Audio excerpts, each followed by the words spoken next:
All right, welcome to the Data FTC live stream of the Battle Coliseum in Sao Paulo, Brazil. Got my man ShadowAce. We're gonna go ahead and translate, or not translate, but just more so give some English commentary to the matches. What's up with you, ShadowAce? How you doing? What's going on, man? We going across the pond for this one. We going out to the good old country of Brazil. We got some action going through. We got the first match already up. Apologize for the delay, ladies and gentlemen, boys and girls, but we are here now. Give you guys this English breakdown of some good Street Fighter V action. And Bakes, we got Lucia versus Honda. Yeah, man, that's how you know it's like an international tournament, because you got some characters you don't really see too often, right? You don't see Lucia or Honda that much. Or I bet you there's some good Hondas out there, but not very often. So, and it looks like this Lucia is cooking right now. Yeah. You're gonna definitely see a variety of different characters that might not get the spotlight or the shine just like that, and with players too in general, because there's a lot of names in the bracket, that we might not be familiar with, but hey, they may be here to do some damage in this bracket. So let's see. Oh, he bust out, man. Said it with his chest, didn't work out. Get scooped. You know what I like too about the Brazilian crowd, man? They super hype right now. You can hear them in the background. It's like they in a soccer event, man. They chill. I love it. The World Cup going on, matching the energy. Let's go. Okay. Look at them, man. You love to see it though. Yeah. You love to see it.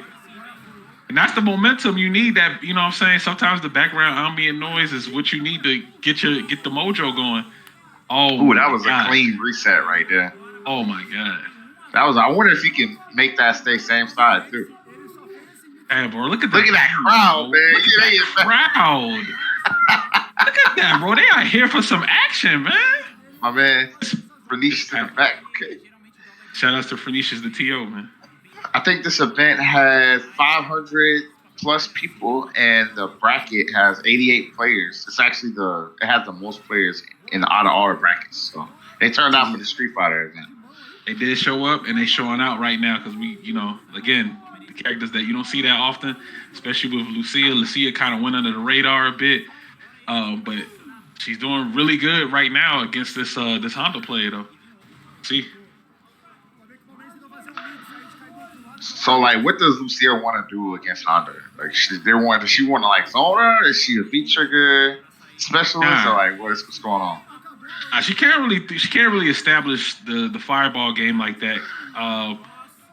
So she pretty much has to go in on Honda, like right here that you're seeing this, because her combo potential is insane, and applying that pressure against Honda. Oh well, she just ran at that man full speed. That was crazy.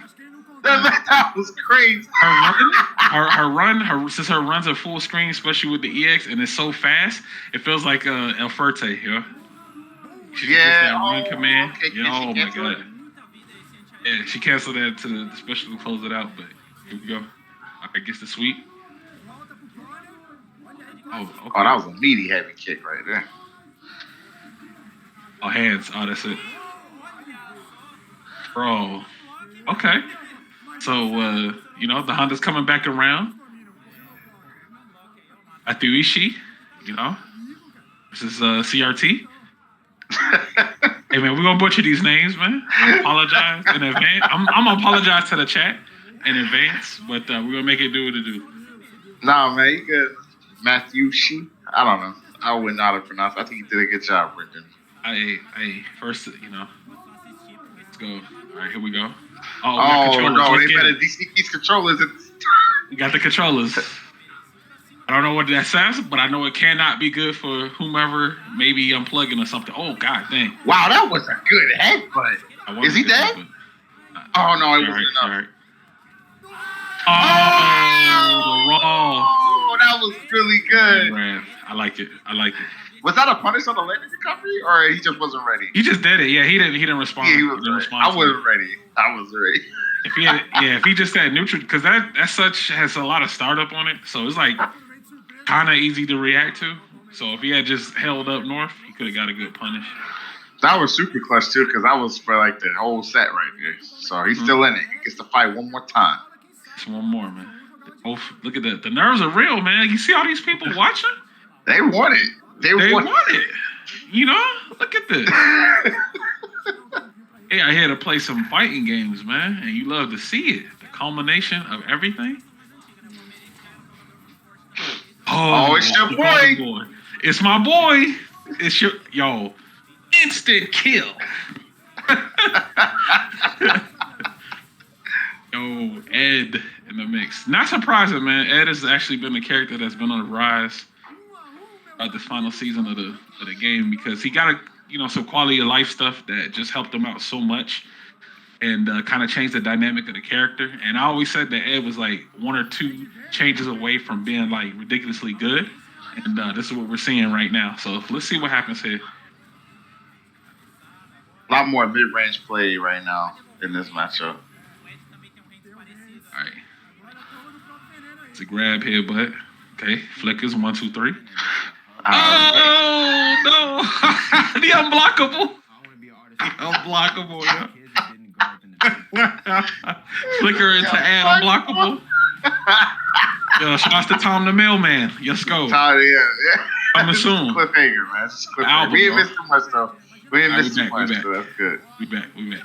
Oh, good. Was it V-Shift? Take here. Both players all on set point to jump back and move forward into the bracket. Oh my gosh.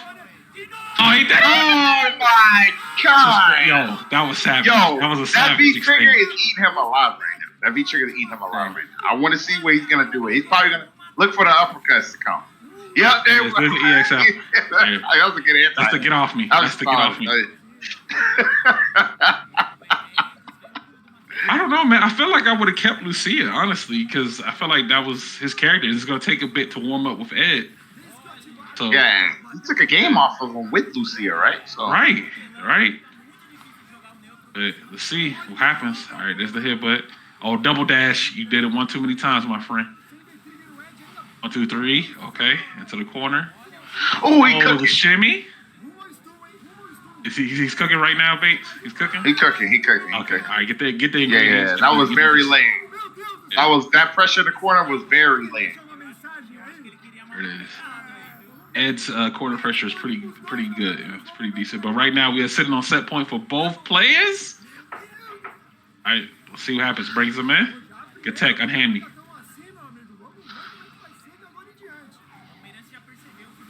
Good punish. Oh no, that wasn't a punish. He just swung after that. Yeah, he swung, man. He pressed buttons. Okay. Nice. Yes. Wow. Pressure. This pressure is real. Close to stun and you're done. Oh, I don't know about I don't like the V-shift. I don't like that. Oh, no. He woke up, man. He woke up. Yeah, he woke up. Oh my god. Oh, okay. Anything? The DP. EX upper. EX upper. Yeah, 2 hits, that was baby. pretty good.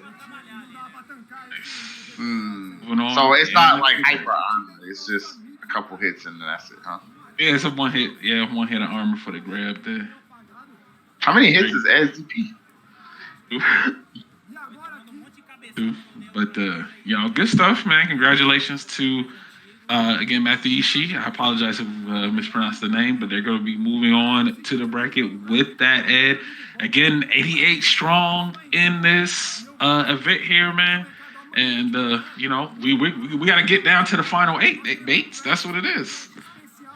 Only 8 players can make it to the next day. You get to play tomorrow, but we got to figure out which of these players is it going to be.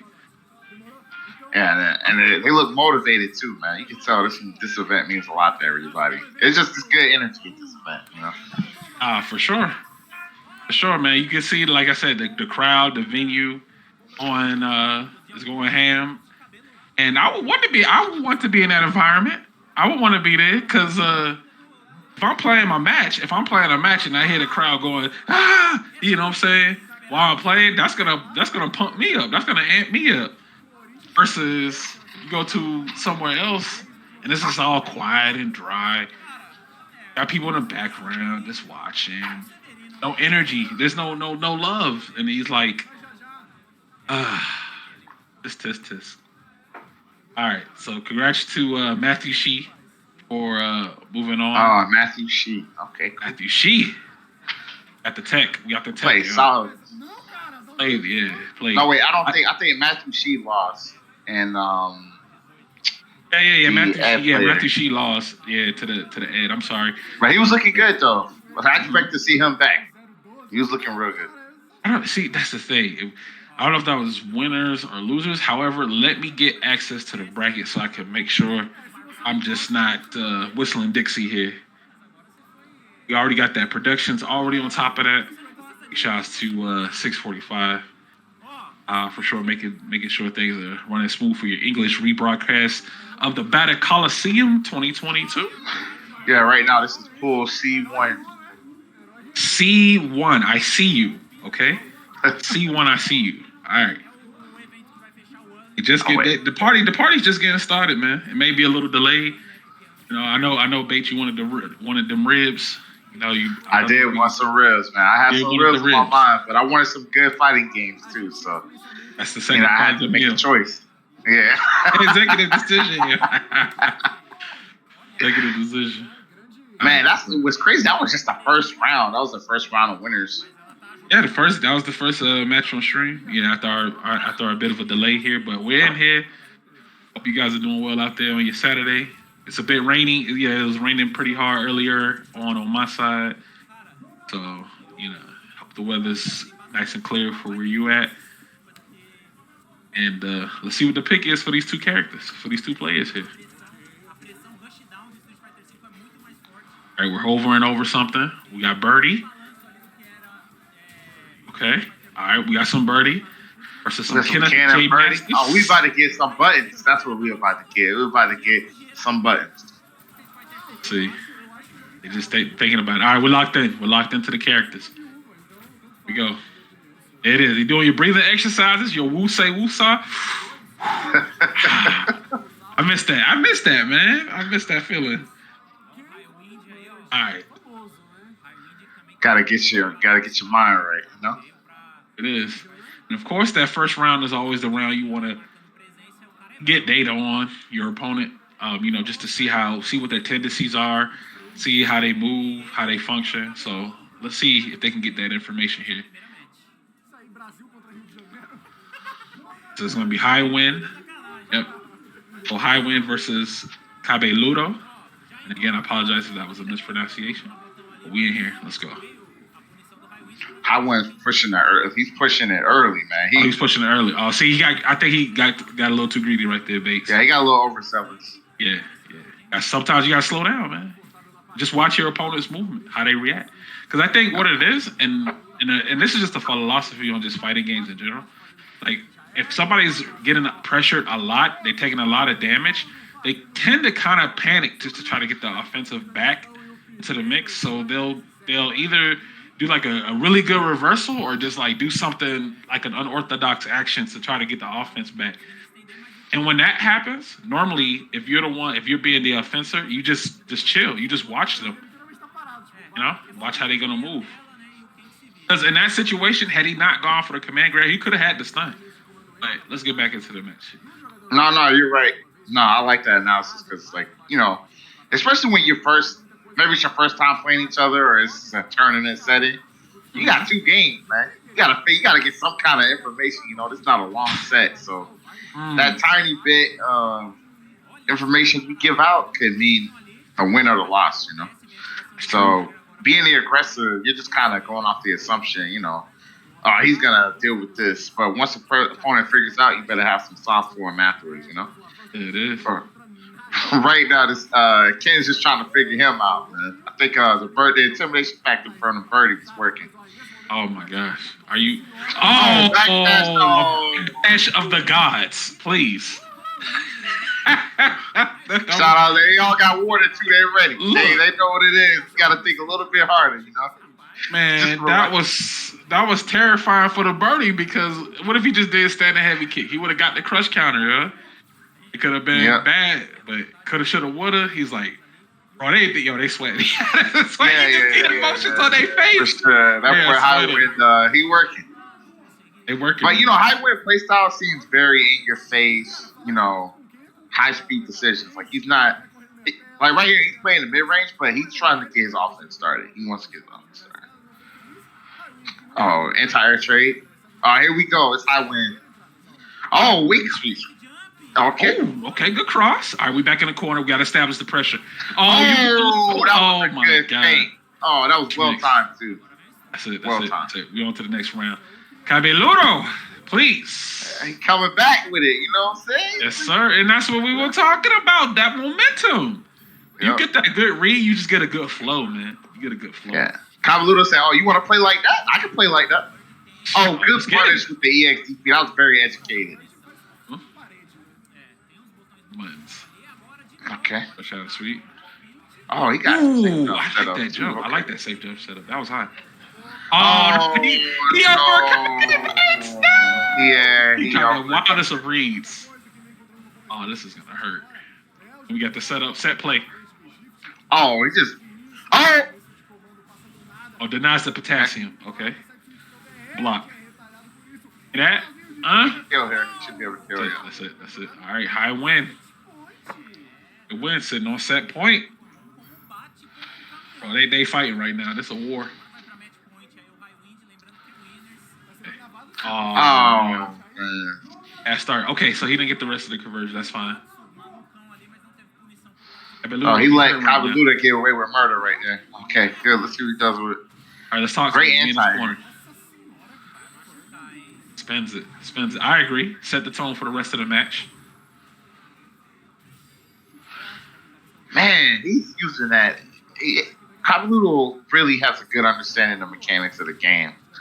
I just think right now his hit confirms are killing him. All right, yeah, he has to. Okay, he's pressing on the gas baits. He has to do something.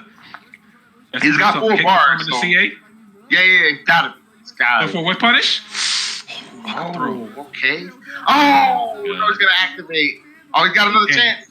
He's got another chance at Vader. Oh, stupid can. Oh, the can hit him. Oh my God.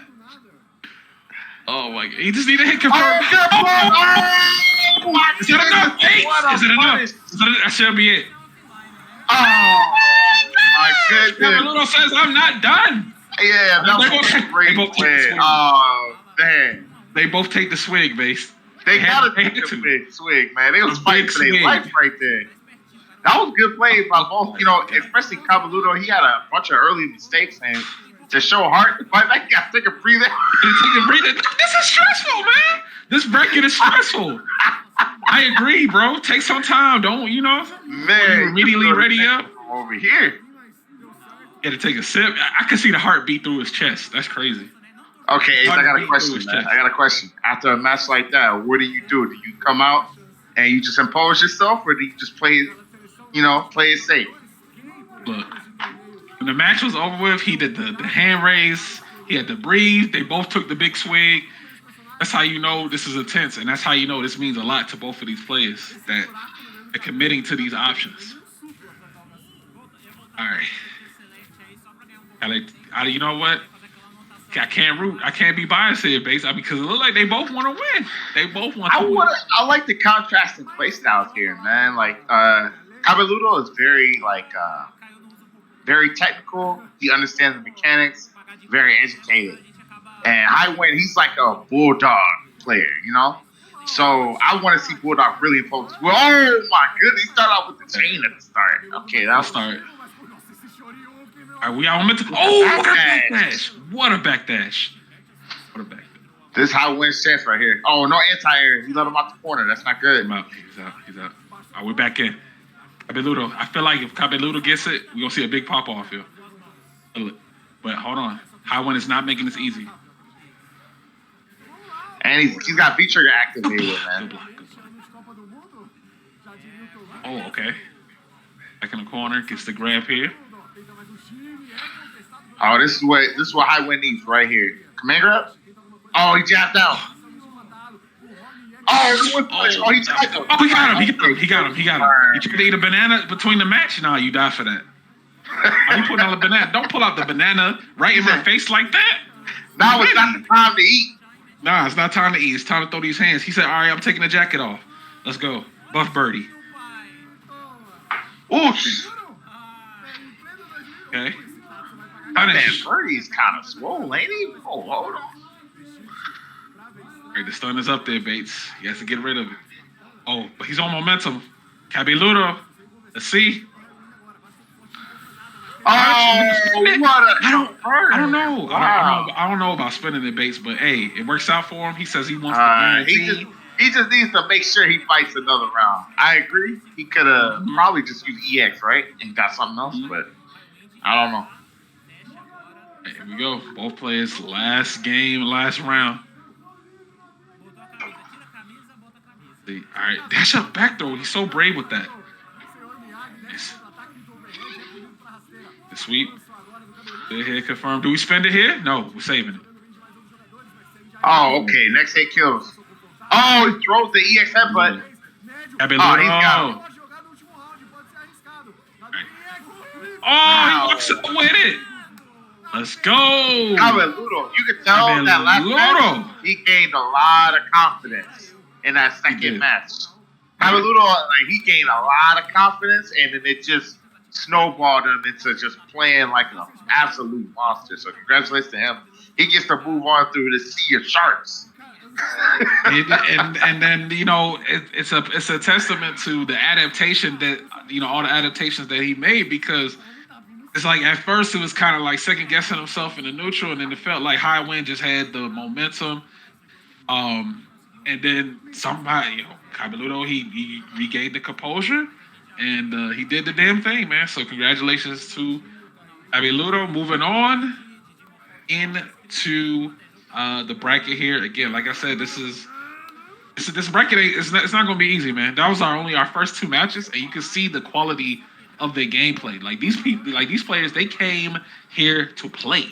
They are here, but at the end of the day, they can only be 8 that move on to play till tomorrow.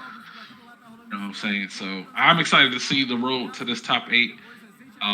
See who, which players will may be ending up there.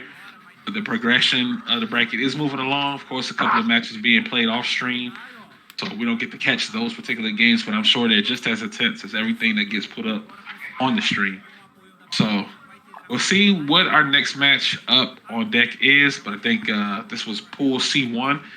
That was progressing along pretty smoothly. So we may be a little bit, a little bit behind schedule here, but that's the ability to be. That's the nature of the beast, man. It happens. It happens in a lot. We do it live. Yeah. They do it live. This, it's live and direct. It's delays and hiccups can happen. We just want to make sure everything is smooth like butter. Smooth like butter. That's the Paintbot, making the cameo in the background. But let's see. Now, I think by they get the players together, we'll see what our next match is going to be. Actually, let me take a look at the bracket ourselves and see what we're looking like. Let's see, and these are the names. Yeah, some of the names again I haven't seen before. So it's a good thing that we get to see this type of play be brought to us. Being able to commentate and witness this, because again, you don't get to see, you're seeing fresh. Everything is fresh here because you've never seen these players play before, and they could probably have some tech under the table that other players ain't doing or using like that. So you always learn something new from somebody you've never seen play before. I think that's why everybody gets excited about like pro tours and things and like world tours, because you get to basically bring players from all over the world to see who's the best, or see different play styles or different interpretations of characters, who's strong, who's not strong, just different decision making all together. And watching those last two matches, I think we in for a Tuesday, man, because they playing with their hearts out here, brother. They playing with their hearts. Oh, for sure, man. And I'm just taking it. I'm just gathering over the pools. I'm just looking at all the pools, and for the most part, I think this is one of the few events where I haven't seen too many DQs. There may be one or two, but everybody so far has shown up for their matches. So they here to play. Okay? Of course, man. How could they miss the Battle Coliseum? How The could they Battle miss? Coliseum, please. The. I think. Oh, Frozen's here. Okay. Frozen's a very strong Nash player. Oh yeah, man. We in for a good one. Man. We in for a good one. I think I said Ja EXE, the Rashid was here. So it's like, we got some hitters here. They're not gonna make this trip easy. If you think you're gonna show up and you think your pool is gonna be free, you got another thing coming. You can't underestimate anybody that's in this bracket. Nobody. Do not sleep on no one. Everybody got here. Everybody paid their fees, their dues, just like you did, and they didn't come to lose. No. They didn't come to lose. So we'll see. So big shout out. So right now, the matches going on. They got Dragon versus Rape PXTS, and they got NieL versus Yuga, Minamo versus Saitama. Those are going on currently, and they have in queue. They have Zangief. Oh, a Geef player? Oh snap! Man, I'll be disappointed if he doesn't play Geef. It could be one of those. It could be one of those things where they could name themselves after the character, but don't play the character. Yeah, the mix up. Yeah, the mix is real. You thought I was gonna play Geef? Nah. I'm playing. Ken or something. But yeah, man, everybody's there. Seems to be having a great time, man. Just enjoying the vibe of fighting games. And over in the States, depending on what event we go to or what happens down the pipeline, we love this type of stuff. Me and Bates have been around for quite some time, so we're no stranger to seeing these types of events, and we like looking at them. Just the energy, the vibe, the crowd. Who wouldn't want to hear somebody cheering and jeering in the background while they playing the match? I don't know, man. Some people like that silence. Oh man, get that out. It puts them on tilt, man. It's too much nerves. Too much nerves for them. Get that out of here, man. I want the crowd going bananas as soon as I hit somebody with an EX upper. He did it! Yeah. Now I'm with you, man. I'm the same way. I like the excitement. I do things. Sometimes, and I have to admit, I'll do things where I'm like, man, this is gonna be hype. I'm gonna just go for this. If I hit it, I know I'm gonna get everybody hype. And then that's when everybody start going in, right? Right. Oh, we got the future of the franchise. We got totally we knew it was coming. Y'all need to come on. We knew it was coming. It was coming eventually. And we were gonna get to this point, one match or something. We're here now. We got Luke. I'm actually, I want to say this is kind of be in Chun's favor, right? Because she masters that mid-range play, right? Like she got the buttons for that range. Is Luke that good where she can give him he can give her a problem in that range, or Chun-Li got his whiff punishing game is going to be like immaculate versus what Chun can do off of her. Like his damage output is higher than the Chun's for sure. So man, ChuChu, it's going to be. See what happens here. Look at it. Look at this. Whoo, that was crazy. Okay. Oh. Right now, Gustavo is cooking. Oh, okay, but he gets the side switch. I see that my was a better move right there. That was a very better move. Oh, wait, run? Oh, he said, we don't like Luke's out here? Okay, ChuChu. Oh, activation time. The V trigger that never goes away unless he takes damage. And then you know what's the other interesting part? Like Luke, if he hits somebody, his V trigger gauge goes up. That's crazy. That is crazy. Yeah. He's like, ChuChu looking solid. Oh, he gets the hit for ChuChu. skill. Oh, ChuChu. ChuChu, very good playing, very patient. Chose his opportunity as well, and he got the win right there. He got the round. ChuChu, no rocket, man. You know what I'm saying? Right? Oh, no, don't power up like that. Don't power up. Not in my face. ChuChu came to play. we got target Oh, combo. my man boxing him. Oh, he's boxing. See. Austin is saying at him. This hits. All right, EX legs. Knocks down, dashes up. Forward to this Koken. Good pokes. Oh no, the crush counter. I feel like he could have got more damage off of that. He just immediately went for the V trigger. I guess he wanted to save. Yeah, he should spend some meter on that. Yeah, he should. You don't get so many opportunities against ChuChu. I could tell it's hard to really open this man up. Yep, got it. Yeah, I feel like he's punching himself right there. You can see it. Like, damn, because he had the crush counter, but his decision for that punish was questionable. Like, he could have got a lot. And he could have got Oki, too, off of it. But it is what it is. ChuChu, of course, remaining solid, taking the first game. Let's see what the decision is. Damn. Look at you can see the emotions in the face, man. Like, yeah, they all putting it out there, man. Bro, nobody's smiling. Like, Bates, why ain't nobody smiling? Ain't nobody smiling. This is business, bro. They working hard. They trying to really put characters. Oh, is he gonna go to the Chun-Li mirror? Karen. Want the mirror? Kareem? Okay. This is a classic right here. It's a classic. Thinking about it. Man, I don't think his Luke was bad. I think his Luke there was just a couple questionable decisions that last game. But I don't think it's a character change that needs to happen. But he's gonna go with the Karen. Yeah, I'm going with the character that came out before Luke. Honestly, I'm just looking at how ChuChu plays, man. He's a scary player. He has a really good pace. And you can tell he is very aware. His situational awareness is very high. So he's going to have to do something to put ChuChu out of his game plan. I don't know what that is, but we'll find out. We'll see if Gustavo's Kareem can match the energy of ChuChu, because ChuChu right now is just playing phenomenal with this Chun. Nice, there's a throw here.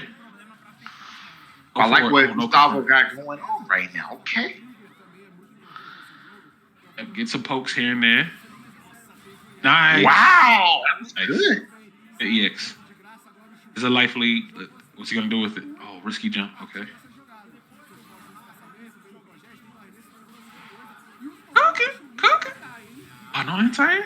Oh, that was a heck of an answer. Oh, that V-shift was clean. That was clean. Because applying this pressure. Yo, Gustavo has to do something, Bates. Oh my gosh. Wow. The dance of death? Please. That was he turned up the pace very quickly on. The ChuChu rocket, yo. Oh, guess it. I like that DP though. I like that DP. Let's get off me. Bust out. But ChuChu, like I said, look at the momentum ChuChu is playing. He's going in. There's no yo, he's just going in. So I got the life lead, so I'm gonna take these risks. Look at him driving for position. It was really hard. Both these characters have good walk speed, right? So you gotta be careful what range you're playing at. V triggers now. Yeah, this is. ChuChu said, "All right, time to press on the gas." Oh no, he's got wait a minute. Hold on. Couple hits.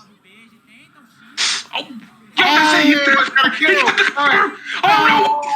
Oh my gosh! No! Oh my gosh! Good tech! Yo, ChuChu's defense is crazy right now. Oh my gosh! V-shift! It's gonna be chip territory. He's gonna be in chip territory, Bates. He cannot. Oh my god! Man, Gustavo's kicking himself. I know he's kicking himself that he didn't finish that combo, man. Very well fought though. It didn't seem like he was ever out of it. Just a couple decisions here and there that really bit him in the butt. But other than that, man, that was a good set. ChuChu, please. I scrapped that last few seconds of the match was insane. Like the fact that he was willing to commit to those buttons, even from the lights. I'm like, he gotta Because what it was, I think Gustavo had got a trade combo into the corner, and he backed off a little bit because I thought maybe he was thinking ChuChu was going to reversal like EX spinning bird kick or something, so he kind of backed off. But he did have pressure, and that's the thing you kind of think about as a player is like, do I do this? Do I commit to the options? Do I go back to reset the neutral? Because if he had the read, if ChuChu woke up and just did EX spinning bird, of course the match would have been over. But he didn't. He just woke up and did crouch and light, and he backed off. I felt like that kind of set the tone for the conclusion of the match. But good stuff though, man. That was a good match here. Yeah, really good match. And I really do believe it came down to like maybe 2 or 3 times when Gustavo had the offense, and ChuChu being as like savvy as he is, was able to escape. And if I was him, I would go back and see like where did I let him get away, because he had some really good moments.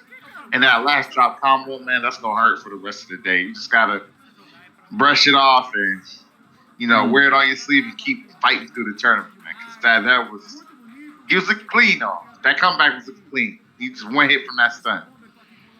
And that happens, that can happen to the best of us, even like with top players, mid level. It doesn't matter who you are. There are situations where, if you did this particular thing, you could have won the match easily, but it's all a part of the package, man. All a part of the FGC package, man. With dealing, especially in tournaments, because the nerves are real, man. Some people, they don't play too good under that pressure of having so many people around them watching them play. But some thrive off of that, right? They thrive off of that momentum. I felt like ChuChu was one of those players that once they got into their rhythm and their element, they just went to work. They went to work, and again, not letting them do what they, not letting their opponent play, and we saw it. We saw the results of that. So good stuff. Brazil looking solid right now, bro. I ain't gonna. Brazil looking kind of solid. Event looks great, man. I mean, the people that are there, it just all looks like an all-around great time. And, shout outs to, the Brazilian community out there, FGC, for holding it down. Again, we're progressing further and further into this bracket. That's how the matches are going to get even more intense, Bates. The deeper they go, because you got other people that know how to throw hands with you. So you threw hands, you beat your opponent in that match, so did I. Then now guess what? We got to fight. Oh, word? All right, bet. Yeah. Not to mention there's always a little context too. Like some of these players probably play each other a lot. Mm-hmm. So, there might be mind games going on. We don't even know. We can't see. There been, some story rivalries. There may be some some hidden beef or something. No, I ain't gonna say that. I ain't gonna say hidden beef. A rivalry. There could be some rivalries going on in the bracket, man. We don't know. We don't know the story out there, because again, everybody that's been up on the plate on the podium, I haven't seen nobody smile yet. So this is all business, bro. It's like they can clock it in to work, wasn't it? Mm-hmm. But good stuff. ChuChu moving on into the bracket. I believe that was winners. So Gustavo, of course, not out of the bracket just yet. Just has an opportunity to get back in. But that going down to that loser side, it's much harder. And I think throughout the bracket's going to be, because tomorrow is the top 8. So I believe that the bracket is going to progress even through top 24. So when we get to the top 24. That's a couple of more matches that'll determine our final top 8. So we got a lot of action. We got a lot of action coming your way, guys. So thank you so much from those who are tuning in or watching the main broadcast on the FGC_SP channel, Sao Paulo, Brazil, FGC, and who's also catching up the English restream here on Data FGC as well. You know what I'm saying? We got look at that, the brothership, the kinship right there. Look at the love. The love, man. The love is real out there.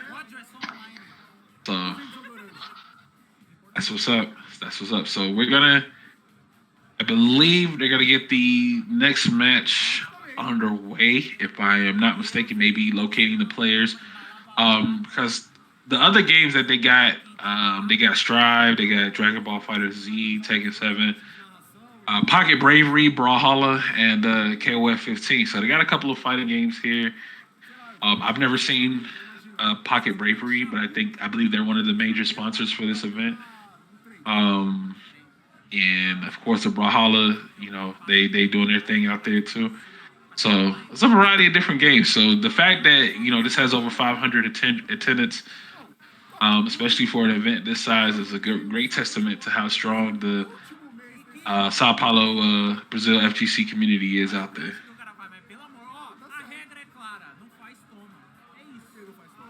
So Base, man, what you got going on, man? I ain't got nothing much going on. Yeah. I've just been getting ready to go back out into the wilderness and start working again, and been playing that horror game. What's it? Callisto Protocol. Yeah, I've been playing that. Just trying to keep my sanity about myself. I'm playing on the hardest difficulty too. Dang. And I've been messing with some Guilty Gear. Okay. But I just be all over the place, man. I do my thing. Exercise, cook, games. It's a way of life. It's a way of life, man. It's a routine that everybody has, man. Yeah. So what's happening right now? I guess during the downtime, they showing love. Probably TOs, TO or just a family member of the tournament scene down there. And they just showing love, man, making sure everybody gets their spotlight. It's like, this is this and this. They help with this. They just giving their shout outs and showing love. So yeah, this for my end. So just give us a few moments, guys. We'll get the once they get the next match. Yeah, they selecting characters right now, so should start. Yeah, should start pretty soon. But thank y'all for tuning in. I think this does break down all the way from pools to top 24. Then top 8 finals will be on tomorrow. Man, that top 8 is gonna be something else, man. Watching. It's gonna be crazy, man. The audience is gonna go. I already know the audience is going in.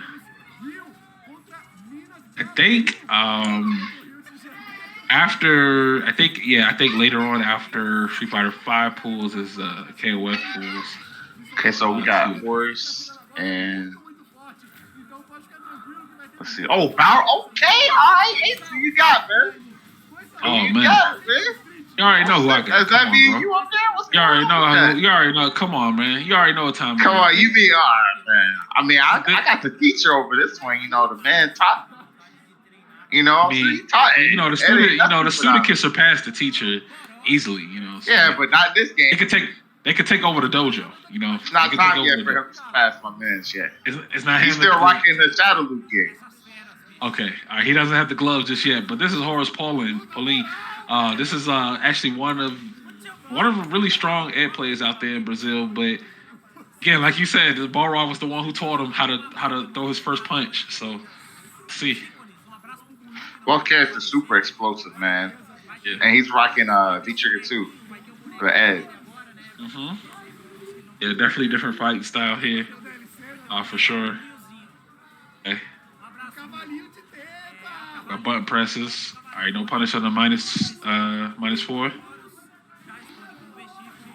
What brings them in? Ooh, okay. Good conversion. Oh, we got hands. Oh, stop me. V-Trigger 1. He's a V-Trigger 1. He doesn't know. He wasn't ready. He wasn't ready for the overhead. God damn. V-Trigger 1 is one of those V-Triggers for Power Rock that was cooking at the start, and then everybody just got better and they started learning how to stop it. So this is kind of a knowledge check for Horus. See how he deals with that V-Trigger 1. Horus going in right now. He got the combo. Wow. He's almost stunned him. Power Rock's he didn't. Stunned. That's it. That's it. I'll bring him in. We're going to meter gain. Yeah, we want optimal meter. What? Wow. He didn't have to style on him like that. I mean, ridiculously. He's like, I'm still here. Look at that smile. There's the smile. Oh. There's the smile. That's what I wanted to see. One. Leave it up to the player.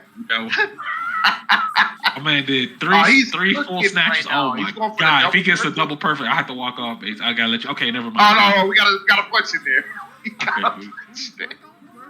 Okay. All right, we into the corner again. Eater game. Optimal. Oh my god! Yo, 3 snatchers. Come on, bro. Please. All right, try and stop me. Oh, I like the turnaround. That was really good. Yeah, he's gonna have to do something. Something's gotta give. Oh, watch your toes. Bring him in. Wow. And Horus is awake, ladies and gentlemen. He has awoken. Look, man. You land 3 snatchers in 1 combo. You know what time it is. You know how to play. You know how to play because that combo is actually kind of difficult to do. It's like it's very time specific. So it's the fact that he hit that was pretty good. He hit it twice. Yeah, hit it twice. All right. Go. Okay. Good stuff on the V skill. Crush. Oh, he didn't believe? Oh, that kind? Crush. Oh, they swing it. So many crush counters, bro. What is going on? Oh, this a war. They fighting. Okay. That activates. Oh, good V reversal to cancel the offense. Oh no, but he walks into some purple goo. Oh, all right. He's gonna have to win off neutral right now. I tell you this, Balrog did not teach that man Ed how to kick like that. That boy. Hey man, he's a boxer. Oh, good punish on the heavy kick. Yeah, what we got though? Are we gonna bust out? Be careful. He's got to be careful. He's got to be careful. My man got a lot of money in the bank. Oh, he didn't have to spend CA. He didn't have to spend CA, yo, but it is. Yeah, but he got to let him know. He got money in the bank, Ace. He got money in the bank. He got to spend that cash. He spent cash. You had to send a message? Yeah, he don't treat his dates cheap. You know, he spend the money. All right. Can't be cheap, man. Well, whining and dining. First date. Let's go. There it is. Oh, god damn. Okay. Wow, what a DP. Get off me. Oh, wow. They are swinging. He's had it. They're swinging. Wow. Woo! Okay, this is, these boys are here to... They had a duke. They duking it out. They throwing hands. I want last game, last round. I want that. Please allow me to have that. I'll bring him in. Oh, not gonna let it get it off. That was good. Huh? Oh, just barely out of range on the dash flow. Oh, establishing the will. Gets the EXS. Get off me. Man, Julio cannot let that boy Horus get started. Because when he gets started, he's a freight train. Are we in this corner? Look at this. Is this going to be stunned? Oh, this can't be cheap. Oh, I was about to say, he got stunned off for that. That was crazy. All right, here we go. One block. He just needs one block. He could have just blocked that. He committed to pressing the button already. There was definitely a gap, but he could have baited out the EXDP for sure. Like, do the string and then just stop. He felt that the reversal was coming, so yeah, he touched him on the gap. Tulio got words from my man. Man, that matchup kind of rough for Balrog, but we ain't gonna say nothing about that. Good stuff to Horus. Yeah, moving on into the bracket. Honestly, they talking about the match. Yeah, they talking about it. They got to, man. There was some energy in that match. That was some energy. Mm-hmm. Actually, it came down to those two uppercuts, those two EX uppercuts that Horus landed. Because every time Tulio got something started, that uppercut came out. Even at the end, when he finally got his B trigger activated, the uppercut came in clutch. So good for him having a reversal. Balrog don't really have a reversal anymore, so he got to pick his spots way more carefully, and be respectful of Ed's reversal. And then he did it twice, like in situations where You wouldn't think somebody would do it. You know, you just hold the ground defensively. He decided to bust out with the EXDP, and they hit both times. So that was just a knowledge check where you know, Tulio was just trying to press the gas a little bit too hard, and he kind of could have just waited it out. But again, it's a momentum thing that's going on. So you just take that momentum and you ride with it, I guess. But good stuff. Good stuff, man. Congratulations. Moving on into the bracket. All right, cool. I think they're running a little late on the bracket, right? So this pool is still going. Yeah, they're in winners. Oh, they got right now they're working on winners quarterfinals of the pool. Yeah, that was a little bit behind. On the getting started with the production. So I think a few more matches of this pool, and then we should be able to transition on to the next one. Yeah, I'm trying to see where in the bracket that was, because that would be like a winner semi kind of match. You know what I'm saying? They haven't even made it to. I'm sure not even quarterfinals. I think that was just like a round 2 type of deal. Hold on, let me see. C1 check. Okay, yeah. So C1 is getting underway here. And C2, they haven't started their winners quarterfinals matches just yet. Okay. So yeah, probably just a few more, and then they're done with it. So let's see why they're getting this underway. I guess they're just trying to get the next players up for the next match. But once again, do appreciate you guys for catching us on this restream on the English broadcast. All right, I'm gonna go ahead and sub out for my boy Doggy Sandwich. It's been Big Base. It's been fun. Hope y'all enjoy the games, and I'll pass it over to him. All right, man. Enjoy them ribs, man. Oh, I will. I'll catch you for top 8 tomorrow. Yeah, I should be back for top 8 on Tekken and Street Fighter tomorrow. So we're gonna have some good matches. Whoa! Hold on, I heard. No. He can't leave yet. I heard ribs. What about the ribs, Dookie? Like ribs is what makes Doggy talk. He's like, hold on, I heard some ribs. That's what I showed up for. You got a plate, man? Hey, see, everybody else got their hand out. You know what I'm saying, man? You at least bring some soda or some forks or cups to the dinner. You know, something to contribute to the ribs. You can't just come up here and ask for my ribs, man. I need something. I got sodas for you. You got some? Okay, all right. You want to try one of the new Mountain Dews, like a Voltage Mountain Dew? I got one of those for you. I'm not a soda guy, but I'll pass a rib. I can get a rib. I like the scare. You got a gingerbread? What is it? The gingerbread Mountain Dew? Is that what you drink? I don't know about that. That's a little too dangerous. Gingerbread Mountain Dew? The gingerbread Mountain Dew, that's the, I don't know, that's the limited edition for this. Tis the season. Yeah, I'm not going to make it there for that battle pass on Mountain Dews, bro. I'm not going to be there. All right, man, but see y'all boys. Enjoy y'all matches, man. I'm going to get out of here. Word. Appreciate it, man. Check you out tomorrow. Doggy Samus, he's subbing in for Big Bates. Doggy Samus, how you doing today, sir? Doing well. Been looking forward to this, catching some of the Brazilian action that's been going on. I've been peeping the stream a little bit here and there as I've been in and out of the house, and looking like some heavy hitter from what I've seen so far. Oh, yeah. For most definitely, man. A lot of really strong representation of just the community in general, man. These guys, they came together, they culminated on this event, 500 strong at this Battle Coliseum in Sao Paulo, Brazil, and this is what you're saying. Like, every match has just been really tense, like really, really great quality. You get to see players you probably never seen before, or you just don't see that often. So you get a good variety of play styles. They may do something that a player that you're used to seeing they don't do. So kind of could contrast both of what you're seeing, what you're used to seeing, to what they can do.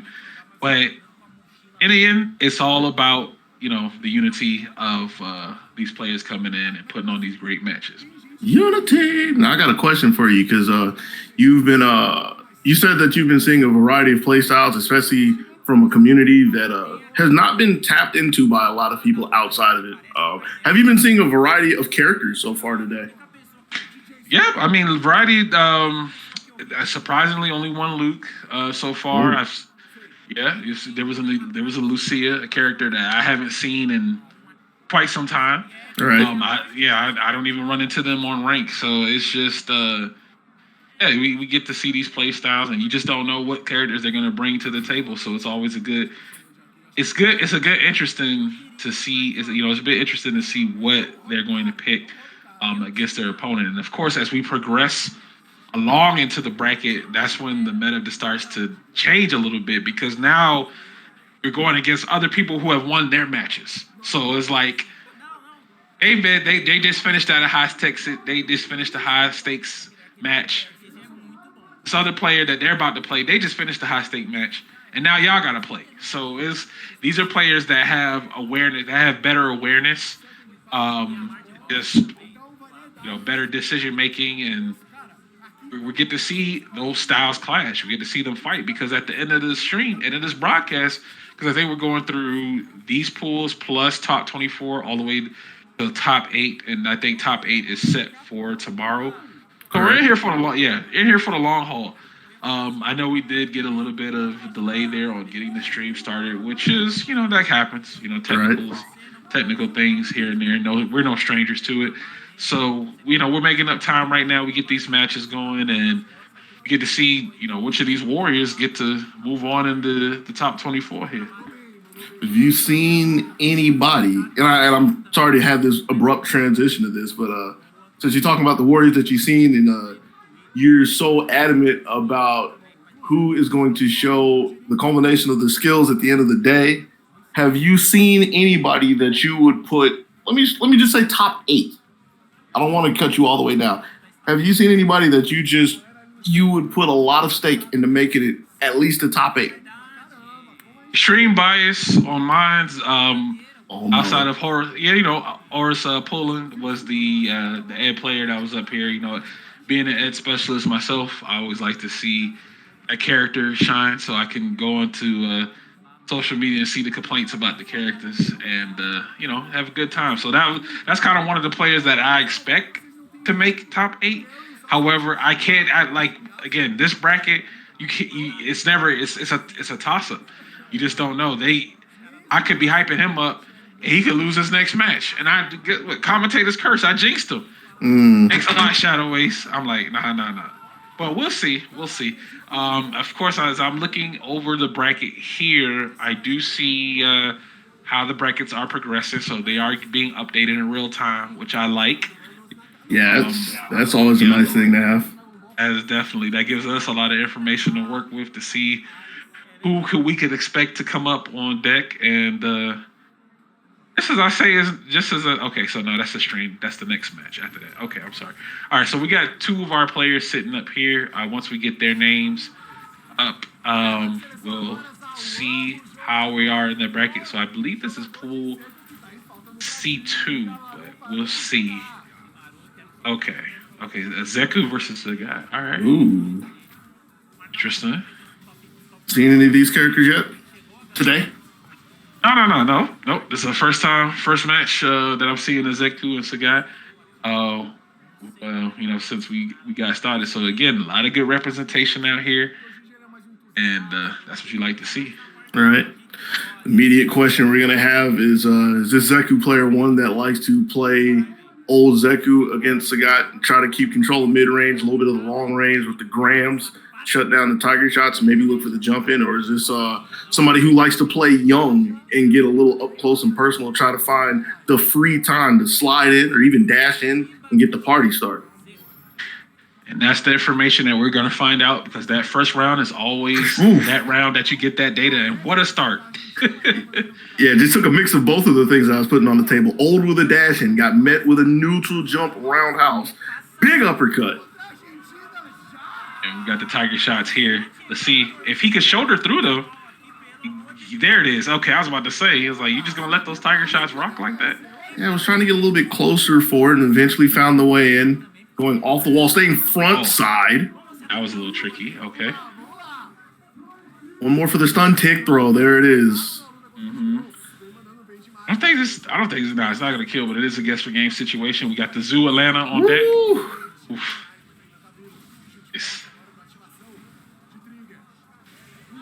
Oh wow! It would have been sliding into activation either way, but right. All right. It was a pretty solid round for Zeku there. Mm-hmm. All right, let's see what Glow can do. Here. Oh, no reaction. Yeah, when Captain's like stepping forward, as he's stepping forward, he's not been pushed back at all in the first round, and it hasn't happened in the second one as well. So it seems like when he's able to get into the jump range, slide range, shoulder range, Gil just is really scared to make anything happen, which is understandable because one false move at that point and we go right back to round one. But it's giving Captain a lot of free room to work with and doesn't have to take the chip in as well. You see, gets in, and even though this is pushing back to mid-screen, this is still mid-screen under control. Block the uppercut. Yeah, this is huge damage. Huge damage. Also, the trickiness. Okay. Wait a minute. And it's one cannon. He has one more cannon in the tank. Probably won't even get to use the shell this round because you know, he is all on it. He is all on it. I've seen a couple of missed anti-air opportunities, and just looks like some second guessing themselves on pressing buttons. Looks like his nerves actually. But it seems like the Zeku player is a little bit more comfortable in this matchup for sure, and they're just establishing their dominant will. It's like one of those scenarios where the Sagat Gion is really worried about a jump, really worried for any big hit because like anytime he's wrong, it's going to be at least bare minimum 5th life, 4th life, a trip over to the corner, whereas has to hit so many tiger shots and so many tiger uppercuts just to equalize it, like maybe 3 or 4 correct decisions for one. So really scared to commit to it, but has to get something going here in the second game. Capitanlimon, of course, is El Capitan. Excuse me, Capitanlimon. The captain he's staring this. He's staring himself towards this W right now because this is all offense. God, my goodness. Oh, wait a minute. Hold on. A little bit of a whiff, and that's a big whiff, though. He puts the hands on his face. You could. It's just. Let me drink my beer. Yeah. Got to get back into it real quick. This could be the last one. Got to calm the nerves somehow. There was a little bit of a fight there, but even with the many opportunities that Capitan had, because there was a couple of whiffs in there, Giow was just not ready to make anything happen. Yeah, again, this is all. He said, look at me. I'm the captain now. Oh, my gosh. What is this? It's a party. This man's playing Strider or Street Fighter. Like, what's going on? Oof. First time we've seen Old in a while trying to close it out. Frame trap from the gram, catching whatever button that Giow had on mine.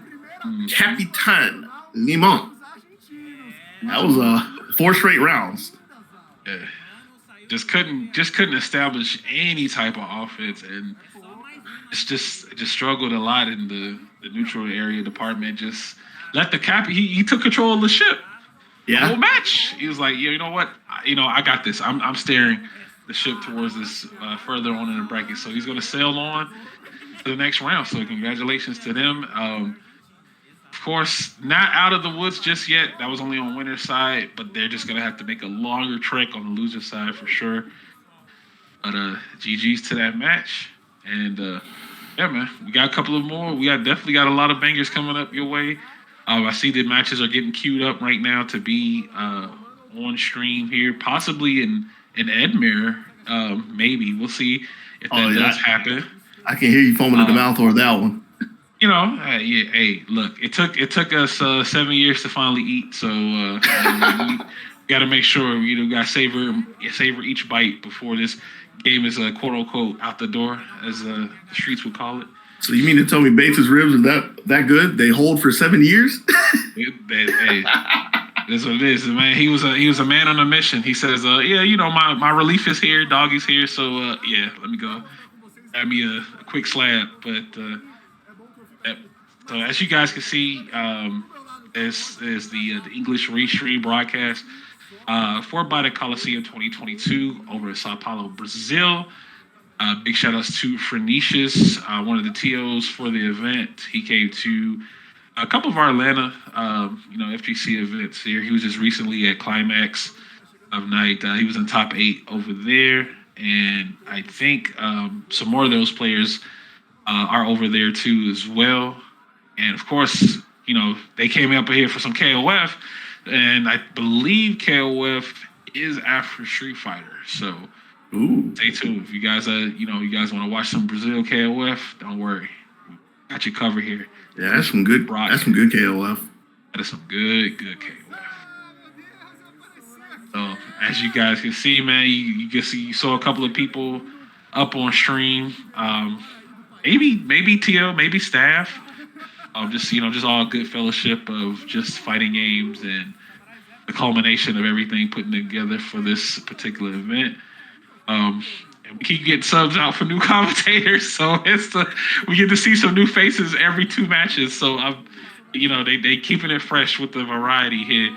Yeah, I imagine it's one of those scenarios where they don't really have possibly anybody who's like a dedicated commentator for there. So it's just letting the players come up and speak their piece, which is really cool. Because the thing you get from that is what we just saw before we went to this break is you just get to see the camaraderie of everybody who's just happy to see each other, happy to have a good time, and just, get to hang with their homies.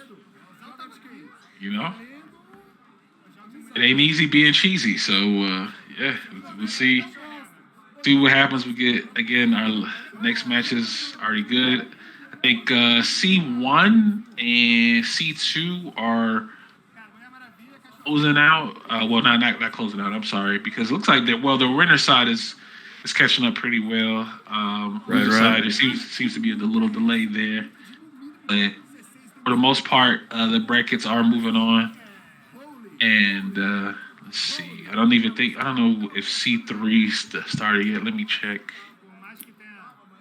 Catch that for you while I'm looking over here as well. No. Okay. So C3 and C4 have not started yet. All right. That's a different block. Yeah, it sounded like we're going to be in here for a little bit of a long haul, but it's more Street Fighter for us, yo. It is. Yeah. So we're here. Hope you guys, got your good rest. I got my good rest and coffee, and so we can be up for these matches. But I hope you guys are doing well out there. Oh, you said you had some coffee over there? Uh-huh. What kind of coffee? 8 o'clock. 8 o'clock? Yeah. The brand is a dark roast. It's called 8 o'clock. The name of the brand. It's been a while since I've had some coffee, but it sounds interesting. Dark roast. Yeah. Can't think of the last time I've had dark roast.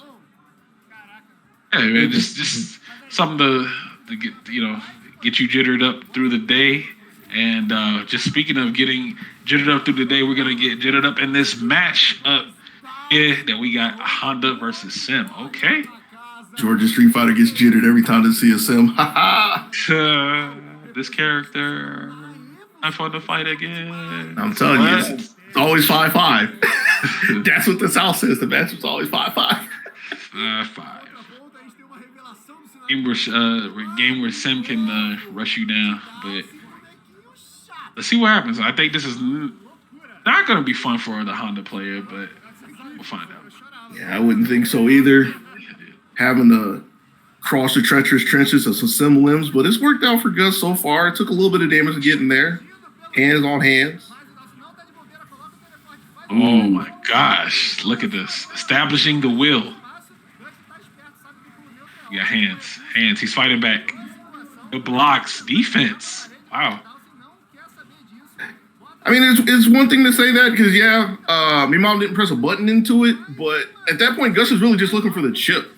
So my mom would really like to try to get out and establish the neutrals at that point and not give the free point of damage away to Gus to allow, 1 or 2 less hits that need to happen. Mm-hmm.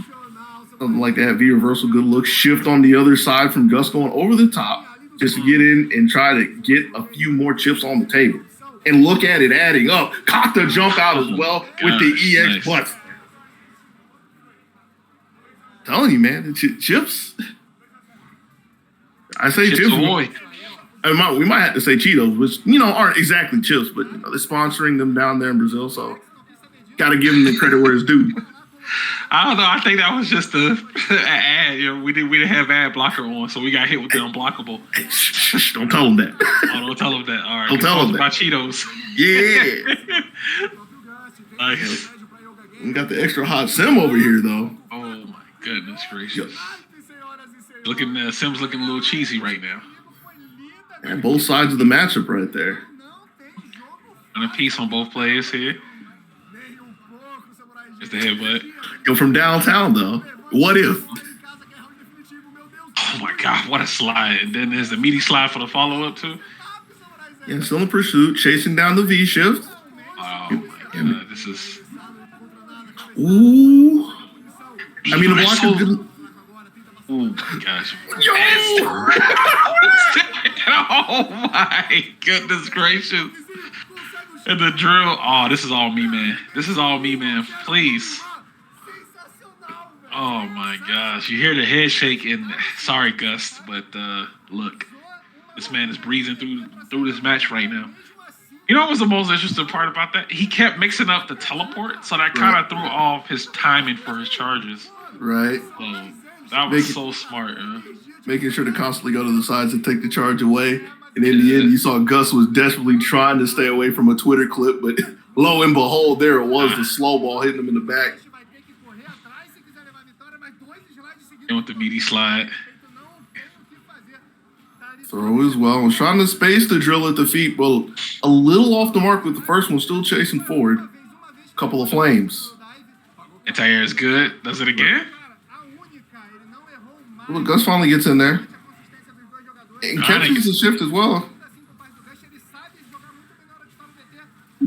Yeah, I'm liking that idea.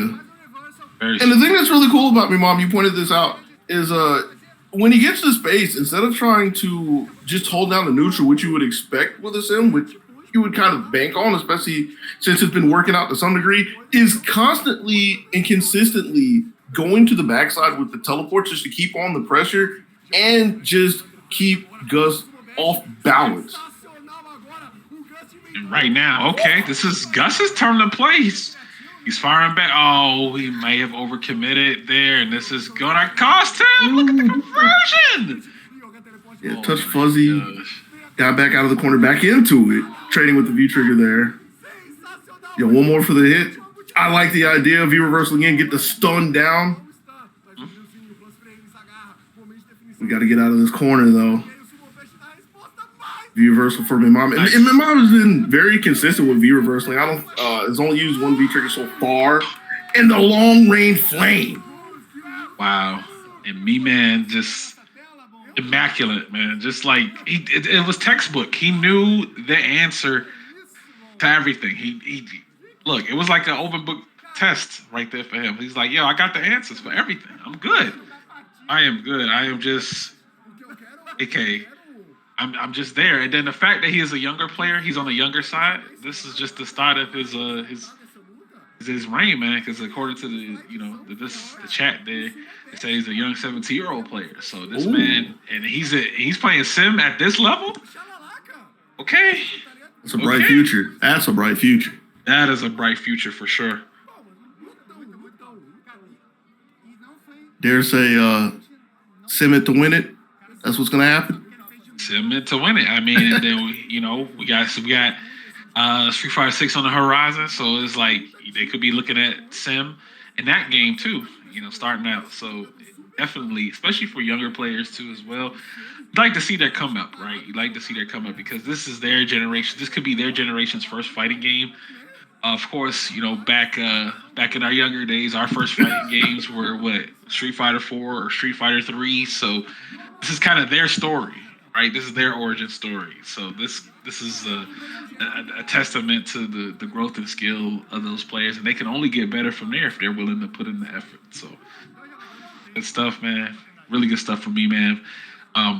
Hopefully we can see them in that top 24. As a matter of fact, I think that was winners quarters. That was winners. No, I'm sorry. Excuse me.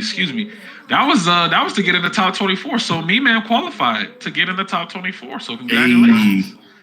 All right. winner side too. Very Yeah. interesting. That's somebody to be really powerful. That's somebody's going to have to contend with to try to make it further in the top 8. I don't know if I'd want to be the one standing toe-to-toe with that sim. Oh, that sim was, again, that sim had the reactions, had the reads, had the combo convert.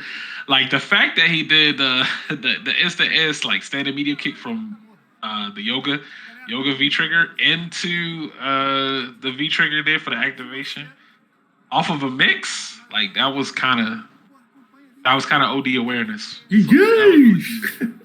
that was really good. So Gus also makes it out of the bracket too as well. Just to remind everyone on the format for this is top 24 for both winners. Like the winner semifinals match. You know, if you win, of course you get top 24 on winner side.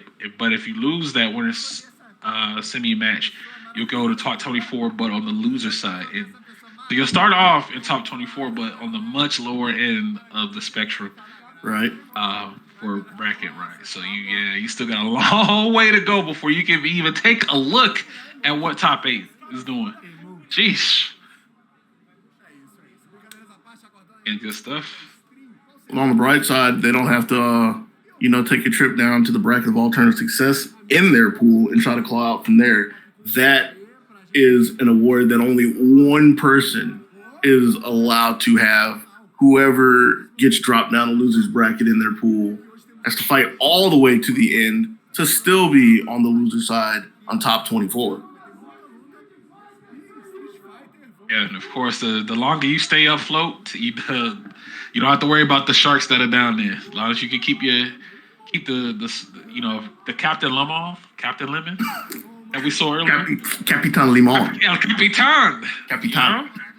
Capitanlimon, he had to steer his ship away from those dangerous waters. So you wonder, of course, you stay on winner side, you don't got to worry about what goes on down there as of yet. So that was our first qualifiers match. So the question I always have for people when they talk about the sharks in the pool, because this is something that's been going on time and time again. Somebody goes to a tournament, they look at their bracket, they look at their pools, and they worry about what if they drown. I always ask, what if you're the prop? What if you're the shark? A lot of people are afraid of sharks, but they never think of themselves as a shark. Or you try to play the best of your ability, and you don't worry about that. I think that's kind of like one of the mental blocks that certain players go through is that they're so worried about what goes on, like who they'll face or who they'll see in pools and stuff. They don't like you just said, like they don't see themselves as being a threat, and that's a possibility. So when you enter, I always go in the mindset was, I'll play my match. If I lose, I lose. If I win, I win. And that's it. Can't really stress or worry about something. You can't change the bracket mid-tournament, so there's no point of worrying about who you got to play. Oh, I don't. Hold on. It depends on who you ask. Some people got that power. Oh no! Some people got that power. You're not doing that out here. Hopefully. Hopefully. Wink, wink. All right, but let me see. So this. Okay. This side is about clean. Let's take a look at what C2 got going on. If I am to believe what I'm seeing on the bracket, I think we're going to get the other semis match of C1. Don't quote me on this. Don't quote me on this, but I'm trying to do the homework while you're doing all the talking, while you're doing all the heavy lifting, because you're doing the heavy lifting right now. Totally appreciate it. This is a teamwork, man. This is a team effort, teamwork. We're gonna make this happen. And the teamwork is there. I'm not trying to say it's not, but you are allowing me to do what I normally can't do, which is actually see what's happening in the backside. I appreciate it. More than you can imagine. Oh yeah. Just to give us an idea of what we got coming up here. Now the HorusPaulin and DEMITRI match was labeled as being on stream, so I don't know if that will be the next one or we're getting the other winners semis finals match here. But it's labeled as being started already, so we'll see when we get up. Okay, so we got both of our players here, and let's see what this matchup is about. And I think we called it earlier saying that this is the other winner semis match for C1. I think that'll be the case here. For what little bit I can talk about right now, those look like some comfy headphones. Hey man, you gotta make sure you have the optimized gear. Right. You know, some people want to drown out the background, the ambient noise. They don't want that noise. But like you said, yeah, those headphones look extra padded. That looks extra. No noise is getting in. Okay, the noise suppression is at maximum for those headphones. You might not even be able to hear your own thoughts with them, bro. Can't even hear buttons and nothing. We ain't here. Both of these players again. Guys, we getting deeper. Well, as we get deeper and deeper into the bracket, the matches only get more and more intense. As we're coming up on qualifier territory at this point. So, see who survives, who has to. I guess everybody survives at this point as long as they're on the winner's side. But who gets the path of least resistance? I'm eager to see the characters at the least. Who we got coming up? Right. Thinking about it, looking through some options. They did their stretches, took a sip of that water. Very important. Poison versus Ed? Interesting. Golden Boy. Yes. Ed. Or Ed. That's all you care about, right? Look. Bias. I need at least 6 of them in top 8. Excuse me? That's wishful thinking. I need to see at least 6. At least 6 Eds in top 8. That's what I'm trying. I'm here for all the chaos. Let's go. I'm almost convinced if you give me 6 Ed players in an 8-person tournament, you still wouldn't have 6 in top 8. I want you to think about that for a second. Oh my gosh. Man throwing out puzzles. DEMITRI and HorusPaulin. Yes. So we back in C2 this is. Well, HorusPaulin, we saw them a bit earlier. They were playing against a rock player, a ball rock player there. Managed to close it out. Really good match here. But DEMITRI here on the poison. See what they can do against this Ed. Right now it's not looking like much of anything. Horus has been pretty good. Blocked the V-trigger activation as well. So getting pushed out, but not too far. Okay, get regular grab here. Dashes up. Ooh. EX upper. The bust out is. I don't like that. Yeah. I don't know. Really scary decision, but DEMITRI says this is my corner. We'll gladly go back to it. Heart raid to take the lead. Step up. Stop the jump. Oh, that was such a scary situation. Yeah. I thought he pressed the button. Oh no. All right. Retrieve the first round on the board. Ooh. Oh, big punish here. And we get the corner too. Gonna spend it? No. Okay. I'm liking that choice. Back throw. Pretty standard issue in that situation. Try to smother DEMITRI in the corner again. Ooh. DEMITRI's had a couple of good looks at anti-airs. Had one with the anti-air whip earlier. The one at the end of the round just feigned the whip, but had the big roundhouse there at this point. But needs more. There's a roundhouse again. Nice. DEMITRI, good grab here. But that is close to giving Horus V-trigger, though. He has to watch out. He's waiting on it. He's waiting on it. I was like, you give me that V-trigger. It's time to play. Yeah, but the thing that's really scary is the fact that Horus is willing to step full screen against poison down to what could just be a crowd fierce. Now, hear me out. Now, if DEMITRI can build the if he can build the bar, he could be in chip territory. Yeah. If Horus activates. Just needs a few more lashes. Oh, he's creeping in. Oh, my gosh. DEMITRI, wow. What patience. What patience right there. Oh, Patience, good reaction to the jump, good judgment as well to see it.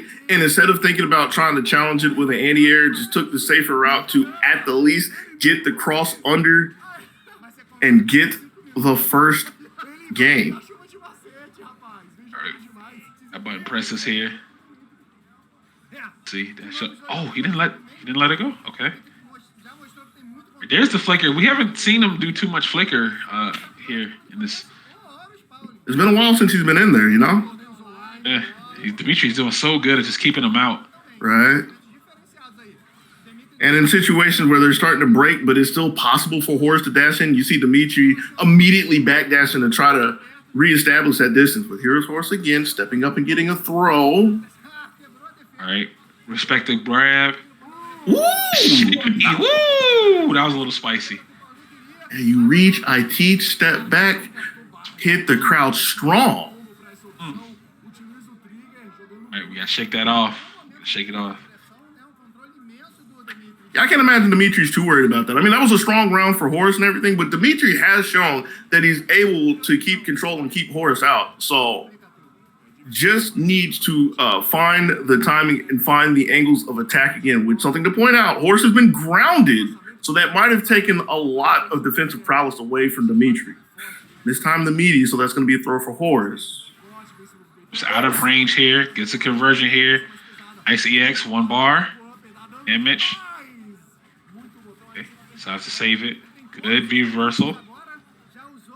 But immediately after, you see Horus just dashing in again, closing the spaces, going back to the air, but Dimitri's looking for it. Are we spending it? No, we didn't spend it. He could have converted super off the knuckle. Off a flicker. Right. Okay. Still in a good spot, though. It's not the worst just yet. Holding on for an EX upper. It's just one button. Yeah. Don't get me wrong. I agree with you, but it could have been a lot worse. It could have been holding on to it and then completely losing control of the situation. So even if it wasn't like the most optimal, it still looked like a comfortable position for Horus. Enough to get the equalizer. Okay. 1 round apiece. Excuse me, 1 game apiece on here for both players. Right, here we go with this game 3. Let's see what it looks like. Force him to spin the meter early. And that was Horus being flustered a little bit after getting the dash cleaned up.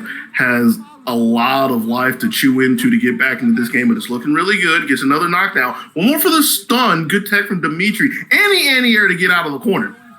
Nice. Here we go with the activation for Dimitri. Should be able to get the hit here to close out the round. Activation, though. Tucking to keep the upper safe, and Dimitri up backing. Nice. Yeah, and even getting knocked down, that knockdown wasn't exactly the best for Horus, because that was one that Dimitri was able to back tech away from, create more space and wait and let that crouch fierce rip. 1 round away from moving to winner sentence. But here's Horus. Horus trying to apply that pressure. Has a really good, strong life lead. Stun is a factor. Gets the stun, and I believe he may be done. Let's see. We're gonna spin it. Yes, we are. Hey. Nice. Last game, last round for both players. Oh, this is big. A tight battle. Really intense. EX brings him in. Good tech. Unhand me. And Horus is pushing, but a little too eager to dash in. Dimitri was looking for it. He's caught a couple dashes and was ready for that one. Gets to push back to mid-screen. Nice grab here. He dashes up again. No checks. Dimitri's not checking these dashes. Interesting. Yeah, but pushed out with a V reversal. Again, the few times that we've seen Dimitri actually hit a V reversal, Horus has immediately been dashing afterwards and hasn't been checked. But Dimitri's able to get out of the corner, so has a lot of space to work with. A lot of space, and is about to hit super. There it is. He brings him in. We have the activation. All right, we get the corner. Good tech. Now from Dimitri. Dimitri still is on life lead. Oh my God, caught him. Pressing something. HorusPaulin. But too close. Back throw. Back throw. Back throw on the escape. But you see Dimitri's willing to stand the ground a little bit. It's kind of bait Horus to come in and walk into something like a roundhouse, like Crouch Fierce. Got caught a little too close and going to have to use another V reversal. Still holding on to stability. 20 seconds on the clock, by the way. Oh my gosh. Wow. Caught him. Caught him on a stance cancel. Nice. Right. Nice. Really good awareness there from HorusPaulin. Moving on, and I think that that does move him out of the bracket from winners semifinals. So congratulations. That top 24. No, that was quarters that's going into semis. Excuse me. Got you. Playing like that, you know, you might as well punch his ticket. It's going to be really hard to stop him.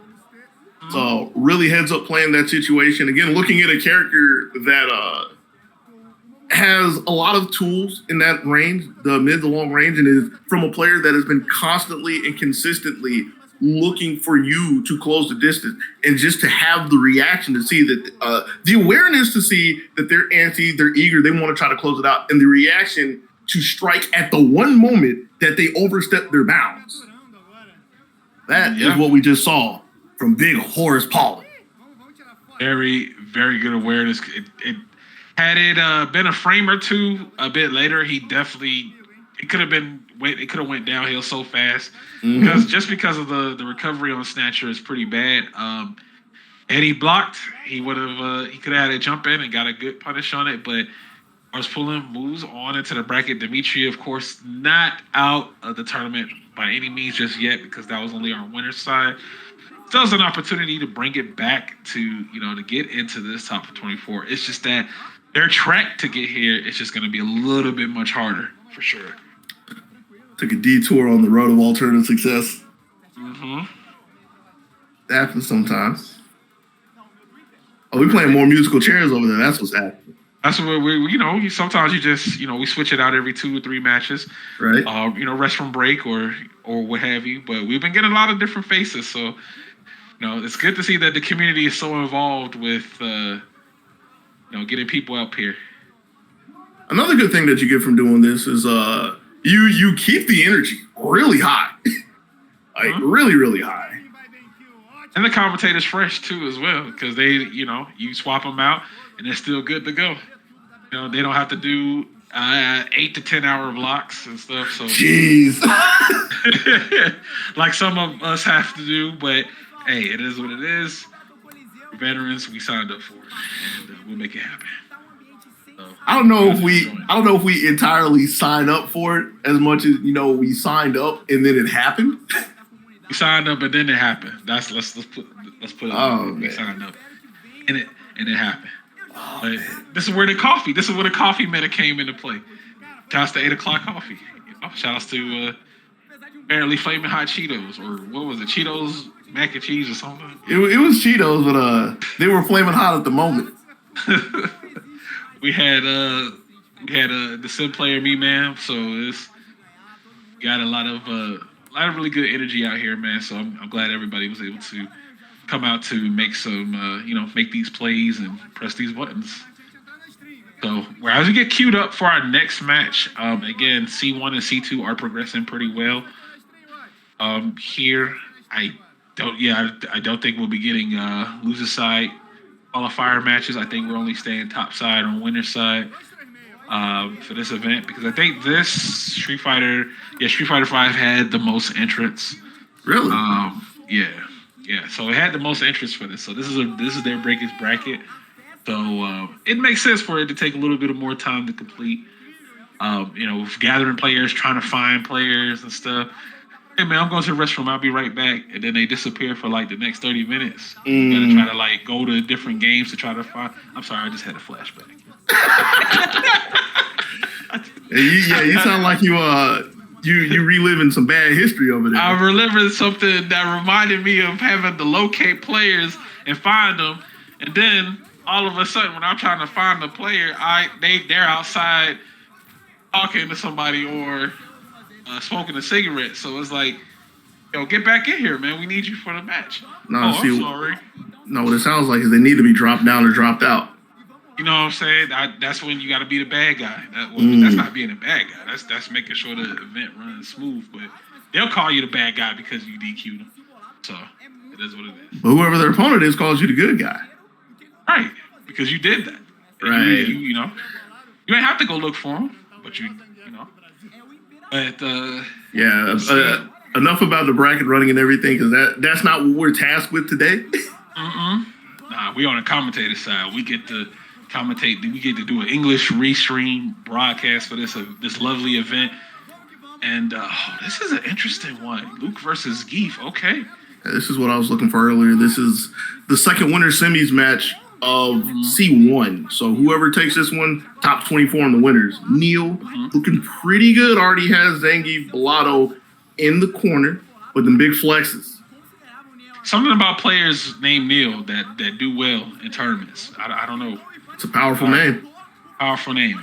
Transcends countries. It's a Globetrotter's name. Nice. Big pick. Stepped across the block with that one. 2 of them. 2 scoops. Standing heavy kick? No. You need medium punch. Yeah, that's done, and you're done. You gotta optimize. Oh no. Interesting. Yeah, a lot of damage was already done at that point, so was trying to close it out with the Oki, but gives NieL a chance with the V trigger as well, stepping forward. But V shift from Zangief. I have questions. Because had he did the post stun combo with the headbutt, standing light, crouching medium, standing light, crouching light punch, and then lariat, he would have had the Oki, but he just went for a scoop. Okay, well, it is, but let's see. Again, it's something about that name NieL. I don't know what it is, dog. Instills fear into people. Instills fear, please. Right. It's commanding respect with the stand mid kick at this point. Steps up and throws the flex. NieL looking very good. Operating a little too close for Zangief's liking. Wait a minute. I'm going back to the same flow from the previous round. Hold on. Right. What's the decision making? I'm saying that Zangief can't stop. Like the 2 times at this point that Zangief has been really catching NieL asleep at the wheel with the SPDs has been getting a lot. But whenever Zangief has to stop, whether because of himself or because of the situation of getting a stun, like all the wind comes out of his sails. So when he gets in, cannot stop. Doesn't need it at this point. Big dog. 1 round apiece. Let's get that Red Bull. Let's get that energy. All right. Full meter on both sides too as well. The CA available. Oh, we got the EX. Zangief, Baldur, striking first blood, 2 scoops. Oh, they say rinse and repeat, doggy. Rinse and repeat. Oh my gosh. NieL fighting back after the backdash, putting Baldur over in the corner. Knew the flex was coming, so tosses that to the tech, stands up, gets us crouch strong, tick throw, 1 more for the stun and 1 more for the round. Goes to the dome piece. Oh, wait a minute. Oh my God, not like this. It's not like this, doggy. It's happening. We can actually just chip out with CA. Wait a minute. Oh my gosh. No, but wasn't looking for it. Oh my and it's kind of surprising. Yeah.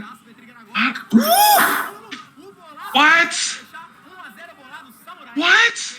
That was a little bit of wildness with some patches. Yeah. I have so many questions. Yeah, the match was done. Yeah, Baldur was looking really good.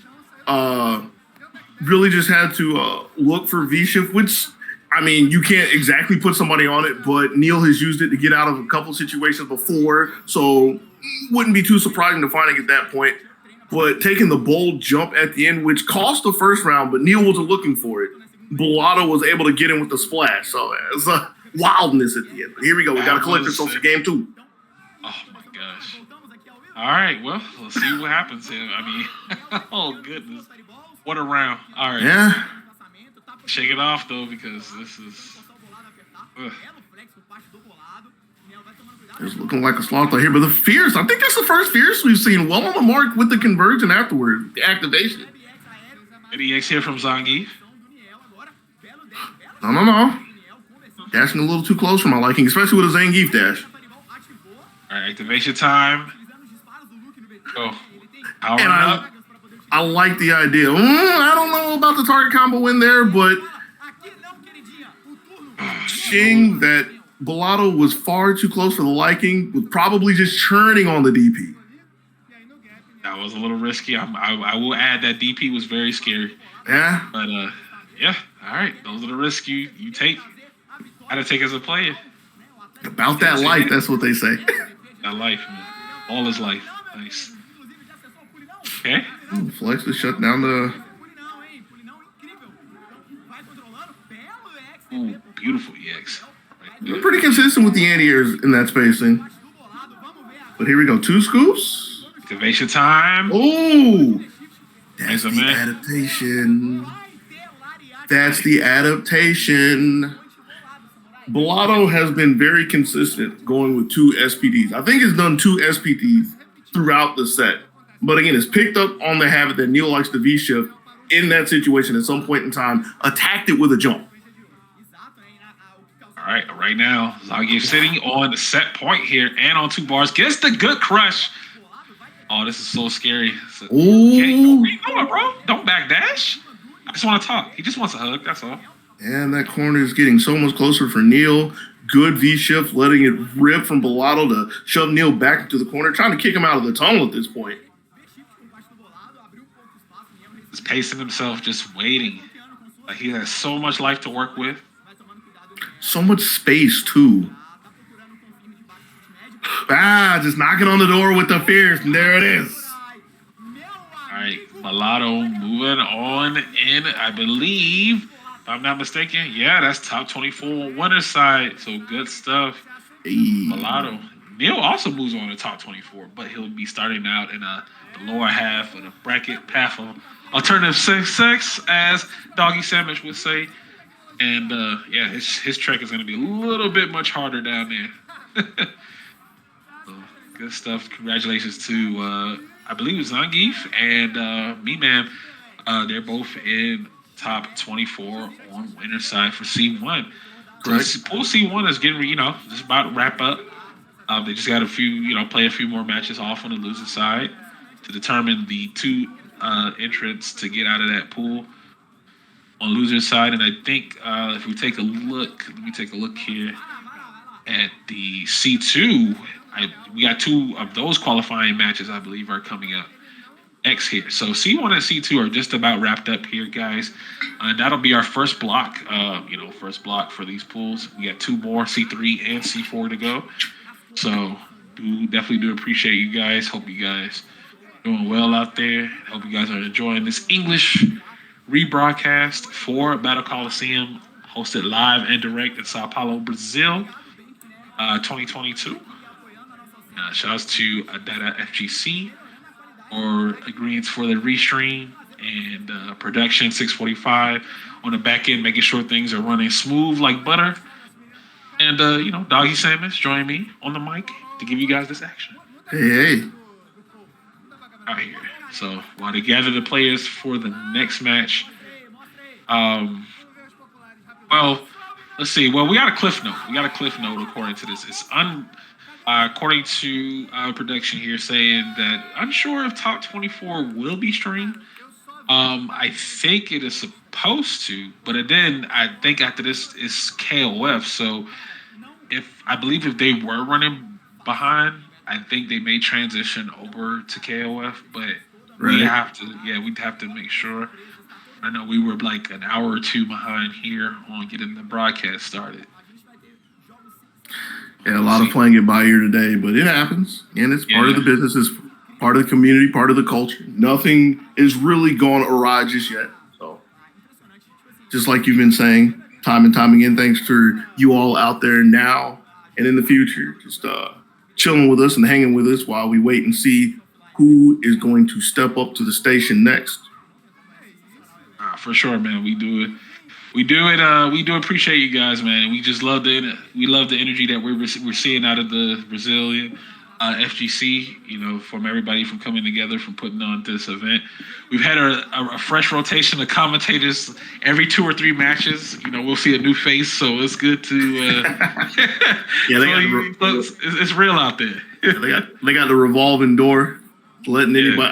I don't know if they're specifically letting anybody come in, but it feels like they have quite a deep pool of people to pull from. We saw Toledo out there playing. We haven't seen Samurai yet. Might be a C3 or C4, but again, just a constant flow of people gracing us with their presence. Right, and that's good. You're going from commentator to player to commentator, and like you said, there's a chance that Samurai could be in those blocks, the later blocks. So we'll see what happens as the time moves on, but we are progressing pretty smoothly here, outside of the hiccups that we had earlier. So should be having a good flow on the actual tournament itself. But in our downtime, in the meantime, Doggy Samus, what you out there playing? What am I playing? Yeah. Just in general. This morning, I was actually playing a good amount of Splatoon, believe it or not. They just had their big update. Haven't hopped into the PvP just yet with the new weapons and new maps. I was doing, keeping it short and simple, the Horde mode, Salmon Run, because they have a new map for that. That's been a good chunk of my day so far. Other than doing some errands here and there, I had to run around town a little bit. But past that, it's been a mix of new Pokemon, playing Scarlet. So it's a fun mess if you haven't seen it on social media. A fun mess, yeah. It's a fun mess. Like, the best way to put it is if you haven't seen the game graphically is a hot mess. It's just a hot mess. It's very subpar, but the Pokemon parts work. So the game's still fun. Let me ask you this. What's up? Let me ask you, which do you have a flamingo in your party? No. You don't have a flamingo in your party? Oh. No, I'm a Tinkaton fan. Oh. I'm a Tinkaton. I thought you was gonna have it in there for the memes and the culture. No. I'm a Tinkaton fan. No flamingo. So okay. You gotta understand before we get into this real quick. Well, I'll come back to it later because we have a match. Nobody wants to hear me ranting on about Pokemon. We'll save that for the downtime if we need it. But got to get back into the real fights, the real battle. We're not having monsters doing it out here for us. We throw our own hands, and we have Big Bison going against Ed. Our first Bison, yeah. Our first Bison up here. And HorusPaulin. This has been the HorusPaulin stream. This man has been on stream so many times today. But he's in here again, going up against Dookie. Dookie from Argentina. The flag is. I had to double check. We got someone crossing the line and crossing very deep into the pool, trying to see, again, who's going to make it the winner's top 24. And has a pretty strong start. Back throw from Horus, though, is going to flip the situation. Nice upper here. The grab. It's the stun. Big damage. And I saw a counter on the other side, so Dookie was trying to fight back in not the best situation somehow. Horus able to cleanly close out the first round. Horus bring him in here. Horus must be the hometown hero. This event. Oh, big crush. All right, nice get grab. Oh, V-Shift. I don't know about that one, Horus. All right. Some good damage. That's a lot of good damage. Okay. Yeah, desperately needed that upper to stay afloat in this round. V-trigger activation after the second one. Chasing down the V-Shift. Good call. I like the knowledge check. I like the knowledge check with the standing like hit. Right. Here we go. We're seeing what they about, though. Get the competitor's eyes when we try to close out the round. Horus reaching deep, trying to get it in on Dookie. Attack.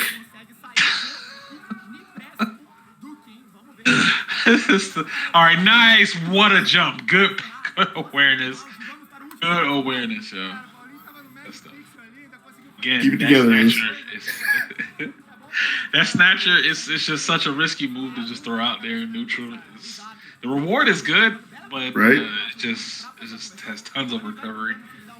Nice. Okay, he shifts. We're seeing a lot of blast coming out at this point. I say a lot, it was only 2, but hadn't really seen any at that point, just making sure to keep Horus in check, but it hasn't been working out too well. Horus is popping off quite well at that point. Was looking for the reverse, wasn't expecting Dookie to go back in the air. All right, this consistent Bison pressure backs off a little bit. Plus frames. Ooh, the tricky stuff. Yeah, the reverse has been working out so well. All right, blocks it out. Defense. And the escape. I don't know about that. Oh, he's too far. Oh, my God. Yo. What a set. What a set. That was such a scramble towards the end. That stuff, man. I don't. How was that? The only thing you need to know about that is Dookie's playing with a loaded hand. 3 reverses? No, you? Hey, he's playing with his heart right now, and definitely could. You know, he could sort of breathe a little bit easier now that he knows that he's up a game. So let's see what happens, Kid Horus, to get back.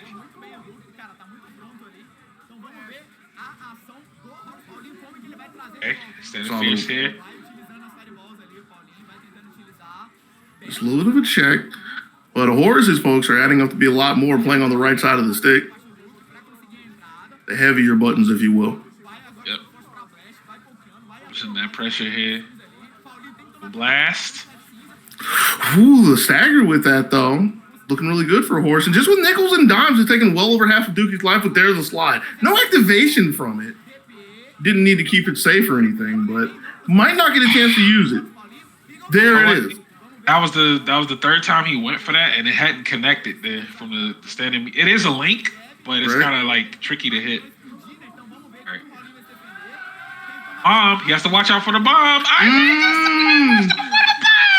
Dun, dun, dun. Oh my gosh. You gotta slow down when that bomb is on you, yo. Got to. Right. Oh, jeez. Really trying to crack the defenses and beat Dookie to the punch, but kept talking, and he was the one who exploded. Yo, no video. No video. I like this. I mean, they're still commentating. I mean, of course, the match is still playing, but they can see it over there. The thing that surprises me, they haven't cut to the players, because I think they did that last time, but it happens. Whenever's having the hiccup there. I don't know. Are they aware? Do they? I mean, I'm sure that the chat's going crazy in the mainstream. Yeah, the mainstream probably going in. We want to see the match. We want to see the match. You just see like lines of text flying by at an incomprehensible rate per second. Yeah, and you might see a Brazil flag every now and then in one of them. All right, so give us a few moments, guys. Let them get that certain. But it looks like they're still commentating the. Okay. Now we got the split. All right. Sounds like we missed something important. I mean, it had to end at some point, yeah. So that's pretty important. Yeah. Well, gotta have. It's like no stream, using imagination. Close your eyes. Yeah, if I'm to assume that's Dookie over there on the right side, which would be player 1, like lean in very deep. HorusPaulin. Seus flickers para pokear. Belo delay, botão para conseguir a conversão. Faz a V-skill, vai empurrando o Dookie. Vamos ver, faz a V-skill. Dookie dá back jump para sair da Alright, so yeah, they're still playing it out. Vamos ver o que está acontecendo. So give us a few moments, guys. Get that underway. Sweep com as Dookie, vai conversão o Paulinho agora. Consegue a conversão de novo, novamente. Locked in. Agora. I can't imagine what's happening. This commentary. Oh, hold on, Horus upset. Horus upset as well. He's shaking his head. Something happened. Both taking the swig right now. Right. What if it was another reverse? It could be 1-1. Last game, it's be 1-1.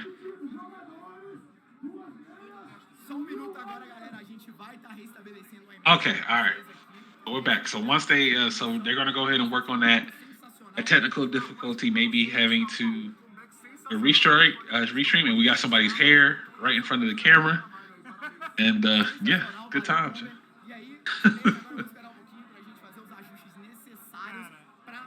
Let's see. Let me take a look. I don't think it was updated.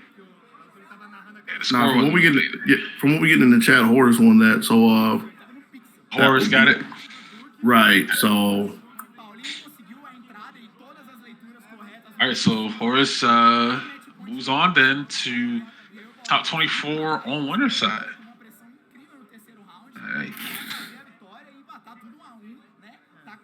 Okay, maybe do a restart on the stream or just do some technical stuff. But it looks like Horus is going to move on to that big table for the top 24. I know you're not over here trying to do Twitch tech support with a mic. Just go over here and wiggle the wires a little bit, see if you can get everything working. Turn the printer off, turn it back on. Who, me? Yeah, you. I'm just saying why they do their technical doodads and gizmo whatchamacallits. Why they do all of that stuff? We'll be here. So, all right. So there was another match that we unfortunately we didn't get to see. And winner semis for another qualifier for the top 24, and that was ChuChu versus Alexis. So it looks like Alexis took it 2-1 over ChuChu there. Have you seen Alexis at all today? Nope. I knew. Nope. We only seen ChuChu, who was a gym player. Right. So I am not familiar with the character that Alexis played, but congratulations to them. Guys, of course, we'll see them. Hopefully, we'll see what happens, depending on what the schedule looks like. So we're getting back here. Come back over here because, yeah, that was 1-1. I was thinking really hard about that because I'm one of those people who can't remember a score past, 20 seconds. So game 3 for this winner's series. 3. Okay. I thought they would say Horus had won the set. I was like, oh. No. It was just Horus won. So you took an inch and you went a mile with it, but you went the wrong direction. I anticipated that it would have been Horus won the set, but I think Horus just had won that game. Okay. Right now, Dookie. Oh my gosh, nice EXO. I caught reaching. Horus stepping up, taking another throw. Woo! Backdash. Yeah, the fancy footwork in the cycle to eventually get out of the corner has so much space to work with, and caught the jump with a fierce paint the fence. More like paint your feet. But Horus is just he's not looking too happy about that, shaking his head. He has to get back into it if he wants to stay topside. It's the Sharks. See if Dookie from Argentina can close this out here. Got checked up, though. Horus was ready for the dash this time. Steps up, beefy crouch strong, but doesn't confirm that. Picks up the spare a little bit later to throw for the stun, and there it is. Meter gain here. Nice. Oh, wait a minute. Here. Hold on. It's not over yet. All right. Jab. 3 flickers. Really spaced out the slide. Dookie still chasing in. I don't know about this. Oh, what's going to happen? It's still working out. Oh, my gosh. Yo, what if? Yo. You see Horus is waiting this time. But didn't wait long enough. Oh, my gosh. Hey, Dookie.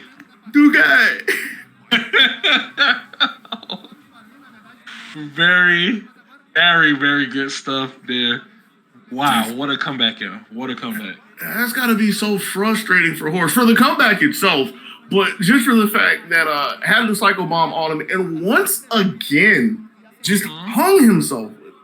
And the thing that's got to be the cream of the crop and infuriation is the fact that he was actually waiting this time. The first time we saw it in the first game was trying to beat it to the punch and got interrupted in the offense. But that time was blatantly and actively waiting to defend against it and still got tripped up in a little bit of movement.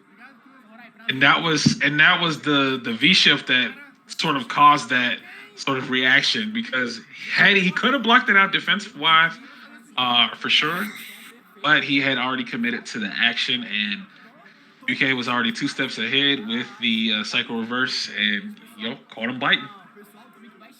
It is. We gotta get again. We get the switch out. I told you every 3 match we need a new face. We got another new face here into the mix. All right. So most of this, according to what our notes say from production, is most of these guys are players, and sometimes they'll give interviews and stuff like that with the players as well. So that's interesting. Just like a post-match interview or just talking about the event, which is good. I like that. Right. Is everybody involved? Getting some lore for the archives. commonly known as content by the kids. Content creation, Aaron. Yeah. And it's a good stuff to have because it's the kind of things when you get these interviews or just get people talking about the day that will get some people interested a little later on down the road. In a couple of years, when somebody new is coming to the scene, they might come across it by stumbling across their page, and they're just like, they're just players. Like, what about these people? Like, have they been grinding like day in, day out, 24/7? Are they people who have like any other big walks of their lives? Like, what about them? And they just have some information that they can get, they can retain, and they can learn from. Okay. For sure, man. It's just a tale of experience, knowledge checks, and just the overall awareness. So, looking at this, I was pulling up, looking at the bracket. It looks like C1 is pretty much all set in stone.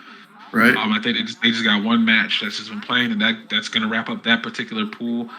But what we have so far for me, man, we saw with the Sim, taking a 2-0 over Gust, going in the top 24 on winner's side. Then we have Zangief Balado with their Geef, taking it over NieL's Luke with the 2-0, moving on to top 24 on winner's side as well. Bottom half of the bracket, of course, those matches didn't get streamed, but looks like Dragon Legend took it 2-1 over Saitama, and they're on the top 24 side. And I think Firelord and CRT are still playing their match, but that looks like that'll wrap it up for Pool C1. And as we take a look here, I was about to say Luke, but as we take a look here, oh no. We take a look here. We see, like I said earlier, Alexis taking it 2-1 over ChuChu. We saw ChuChu on stream, but we didn't have a chance to see Alexis play. But they took it 2-1 there. Dookie took it 2-1 over HorusPaulin. You guys just saw that match. And they're moving on to top 24 on winner's side. At Pedro, the loser side, they took it 2-1 over Mozart. So they're in top 24, so good stuff to not Pedro. And Dimitri is waiting for the winner of Capitanlimon versus Bruno Cross. Or should I say, or is it Bruno Cross? Like it's supposed to be a play on Chrono Cross? That is totally a U. Like. That is totally a U. That's what it's looking like. It says Bruno Cross. Come on, that's supposed to be a play on Chrono Cross. I know it is. They're not slick, but anyway, the winner of that match, they'll be saying against Dimitri to see who gets to make it out of that pool. So for the most part, C1 and C2 are just about finished. We hope you guys have been enjoying the matches and enjoying that content. So we'll get ready to, I don't know if they'll do a break before they do C3 and C4, or they're just going to jump right into it with pool C3 and C4. But for the most part, we got players sitting down. And these are two new players here on my end. So I think we might actually just be diving into pool C3 and 4 now. Right. Okay. That's what I'm thinking. Yeah, these are two new players. I haven't seen them. So, let's see what we got. Yeah, and I see that the rest of C3 has just been queued up. So, all right, we here. Fresh new batch of competitors. Yeah. Run it again, trying to see who makes it all the way down to top 24.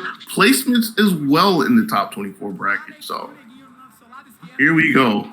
They had us in the first half, not gonna lie, but here we go. C3 and C4 are underway. Let's go.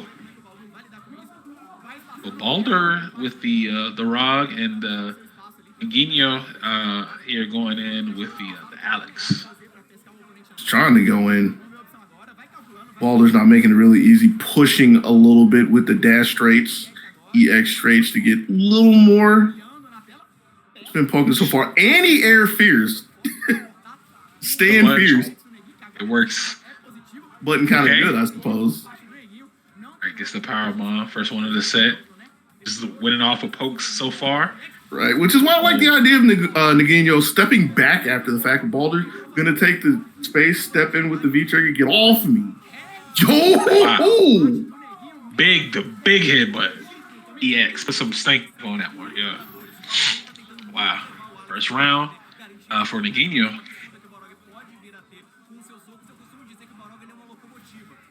Very solid round too. Yeah, I was just thinking back. It's like a really solid round because, you know, when you think about like a lot of Alex players, a lot of what you see and a lot of what you hear about Alex is, you know, just a lot of the guessing close range. But Neguinho, solid mid range, solid pokes in the first round. Having a little bit of a struggle to get back to the feet here, but this is going to help with the DDT stepping up with a throw as well to take the lead. Stomp to keep chasing. DDT one more time. One more guess, step up, and a big shot. Woo! Oh, we gotta get that hydration going, baby. Look at that. Water, Red Bull, beer. You know, we had all the liquids, bro. All the liquids. You need to make sure you're hydrated. Fluid gaming? Fluid gaming. Fluid gaming. Please. Gonna make me take a sip of water myself. Look, this the hive mind.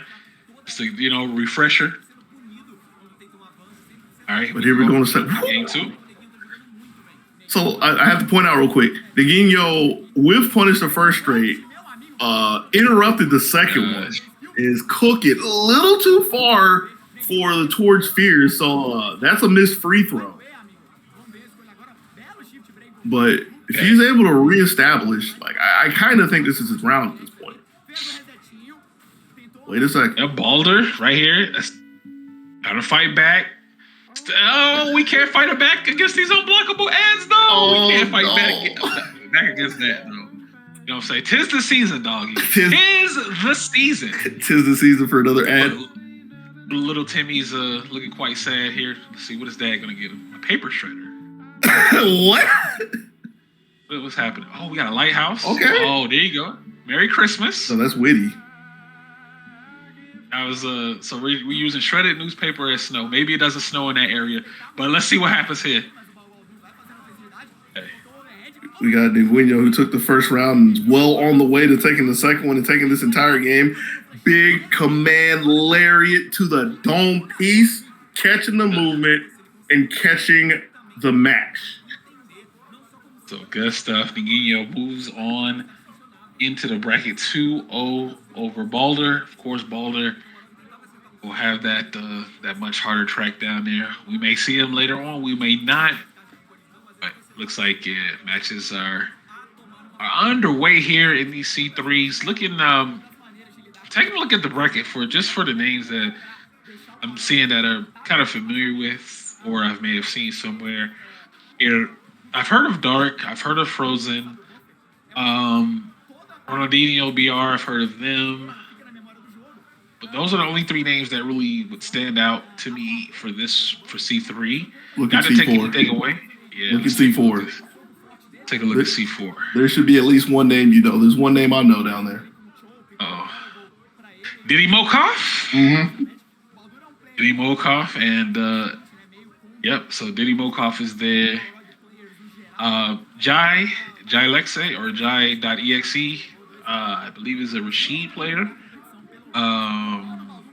Broly now, I don't know if that's Brolinho or I'm thinking that's Brolinho, but he just calls himself Broly now. We'll see. But for the most part, those are the only names that really stood out to me. But again, we'll see what happens. Again, this top 24, the trek to 24 ain't gonna be easy. So we'll see what happens. So thank you guys so much for tuning in to the English rebroadcast of this stream. Holding it down on the fort is, of course, your boy Shadow Ace, and then Doggy Samus was, explaining to me about his adventures in Pokemon before we got to the next match. Oh, do I have to keep going with that? You gotta keep going with that. I was asking you why you didn't have a Flamingo in your party. Because I have Tinkaton. I have Tinkaton. Yes. Oh my goodness. So what's the is that the Pokemon with the hammer? Yes.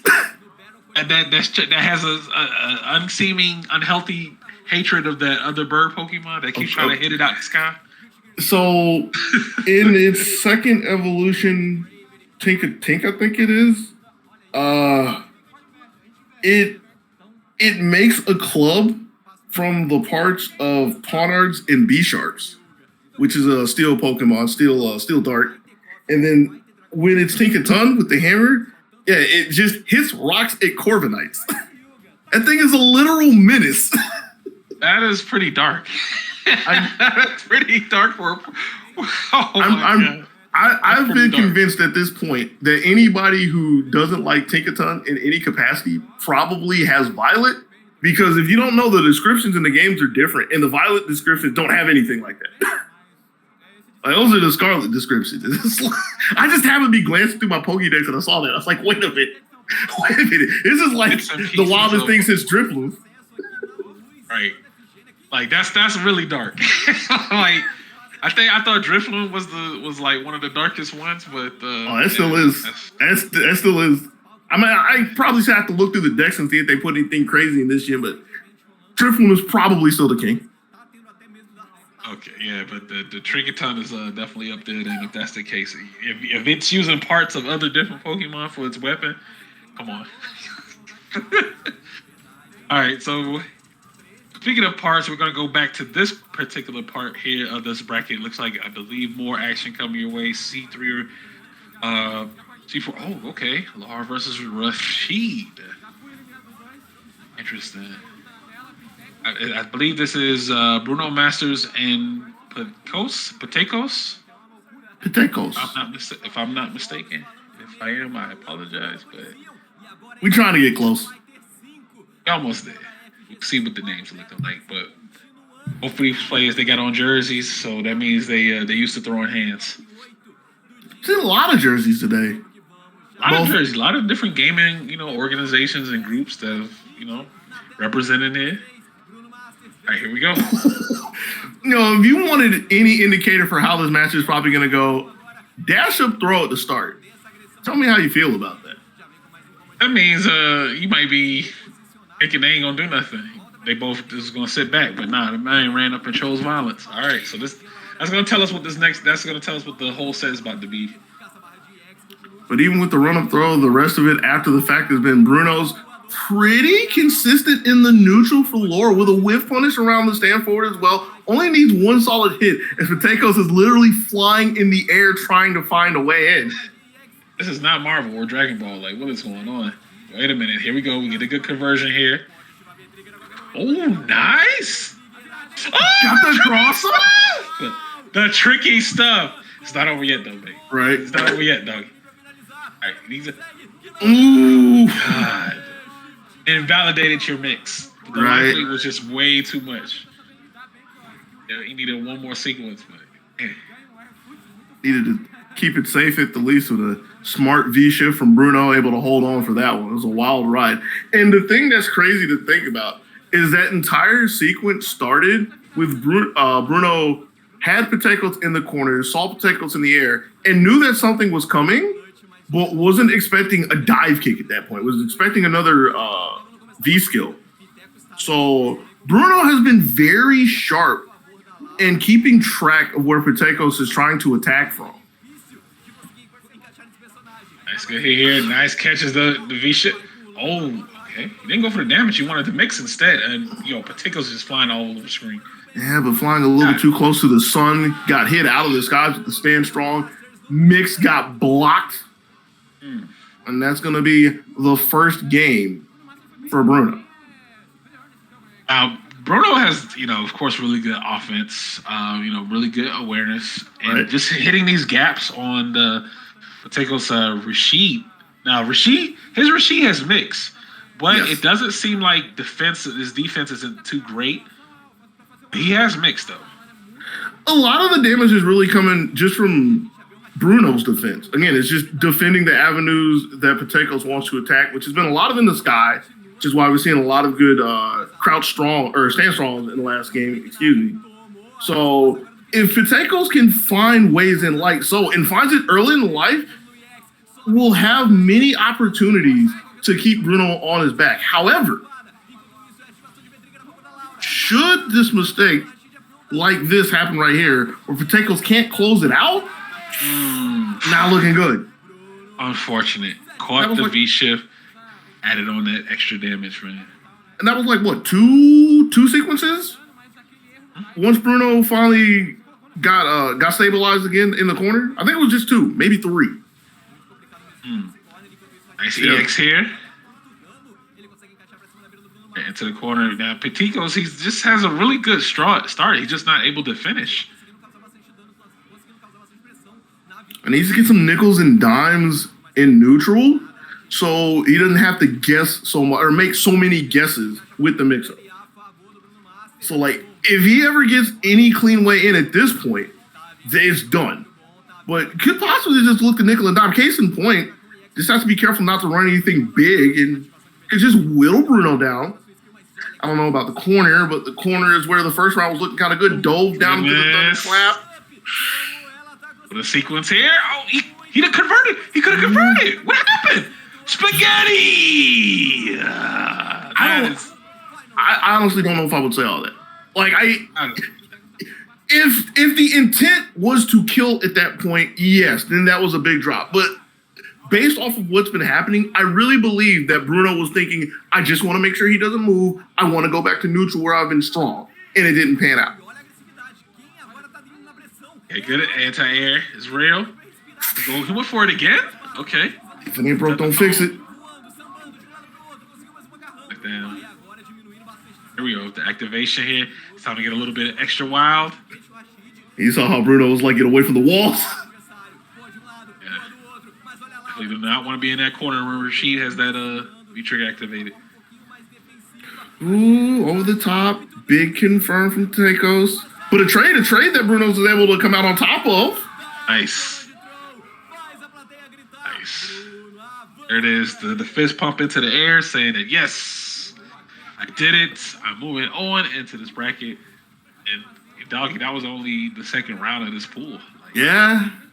That was only the second round of the pool. That just lets you know what we're in for, how close, intense, and nerve-wracking these matches can become. For sure, so good stuff to BrunoMasters. Moving on. You said that fist pump was for I did it. I feel like that fist pump was for I survived. I survived against the onslaught of Rashid. Is that what it was? Yeah. Rashid definitely. Yeah, I'm sorry, go ahead. I was going to say, which again, Bruno did really well in. Like, I would dare say that's that match was an index case of what you would want, how a Rashid match goes. Where, like, it's aggravating for Rashid if somebody is able to consistently anti-air. I don't think there was a dash at any point, except for the dash or throw in the beginning. I think all of PITEKOS' offense, majority of it was in the air, right? And imagine if Bruno was inconsistent or was not willing to anti-air. We'd have a completely different match. Like, it might have still went in Bruno's favor, but it would have been having to guess time and time again to get out of the situation. But because the stand strong was so strong, it was obnoxious for PITEKOS to ever get anything started. And by the time he did, could only take one, maybe 2 more sequences, and was just never able to survive. And that was the tell of the tape there for the entire match too, as well, as far as Bruno being able to set the tone. Against PITEKOS. PITEKOS, of course, did get their sequences going too as well. Had some really good mixes, but just couldn't keep the pressure, couldn't keep Bruno contained, and Bruno was able to power through that match in 2-0s, PITEKOS, and moves on. So, of course, most of the round one winners matches are being played there, and they've just about wrapped up. So we're going to get our next match queued up for you guys momentarily here, but we want to, of course, thank you for tuning in and catching the English restream broadcast for Battle Coliseum 2022, hosted in Sao Paulo, Brazil.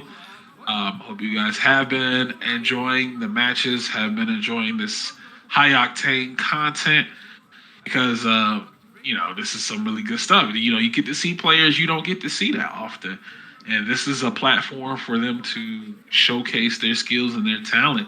So if anybody made it into, and you know what though, I pointed this out with when it was me and Big Bates. I noticed that there hasn't been a lot of DQs. Like everybody's been here. Like I think this is one of the few vents that I've seen, really maybe 1 or 2, but outside of that, everybody's here. I'm gonna take a big jab. Okay. This isn't an American event. Something that I would imagine, I can't say this for fact yet because I haven't sat down and looked at this, but I wouldn't be surprised is if you looked at like all of the non-American countries. Well, I guess you might put Canada, but I wouldn't even put Canada in there. If you look at all the other countries, you probably come across a lot more people who are eager and hungry to come to an event to compete. So you're going to find fewer, in many situations, no DQs because people are actually there to play. They might be there to play in different capacities. Some of them are actually striving to be the winner or top ace, whatever goal they settle. But at the end of the day, they're there to compete. Whereas if you talk to a good amount of American players, and think about this when I say this, when you talk to a good amount of American players, they go to a lot of events just for the experience of being at the event. They go to hang and see their friends. They go to experience the cities, especially if it's in like a really big city, like your Orlandos, your Atlantas, even your Chicago's, places like that. Mm-hmm. Even though a lot of majors, my bad for cutting you off there, even though a lot of the majors in America wind up with far more people, you will find a lot of people who are there not specifically to compete and test their mettle. So if they really just want to be there just to see the sights, maybe see what's happening in the artist alley, get some good food, they're not too worried about the DQ, Different mindset, different environment. And then also to add on to that, and it's also about the event availability. There might not be too many events of this size and this magnitude to be hosted there. And for this to be done by a team, collective team effort for them to even host this particular event, this is something that you'd have to take advantage of and, while it's available to you. So which is why you see such a high and passionate turnout versus if it was like in any other area, you may say, okay, well, if I miss this event, I could just go to this event because this event is just next week, or this event is just a few weeks away. So this, based on the availability events that are being ran and held in Brazil, this might be their biggest one that's, coming up anytime soon. So we're going to show up and we're going to show out.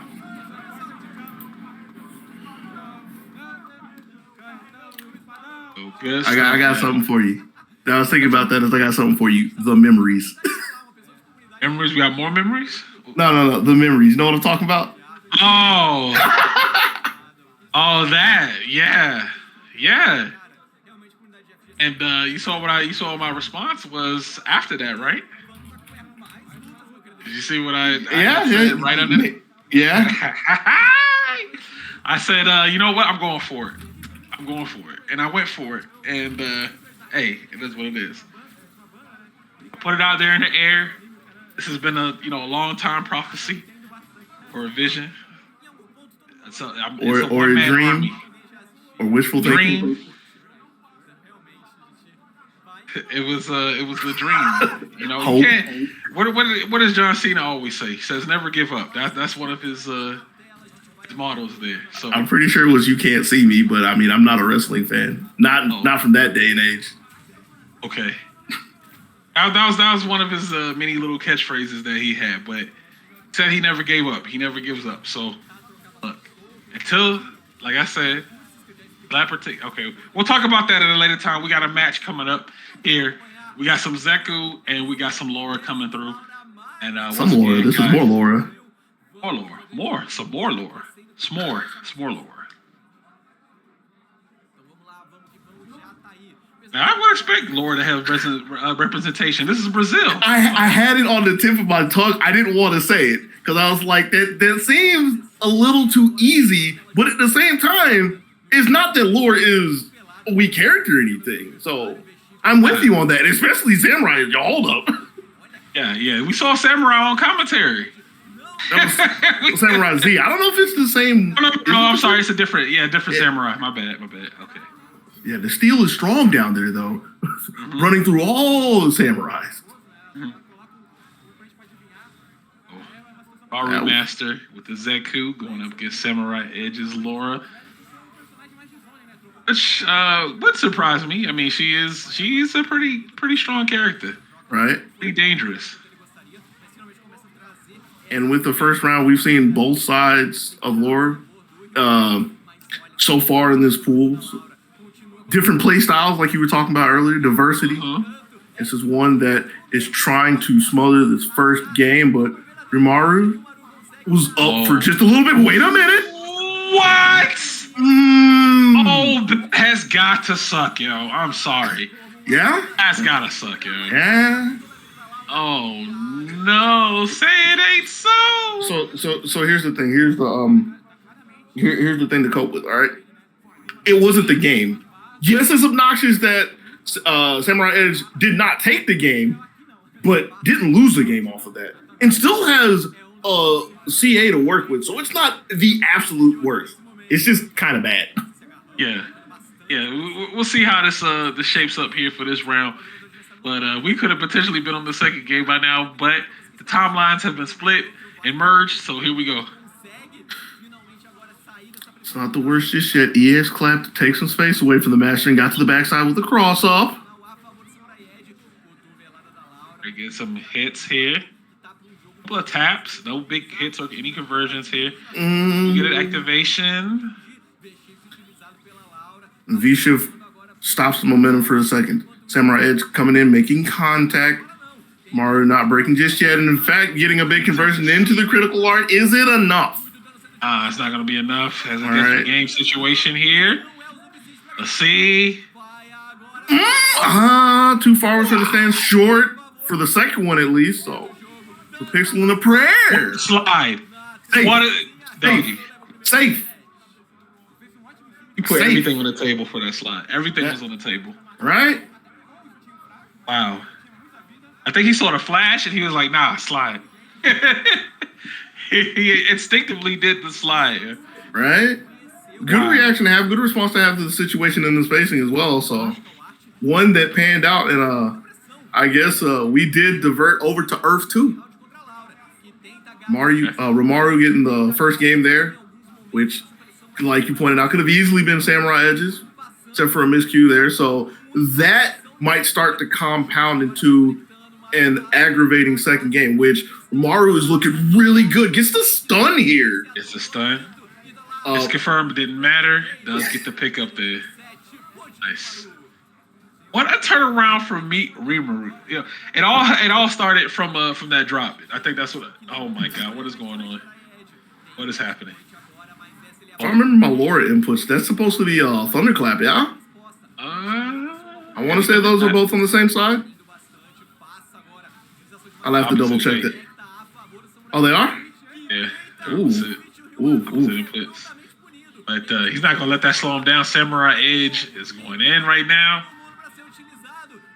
Button presses. Huh? What a jab. Oh, tried to react to it. All right, SamuraiEdge staying alive in this bracket here. Trying to, at least. But RymaruMaster still sitting on set point. And these have been both big rounds between the two. They're like very heavy to one side or the other.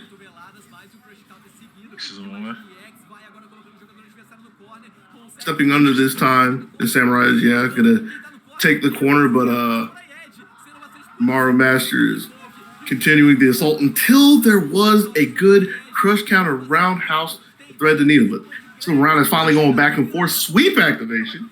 Double sleep. Same side. Oh yeah, this is it. Yeah, that's it. We're going to the game one here, going up to RymaruMaster. It's game two. Oh, sorry, score was not updated. Threw me off, but got him. There it is. RymaruMaster. One confirmed. Them drop. Change their timeline. And that's what happens. He was like, nah, SamuraiEdge supposedly was supposed to have that. But what happened was, something changed. But good stuff. Congratulations to the Zeku. So they're RymaruMaster. RymaruMaster. We tried. Trust me, I can hear it in your voice too. We tried out there. So that was a good game. Really violent game. Really a violent game. Violence. Yeah, really a violent There's game. a lot of violence going on. Yeah. Because it was like you have these games where you have somebody with a huge lead and they're just commanding the entire game. And it's not just like what we saw in the first game of this pool with the Balrog and the Alex. I can't think of the names off the top of my head. Where those were pokes. Like a lot of the damage in that game was done in sequences, in confirms and conversions, right? But we saw SamuraiEdge just completely lose the momentum with the misinput at the second round, right? And for I think it was like 3 rounds straight, RymaruMaster is just in control. Took that second round, took the third round straight, and basically took the first round till about like half life or so, somewhere around that area. It's just a complete game where either one side is in complete control or the other. There's not a lot of neutral. There's very little responses to get out of the offense. It's just who is able to finally find the break and get their party started. And that was just the tell of the tape there for that particular match. That one input error, that one input drop could change the entire dynamic of the match. And as it saw, it did, because RymaruMaster was able to get the match. He got the round, and that was what he needed to carry on the momentum into the next one.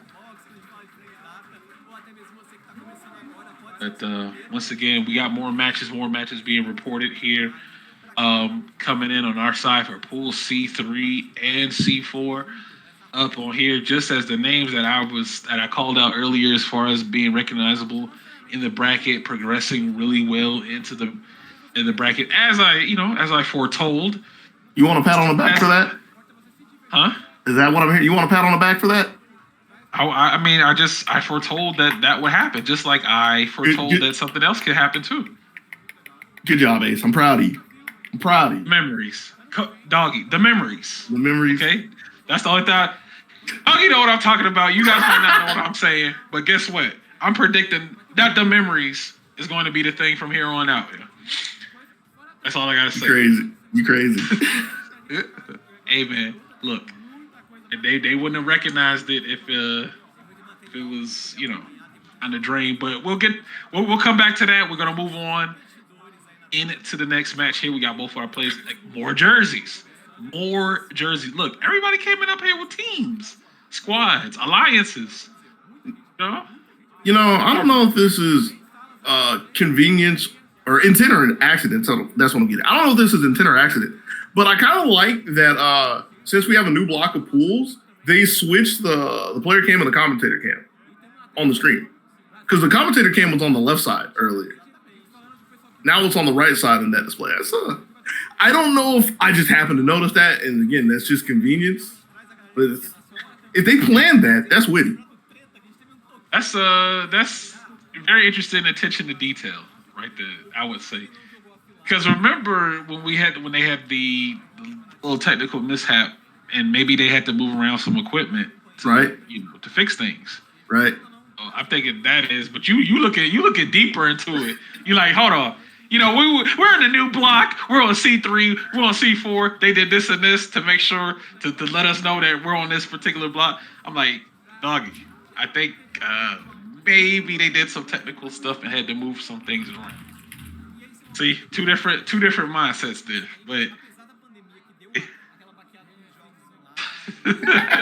He said he was ahead of the curve. But we got more action coming your way. We hope you guys are enjoying those matches. Again, Dark and Frozen was one of the names. Yeah, Dark, Frozen, and Rolandigo BR was one of the names that were calling out for pool 3, C3 that I thought was gonna, make it pretty far. And they are doing it well on that side. They still afloat. They're still afloat on the winners. Right. And let's take a look and see what C4 got for us here. You're gonna have to take a look over here with you as well. I'm interested to see if anything's happened.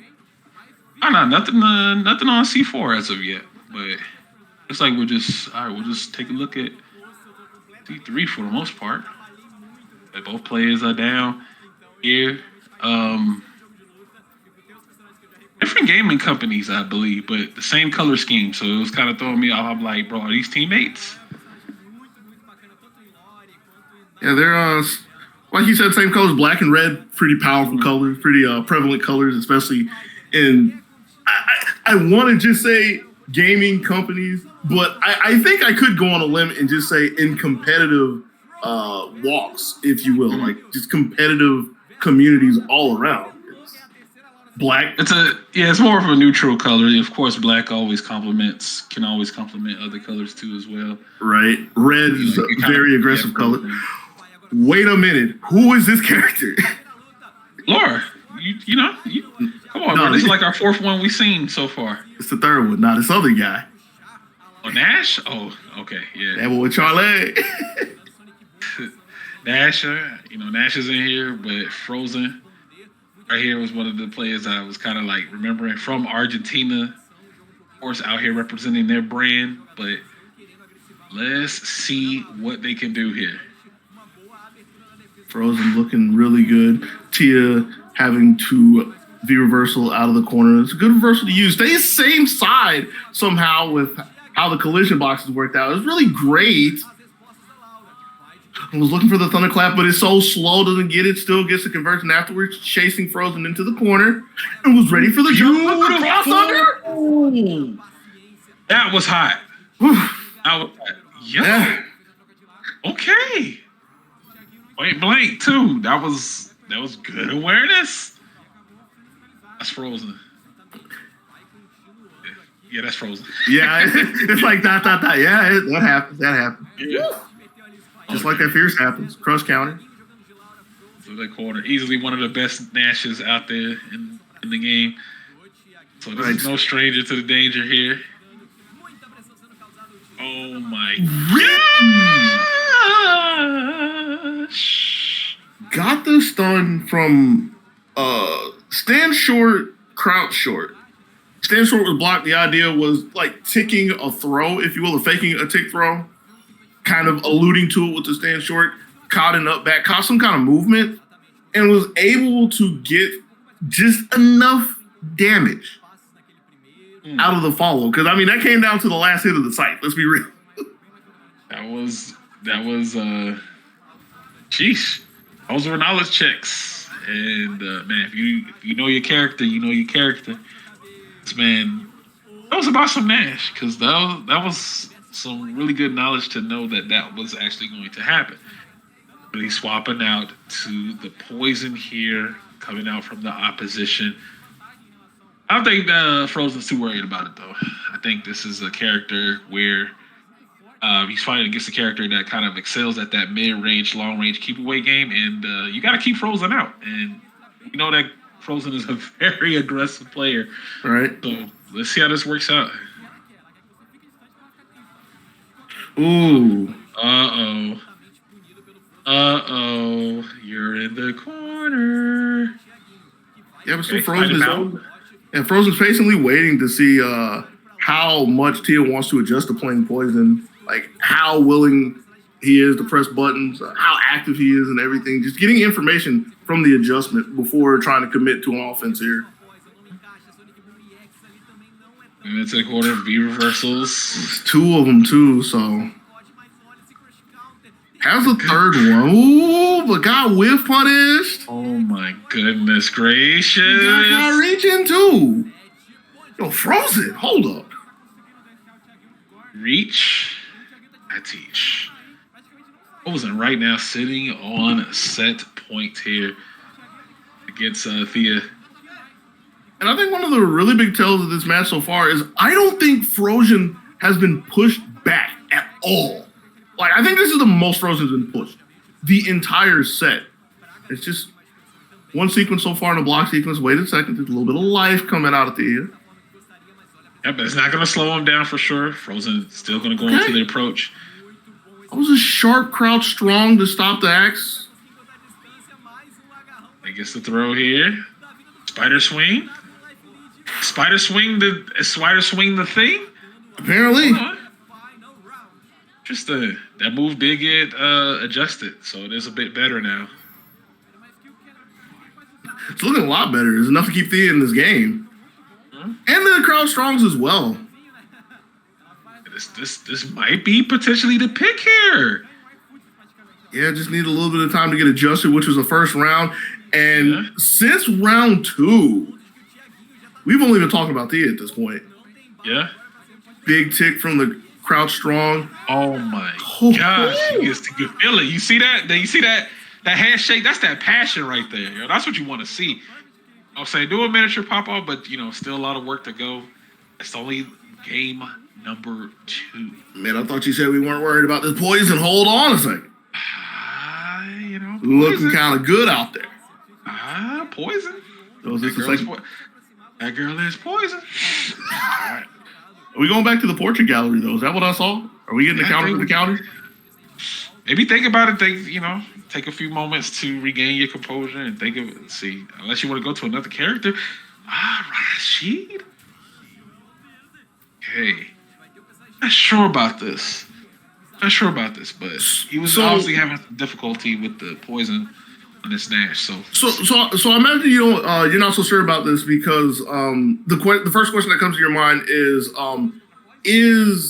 Frozen going to be able to get in and get offense? Is that what you're worried about?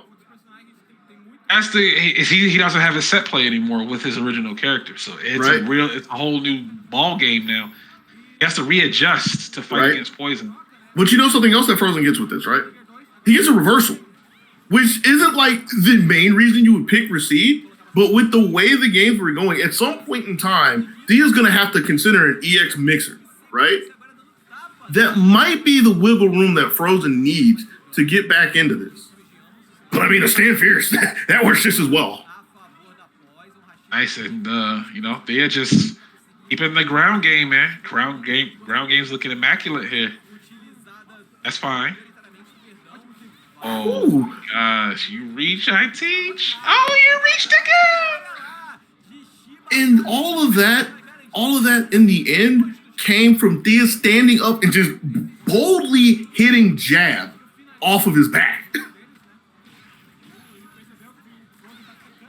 Yeah, showing a lot of resilience against Frozen's offense.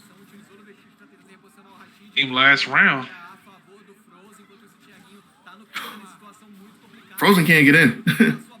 Yeah, this is looking extremely difficult right here for Frozen. Oh my god, and that's gonna do it. Here moves on into the bracket. What a turnaround from that character. Going from Laura to Poison? Interesting. Hey man. I just have to ask this again. I thought we weren't worried about this poison. I mean, look, things can happen in the battlefield. Things can change. Meta can change. Characters can change. Mindsets can change. Flow, everything is different. And again, with the shimmy game was ridiculous. He got caught reaching several times. And again, that V skill 1 from Poison was doing a lot of work too as well, especially against the Nash in the quarter, forcing Frozen off of the main and onto another character. That kind of, I don't know about that. You're not giving credit to the unsung hero though. Who's the unsung hero? Crouch Strong. Crouch Strong. Yeah, had a couple of Crouch Strongs against the Scythe, stopped the pressure from Nash, and then had a couple against Rashid as well, because that was a V-Skill 2 Rashid. All right, so just basically the important thing being controlling the air. Controlling the air, which we didn't see with Laura. Like, that was so long ago. That was like literally the first game. But I don't think I remember saying anything about a Laura anti-air, right? So that was just free reign for Frozen to come in at will, which made the first game look really easy. Switch to Poison, get some confidence with the anti-air, get a really strong anti-air, one that a lot of people still can't stand. Very good stuff. And then on top of that, on top of the building, on top of the kit too as well, she had keeping that mid-range, game with the whip. We saw the crouching heavy hit. We saw the standing heavy hit.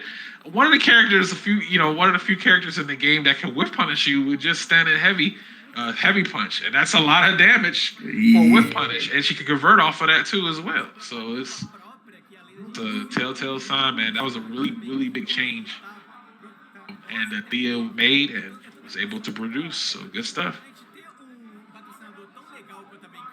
That being said, I'm trying to see who we got up next. I think we're still saying in C3, but I don't know if they have a next match marked. I see they have some potentials. Yeah.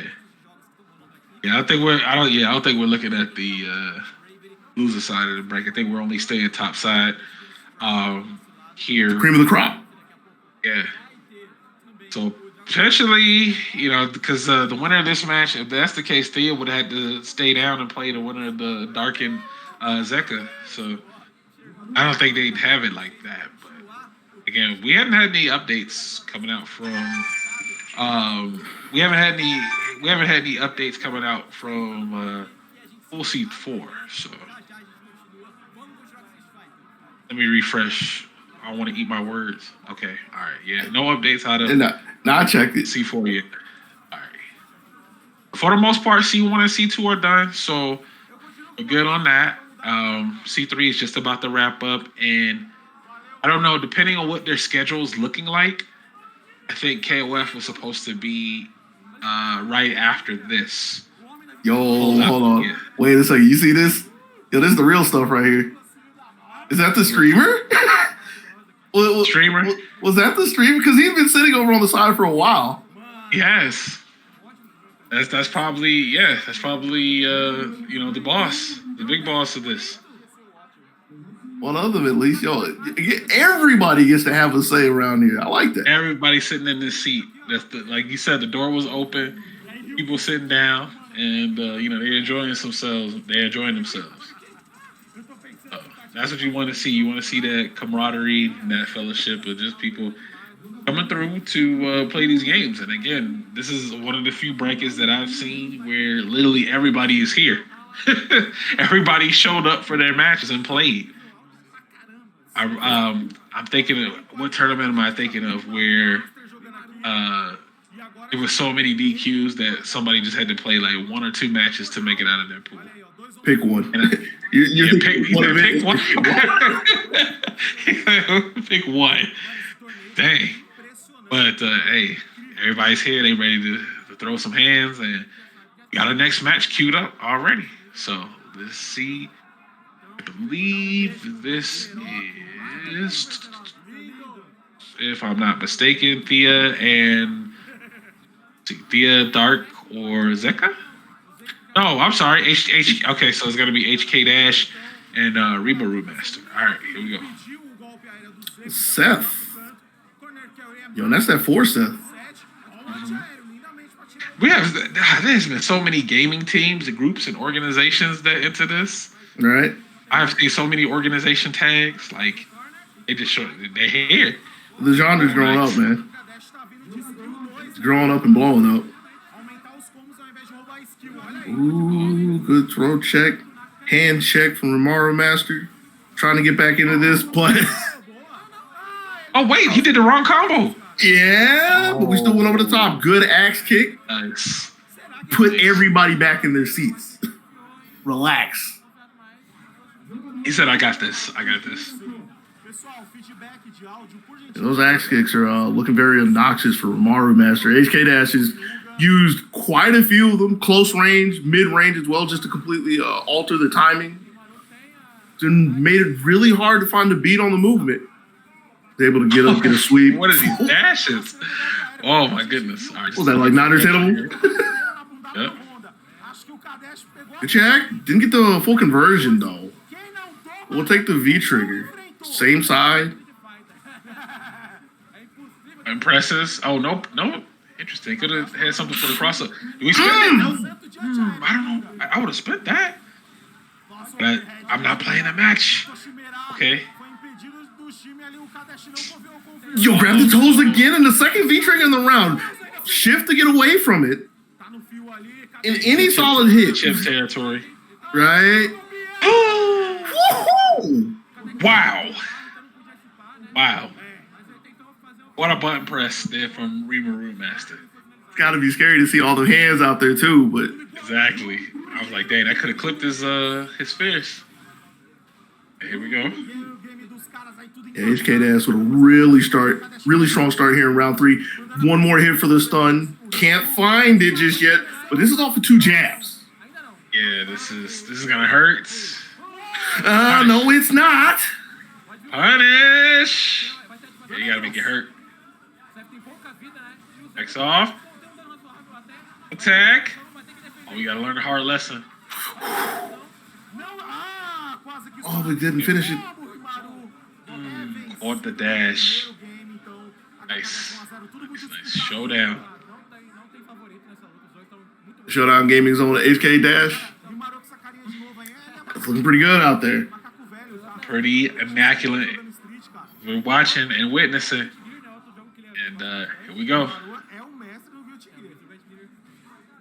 You see the confidence, like stepping up in the neutral. RymaruMaster's like waiting to see if any of the axe kicks are coming out, but that's just allowing HKDASH to just step up for free.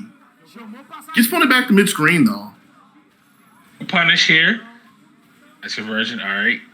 It's a couple of hits. Here it is on the knockdown. Dashes up, backs off. We'll take that trade. Nice. Good DP. Next up here, good life lead from HK. I question that in here, but hey, it panned out. That's one I'll take up with Capcom. Big axe kick. It's back and forth. I felt like that was an anti-air, but it he was. just got standing medium kick instead. It was, because used it earlier. But I think the air game is starting to be a real trouble for RymaruMaster because HKDASH is mixing axe kick with just straight jump-ins. And the jump-ins have been landing a decent amount. I won't say like consistently, but the big thing is RymaruMaster has to guess anytime HKDASH goes up in the air. Very slide into the activation here. Let's see what happens.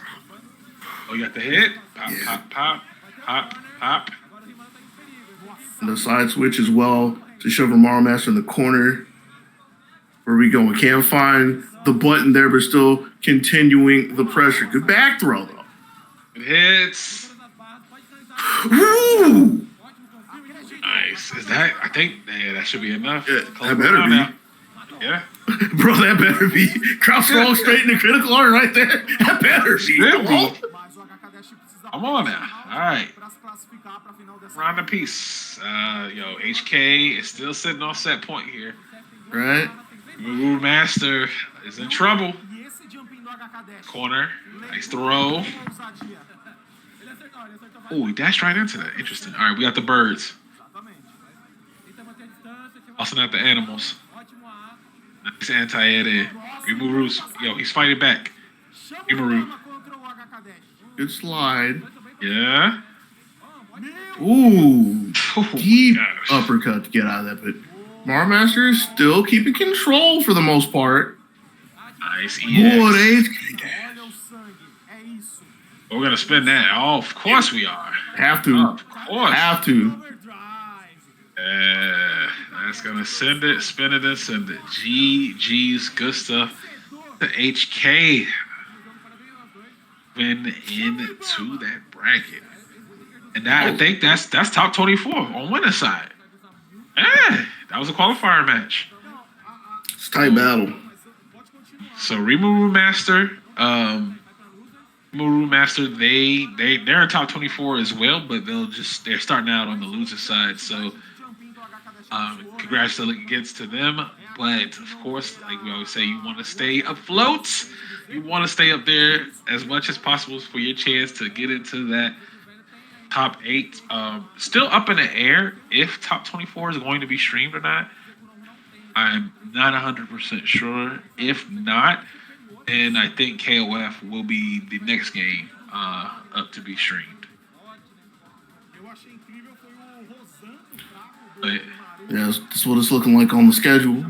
Yeah, don't commit us to it yet, but yeah, we'll see once we get that ironed out. But we're for the most part looks like we're just about almost wrapped up here for Pool C3. I believe we get in Thea and Dark coming up next. Let me see. Do we have any activity on C4? No, C4 is still flatlined on the bracket page. All right, so C4 is it's a mystery. It's a question mark on that. What it could be. But, let's see. So the FGC. Okay, so yeah, FGC Watcher. Yeah, I believe this is on streamer production. They take a break. They come in and they want to talk to the good people, and that's what you like to see, man. We've been seeing different people on these streams. So I love to see the rotation of content of these creators, because Hugo's been holding it down for a while. I think he's the one that's been staying the longest, and I think we got production commentating with him. So they're letting Hugo stay over the 3-match limit. Yeah. I think he was the first one that broke the curse for the stream. So he's here. I think everybody else may be out there playing their matches, but we'll see what the direction is for the next one. We hope you guys have been enjoying these matches, enjoying the content, and stay tuned, because depending on that, depending on that, we may got a few more matches before we transition over to KOF 15 and get you guys a brand new set of commentators to hold down the fort for that. And of course, I already know the KOF action is going to go crazy, especially in Brazil. What? They come over here and take our money. Quite literally. They traveled all the way over here. Recently with Climax Tonight, I mentioned Phoenicius. Phoenicius is actually one of the TOs for this event, Battle Coliseum. So this is in his home turf. They came for more than just Climax, right? They came to maybe vacation or to visit somebody. No, I thought they came to a +2 as well. Yeah. Oh, it's event wise. Yeah. Event wise, they came to a +2. They came to a +2 a couple of times, but I think one time it came after the tournament was over with.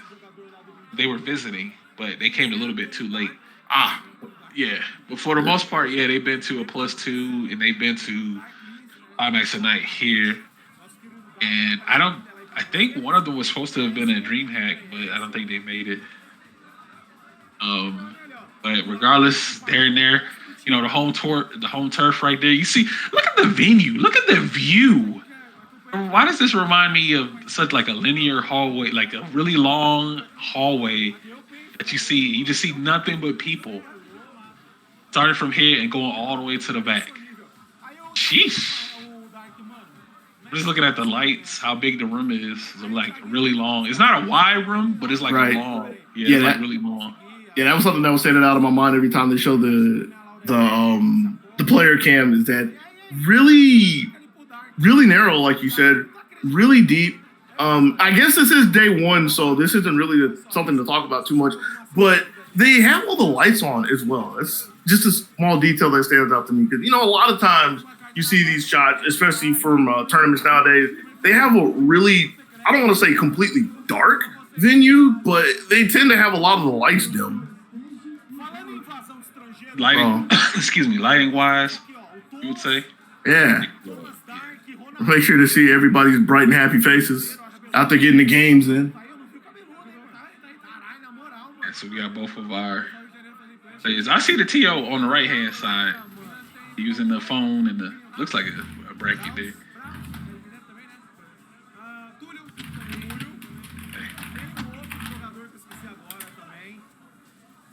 All right, so it looks like they're discussing some things. And again, folks, just give us a few more moments No clue what's actually going on with that C4. I do see progression in C3. Like a lot of the loser matches are being updated. Right. So it looks like PITEKOS is one match away from getting in the top 24 side. Frozen and Neguinho is playing right now. So they'll be playing the winner of that match. And the other two matches are being played right now too as well. So I got a random question for you if you've been looking out for this. Have you seen anybody playing on all button controls?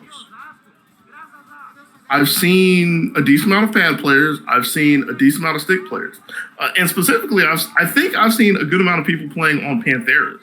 But I don't know if I've seen anybody playing on a all button control so far. No, I haven't seen no hitboxes, no mixed boxes. You know, no junk food arcade sponsorships. I haven't seen none of that. I don't even think I've seen, or at least I haven't been paying attention if somebody has been playing on pad. I think most of these players have just been on stick. There have been a couple of pads. Some pads, okay. Right. Okay. And like, even if you haven't seen it, you're not going to get away from it because with the state of peripherals and the FGC, pads are pretty strong. Pads are very strong. Pads are strong? Pads are strong. Pads are strong. Pads are strong. It's an easy argument to put on number 2. You put sticks on the bottom right now. Why we got stick? Oh, there goes Pernicious right there. I was just talking about him. It's one of the TOs.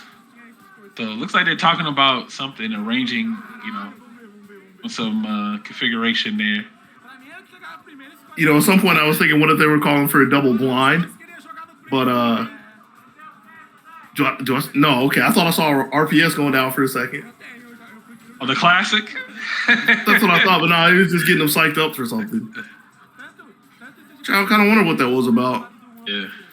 He look like he's been, he's busy. You see Pernicious running around, making sure things are good, and just going from pool. That's how it is normally at these events, especially when you're the TO and staff. Just do like a quick meet and greet, talk to somebody for like 2 minutes, and then you zip it and zoom in right through the crowd to go handle something else. So we got our players sitting down, ready for these matches here. Interesting. Poison versus Alex. This does not look fun for Alex. Can't imagine. Is there any match that's fun for Alex? Oh my gosh. A character that relies on pokes versus a character that can outrange you on pokes? Come on. Personal problems, that's what I'm hearing. Alright, so we got Thought. We got Dark going up against Dia. And Dia, I like Dia's committing with the poison pick simply because of their performance that they did against Frozen. Right. I don't know if I'm so much of a fan of like the aggressive start trying to dash and chase down Dark, but testing the water, seeing what's happening between the two of them, trying to see if there was going to be any free ground given, which it hasn't been, but Dia's done well to keep this close. Mm-hmm. Empty jump fierce. Nice solid tech there. All right, and Thea right now on really, really good momentum. Needs an activation. A hit. Oh, okay. Let's get the start. Oh no, I don't like that. And I just realized he's using V skill too, but he didn't have it charged, so he couldn't get that extra move off of X stun gun here. But right. Let's see what happens. All right, round 2 here. And this is like you trying to throw pokes at me, bro? I'm playing poison. Hey. And the big thing to point out with the pokes is it is a really heavy committal to the ground game thus far. I don't think Dark has gone to the air and has just been able to walk at the air and eventually put him in a corner. He's looking really good at this point. Takes the jump away, gets the big shoulder as well. A little too early with the elbow, though. So Thea gets out of the corner, hurt and wounded, though. Yeah. Oh, my goodness gracious. Boots versus Whip. Okay. All right, let's see. Still game 1, yo. Still game 1, please. All right, button presses. Nice. confidently stepping up and taking a throw. Stopping the jump out attempt. He was looking really good this round. Back. Using the stance to back all the way up, but came a little too close for Dark's liking. All right, Dark right now, making something happen here. Oh, his V-trigger. Okay, his V-trigger and V-scale 2 loaded up. He can do a good cash out. Doesn't need too much, though, so it's trying to chip away at this point. Finds a fierce Dark trying to run away, and Thea. Trying to run. Yeah, really solid round and first game. They were smiling. See, the thing was, they were smiling a bit earlier. Now there's no smiles. Now the smiles are gone. Now we're in business where, they had to clock in to, put on their suits. All right, here we go. Game 2. Ooh. Took a fierce and then tried the dash in afterwards. Theo was ready to shut this down. So close to stun at this point. Stunned? So you know what I'm close to- stunned? You know what I'm stunned? I'm stunned about these Xbox ads, yo. You know what I'm saying? Look at the Game Pass. Look at that. We get, Persona 5 Royal. Everything is all waiting for the, Xbox, new membership, Microsoft. Trust me, this looks And, good. we got these these ads in the meantime. Hope I you can't guys see this enjoy it. right now because I didn't eat before this. You know what I'm saying? I'm here, man. I'm here. We got to make sure. Oh, no. Give our players this content. Sauce to Papa John's, please. Nah, this is the sad thing about that, right? We see this ad and we come back and Dark won the round. So I really want to know. Yeah, like I really want to know the adjustments for it. Oh, what is going on? 3 times in a row. Oh, If it ain't broke, don't fix it. Hey, look. All right, nice power bomb here. Ooh. Yes, it wasn't enough.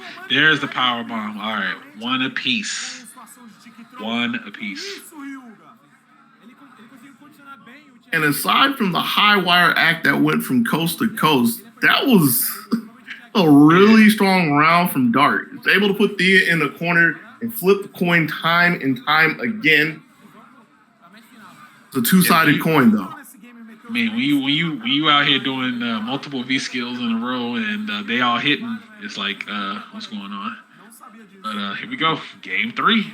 And starting to see some confidence out of Dark, too. Because, again, in the first game that Thea won, completely grounded. But now we're seeing Dark take to the skies and try to call the crouch fierces out of Thea.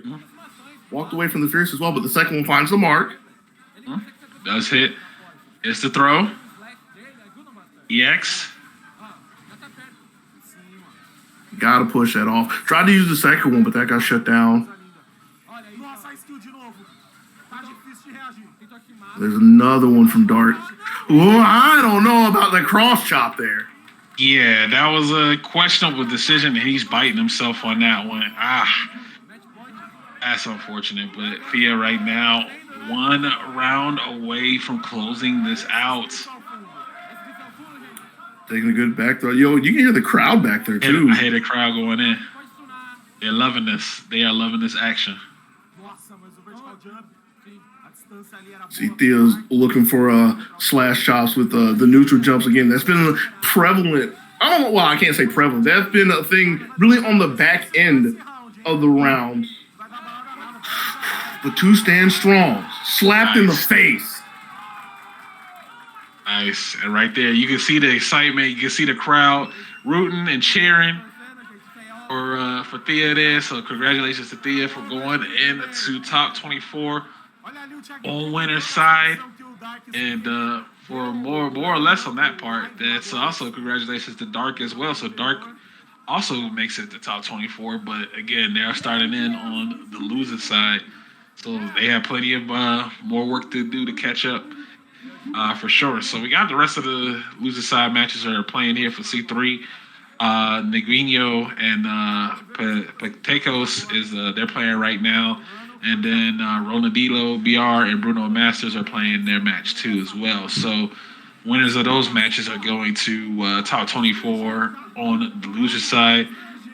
And again, C4 was the only one that wasn't running either it hadn't been updated or it hasn't been running simultaneously with C3. But just as I hit the refresh button, It looks like both, it looks like they weren't being ran at the same time because now I'm seeing activity on C4.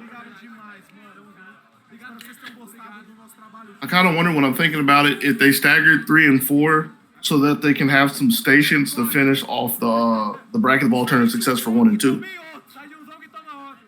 That's what I'm setup wise and time wise, just to make sure everything is just to try to catch up at least on time.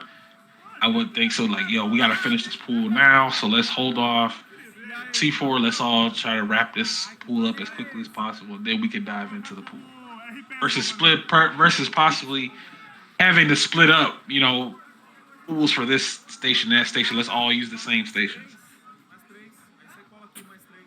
Now hold on. We've been talking about the jerseys here today. This is looking like a ball jersey. This ain't looking like a game jersey. All looks like somebody. Yeah, it looks like somebody who hit the streets got a mean cross. It's representing the tiger, tiger upper. So we got more faces, newer faces too as well. Again, production holding us down. FGC Watcher.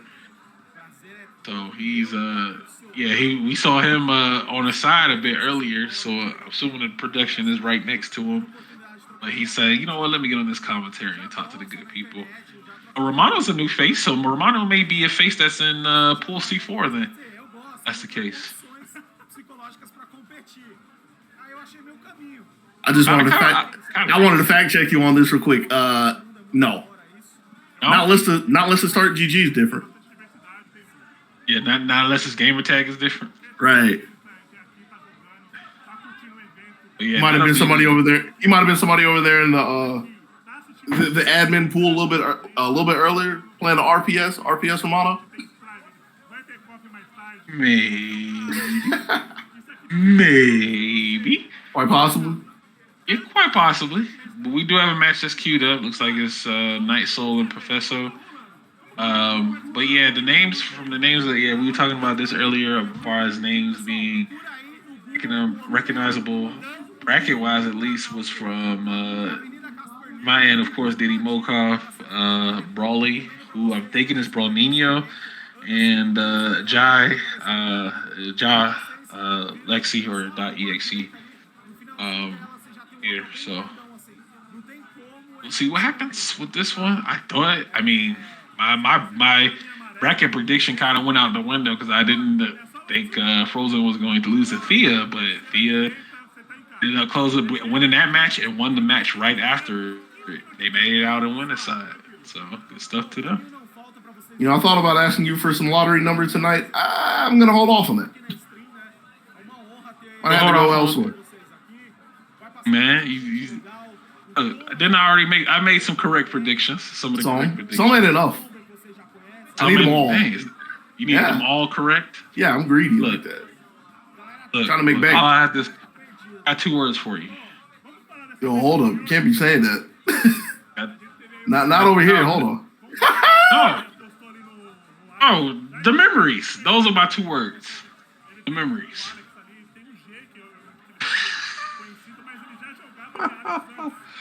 Oh boy. We'll talk about that in another bit. We got these matches come through, possibly C4 getting ready to get started up, gathering the players, probably doing a roll call, doing a double check. Again, it's up in the air if they are going to stream top 24. Again, I'm not certain. I'm not 100% on that. So we'll find out. But I do know KOF is scheduled to be on the roster after Street Fighter V. And we have our 2 English commentators waiting in the wings to see what that decision is. I know we said they watching. Yeah, they waiting trying to push us on. Yeah, they waiting. They was like, I see him standing right there, waiting to give us the boot. But don't worry, they're fiending to give you guys this English rebroadcast KOF 15 action. So you guys will see them a bit later on. I know at the beginning we may have had some difficulties, but things sort of smoothed out. You know, little hiccups here and there, but that could be expected with events for sure. You know, the hotel or the venue internet may not be up to par or up to snuff with what's expected, and you know, there's be some drop frames and all this other stuff and technical doodads and gives him a bobs. So I'm kind of chuckling in the back of my head over here because you said a couple of drop frames, and unfortunately, there have been like a couple of drop rounds here and there, but no, it happened. Oh yeah. That's also another thing too. A really important thing to point out though is no matter what's happened so far, that we've gotten the conclusion of every match, so that's always good. It's good. You know, we just had to take a quick shout out to Papa John's and Cheetos and the Christmas Amazon. Amazon Christmas kid who tried to, I guess, build the indoor snow house with paper mache. So it's we had a good variety of content here. Hope you guys have been enjoying these matches. Don't act like you're not going to steal that idea, man. What I did. Using paper mache for snow for indoor Christmas. Nah. I would just rather wait for something to actually happen. Since we're in Georgia, which probably is a high chance of happening in February or March, because our weather's weird. Now, I mean, I can't speak for you up there, but yeah, you said snow in Georgia. I'm just laughing because it's been quite some time since I've seen some snow down here. Oh, so it'll probably be like some light sprinkles. Some little light Parmesan sprinkles on the road, but then they kind of disappear. Well, you might actually get something that sticks. Y'all get something that sticks up there sometimes, not all the time. Like ice, maybe we get it. We see some, we get some of that, but it would have to be cold enough. It hasn't been like really cold enough for stuff to stick. Yeah. I think our last big snowstorm that we had was like in 2014 or 15, when it was like really, really bad and cars were all on the highway and you know, people were stuck in traffic for like hours and hours. I think somebody actually had to deliver a baby on the highway. It looked like a movie. What? It looked like the movie, so that was quite the experience. And I do remember being snowed in at work during that time too. That had to have been terrible. It sucked. It definitely did. But luckily, we had a gym that, you know, people could, you know, shower and stuff, so it wasn't too bad. Ace, let me walk you away from bad times and get you a question that's related to the topic at hand. Talk to me. Do you, and this is kind of a vague question, do you have any future plans for Street Fighter V? What's on your horizon? Future plans? Yes. As in attending events or doing events or? Vague question. Interpret it however you will. Okay. Unless you need me to be more specific. I would need you to be a little bit more specific. All right. Specific. Where you going, man? Okay, traveling wise. Okay. Nothing on the radar as of yet. Okay. Yeah, not yet. We'll see what the future has for us. But right now, just like we're trying to see what the future of this match is going to be, as we already queued up for some action here. And, you're not trying to have any of your filler questions. I hear you. It's what you mean? All I see is jerseys. We got jerseys. We got more jerseys. But like I said, 80 to 90% of the people who have been playing today have been wearing a jersey, some kind of some sport. I gotta call foul real quick. Why? I see another one of these Tiger uppercut jerseys, right? I don't see no Tigers on the stream. Tigers, but they're part of a team. Yes, looks like a team. So let's see. Do you have a bit of a classic matchup, a classic Street Fighter matchup of Chun versus Guile? This is a pretty vanilla, pretty basic match that you can kind of see every now and then. Yeah, wait till the V trigger happens though. See if we talk about that again. Yeah. Waiting on the show to get started. Add a little flavor to it. A little spice makes everything nice. Okay, Sonic booms. Try to jump. Ooh. Wow.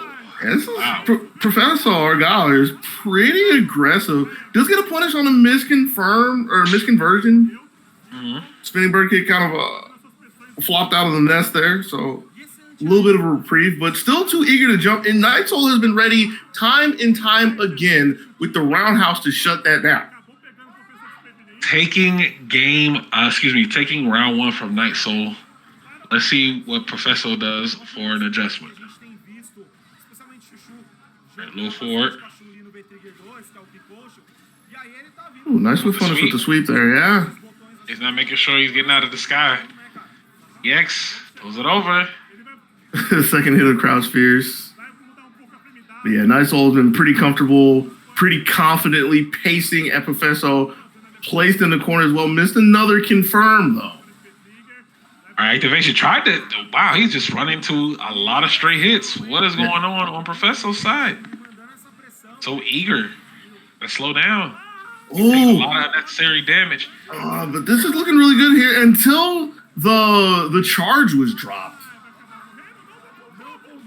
Slide, nice. KnightSoul taking game one here, and then I just feel like Professor just took a lot of damage he didn't need to. He didn't have to. Like he got hit so many times just trying to jump and move back or dash forward.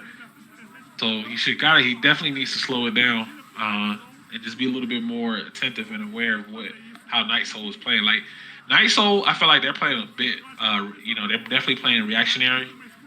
It's kind of just waiting and then committing to their actions here. Professor, on the other hand, very aggressive. Very aggressive. The second game has looked a lot better so far. Neither one of them has jumped. There's been a second missed SBK coming out of KnightSoul, who's trying to claw back into this, trying to force it with the jumps, but finally found Crouch strong. Classic all the way from season one, stepping forward to keep the pressure on, waited for the V reversal so didn't get bucked off. But the range on the Crouch mid punch. Jeez. EX.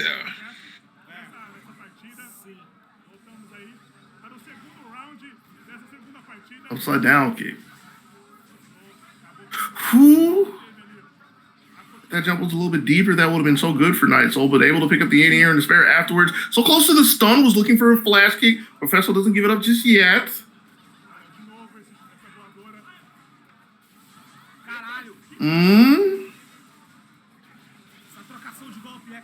Low forward in the legs to get some more space from KnightSoul. And the crouch fierce against the upside down kick.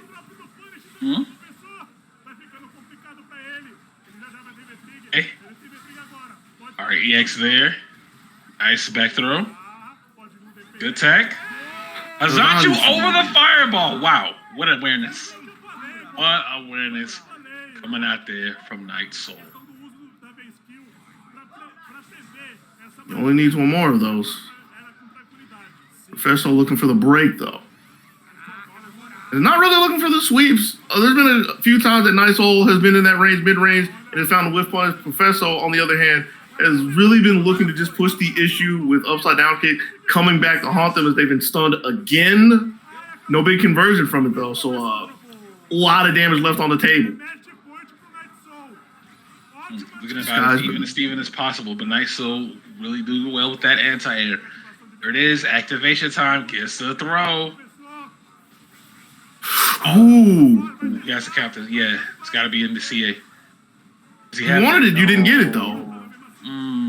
Yeah, tried to take the mix-up from a low forward, and KnightSoul was ready for it. No anti-air against the jump. But I don't like the spin. I don't like him spinning it. Could have held on to that meter. He's trying to get out of the round, trying to keep KnightSoul at bay. Oh, no. This is such a scary... Wow, what did he jump on that there?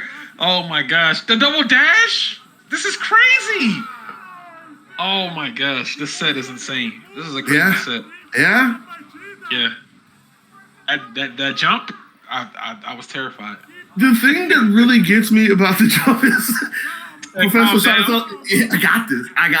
The thing that really got my interest with the jump isn't so much the jump right there. It was bold. It was very bold. But the fact that there was nothing after the fact, like Professor empty jump, knowing full and well that KnightSoul was looking to anti-air and had the spacing to where it was going to whiff, but didn't have anything afterwards to punish it. But either way, was able to pick up the last game and has a really strong round here at this point until I wanted to bring attention to it. Okay, we got button presses here. Zanchu, zoom tight.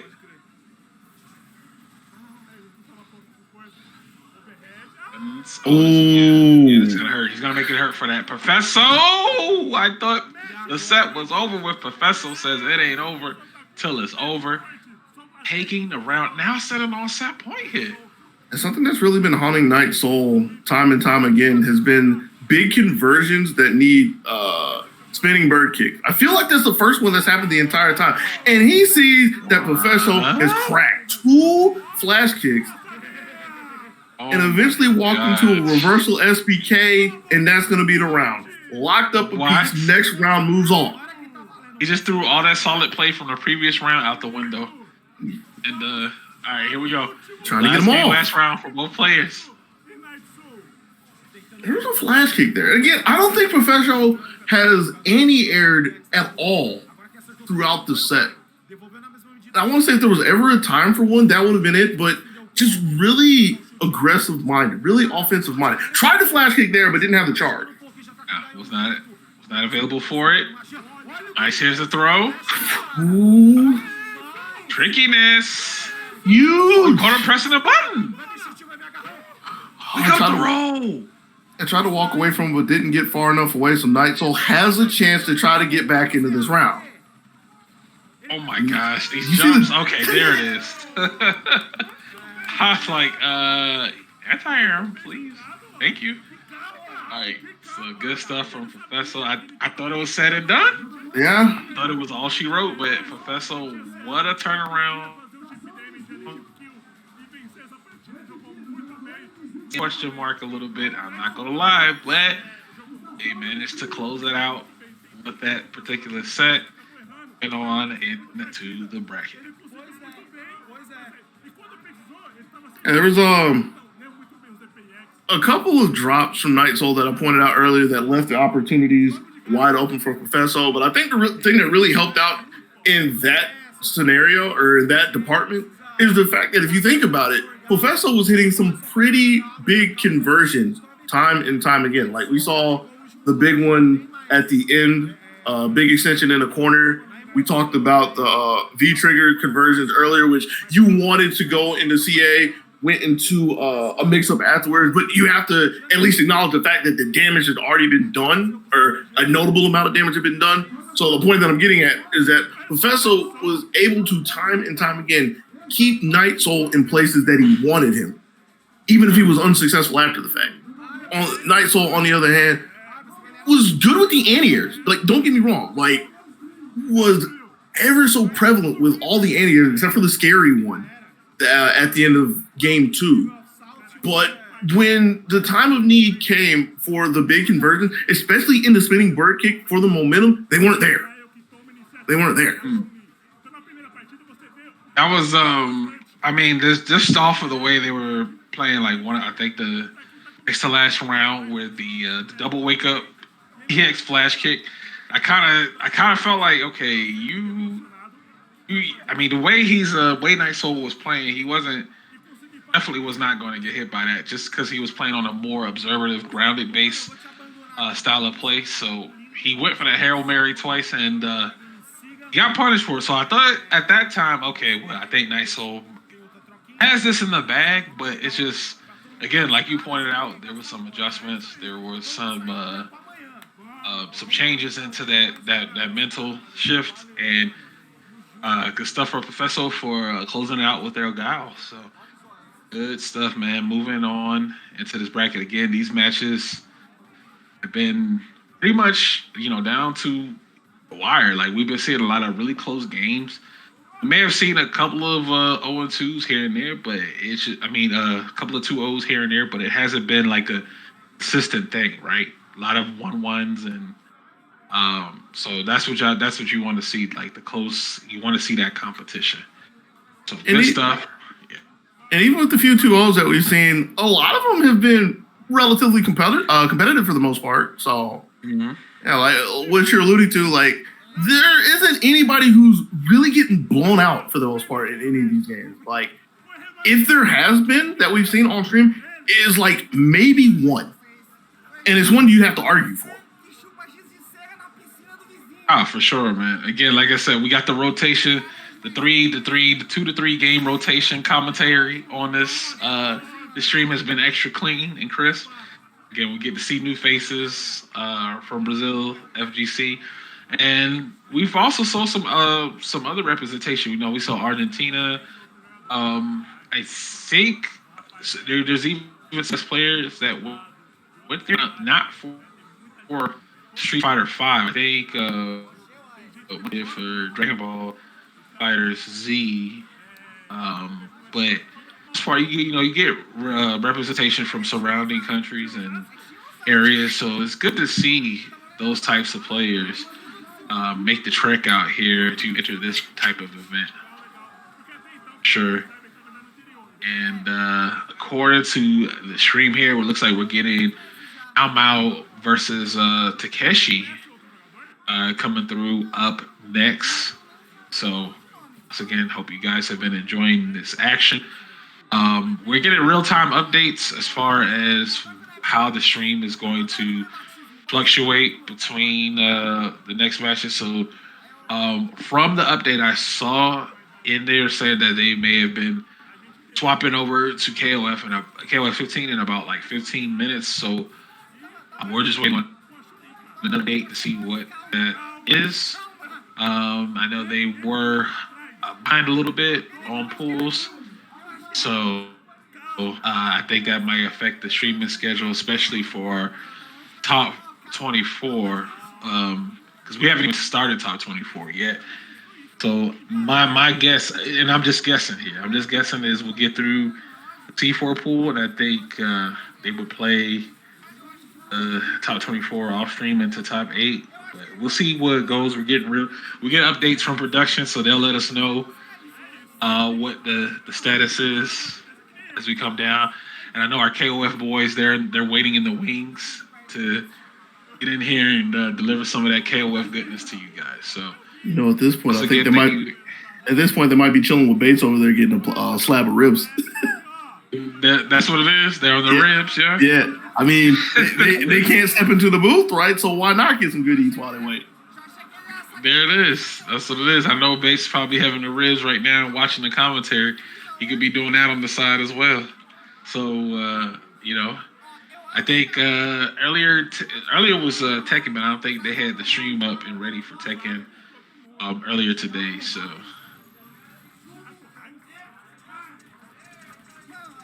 All right, so here we go with our next match. Here, all queued up and ready for you guys to go. And let's see. Ooh. Gil. Gil. We were talking about Bates. We were talking about Bates and ribs, and here are two of the characters that he plays. Small world. Look at that. Might need to pull him back in here so we can talk about him. Yeah, then you got, well, I don't know. He had to wait till he finishes ribs before he bring him back in. I had plenty of time. He's at like an hour and a half at this point. Mm-hmm. Gil versus Balrog. Okay. So, depending on that first match, we'll see how this goes. Yo, is that Gil and Balrog? What are you doing back in here? What? Bro, we spoke it into existence. What is this? Where does this man came from the shadows, man? Well, you made him. Look, I don't know what. I don't know. Something from the heavens pulled me out. It said, "Man, two very cultured characters on screen, and look at the color combo." Aren't they just default? Hello? I know, but look, the colors match. It's great, man. How do you feel about this match? Have you happened to play this matchup yet? Yeah, I have. The mid-range is weird, but it really just comes down to can Balrog get Gil to the corner and prevent himself from getting mixed by his V-trigger activation. So like right now, this is where the game starts, right? He's not going to kill. Right. So now Gil's going to try to do his best to activate. He's going to try to get a hit and activate his V-trigger and start the madness. But didn't got his shit off. Didn't get a chance. Nope. So yeah, that's basically it. Balrog, don't let him get a chance. Gil is just trying to fight till he gets his V-trigger and try to get something started, which is like his weakness ultimately, right? Right. My bad. I didn't mean to talk in here on y'all. My fault. No, man. You all right. You're all right. You know, you heard us talk about ribs, and you heard about you see your characters on the stage. You had to lick your fingers off and get back on the mic, man. Yeah, man. I got barbecue sauce all over my keyboard. Gotta wipe that off. Oh my gosh. I was about to say, what was the crouching? What was the crouching light, crouching shorts? Where's those at from Gil? I know the Gil players love. Well, I mean, this Balrog is just ruthless aggression right now. Yeah, like you quite literally. Like Mau Mau's gotten in 3 rounds straight, and the most that Takeshi's been able to do is like try to jab out. Hasn't worked. Hasn't been enough frames at all. Ice Shard's no good as well as we ducked our way in. Like, this is the most that Takeshi's done, quite literally, and that got stopped by Stand Strong. Yeah, and it's sad because every time he gets a hit, he doesn't get much for it. See, look, even when he got that counter hit, it didn't matter. He just didn't finish it, so it's just, whew, oh my goodness, this is my God, this was. Ow. Wait, that wasn't a matchup. That was more like, I don't believe you can stop me from just attacking me. Right. And I mean, another thing to go with it is you say can't stop me. A lot of it was also, do you want to? Because yeah, there were counter hits here and there, but the last sequence it was a clean hit, right? So he's trying to jump out. There was never a point in time that Takeshi really wanted to try to defend it at all. It was always trying to, can I push you off? Can I run away? That was like literally just knowledge check the matchup, and he couldn't do it. Like literally could not do anything. He had Meteor for goodness sake, and I'm like, huh? Well, here's the thing: you say knowledge check, but I really didn't see him actually try to block and see what the Balrog like. He was more so like scrambling too much to get out of situations, which he would try to play mid range, and then Balrog was like, I don't want to play mid range. Jump in there, do whatever. Anyway, hit, and he would just stay on top of him. And if he had just took a little bit more time to just block and use the V reverse or V should anything other than like jump out or press a button, I think he would have had a little bit more success. But like once again, how many people can deal with a Balrog just rushing them down and doing a bunch of stuff, right? Because most Balrogs don't even use V-Skill 1 and V-Trigger 1 anymore. And a lot of people opt for V-Trigger 2, V-Skill 2 and V-Trigger 2, which, I mean, those are both like very aggressive V-Skills, but that pace, I mean, I don't think not too many people are used to that pace anymore. That looked more like Season 2 Balrog to me right there, to be honest. Doesn't help that, unless I'm mistaken, Gil didn't have a reversal at all. I mean, I'm pretty sure if Gil had one, we would have seen it at some point. Well, he's got parry, and quite honestly, a lot of Balrog's pressure, you don't need to reversal out. It's just more like you kind of have to either react or not get baked by thrown, like shimmies, right? Because he's got one overhead, and it's very reactable. And he's got he's got throws, which is good, and he's got V-Trigger activation command grab, which he was using V-Trigger 1, V-Skill 1, correct? So I think so. I didn't bother looking down there. Yeah, we didn't get time to see. Did he activate? No. He didn't need to. I blinked and that was it. The set was over with. Hey, we were talking about this before you got in here. We were talking about how all the matches that we remember that we've seen have been competitive. I can and I will firmly say that is the blowout that we've seen. And I will not be surprised if we do not see another one. That was rough. We were talking about how competitive and back and forth the matches were and stuff, and I was like, yeah, we ain't really had no blow-ups or, no really speed runs like that. But that match right there, that man Bates hopped in the booth for like at least 2 minutes and the match was I think, over. like when I hopped in here, Ace, it was like I gave the Baldur a bunch of energy, Just, I don't know. Because that way he came out there with like ruthless aggression. I don't know how to describe it.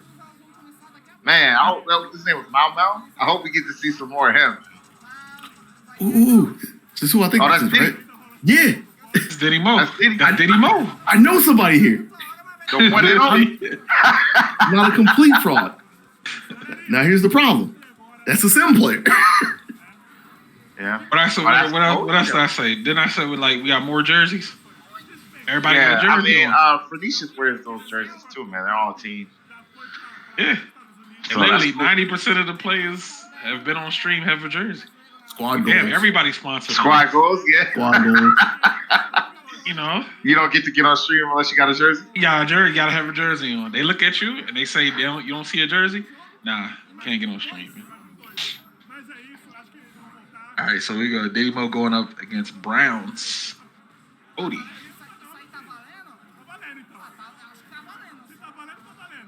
Man, this is a stage I haven't seen in a while, too. Right. This stage is banned, isn't it? Yeah. Well, I mean, this ain't CPT or... Don't tell him. Don't tell him. Let it rock. It'll be all right. Did he choose the stage on purpose? Because that's scumbag. I wasn't paying that close attention. I don't know if they even showed it. They might have, and we just want to look. Hey man, it'll be all right. I mean, this ain't online. You know what I'm saying? You can let it rock. No, the more important thing is nobody has to look for cans or bananas down there. Yeah. Just have to look for jabs in the sky. Or saying that's jump strong. Excuse me. Or like the colleague's V skill. Ooh, yeah, that's a good one. That's a character that you can convince got passed out of the game. Okay, Didimokof is doing his thing right now. Wait a second. It's Browns. It's Browns, huh? Okay. Sliding the activation here from Didimo. What he's cooking right now. Well done. He's getting browned. Ha ha ha. What can Brown do for you? All right, activation. He got the brown pants on too. He committed. Oof. Gotta keep him in the box. Yep. Ooh, that was slick. That Didimokof is a veteran player, man. He's got like little tips and tricks like that on Dawson. I can see. And I think his Dawson moves really fast. I don't know if he's always active, very active in his play. Like there's always something being put out.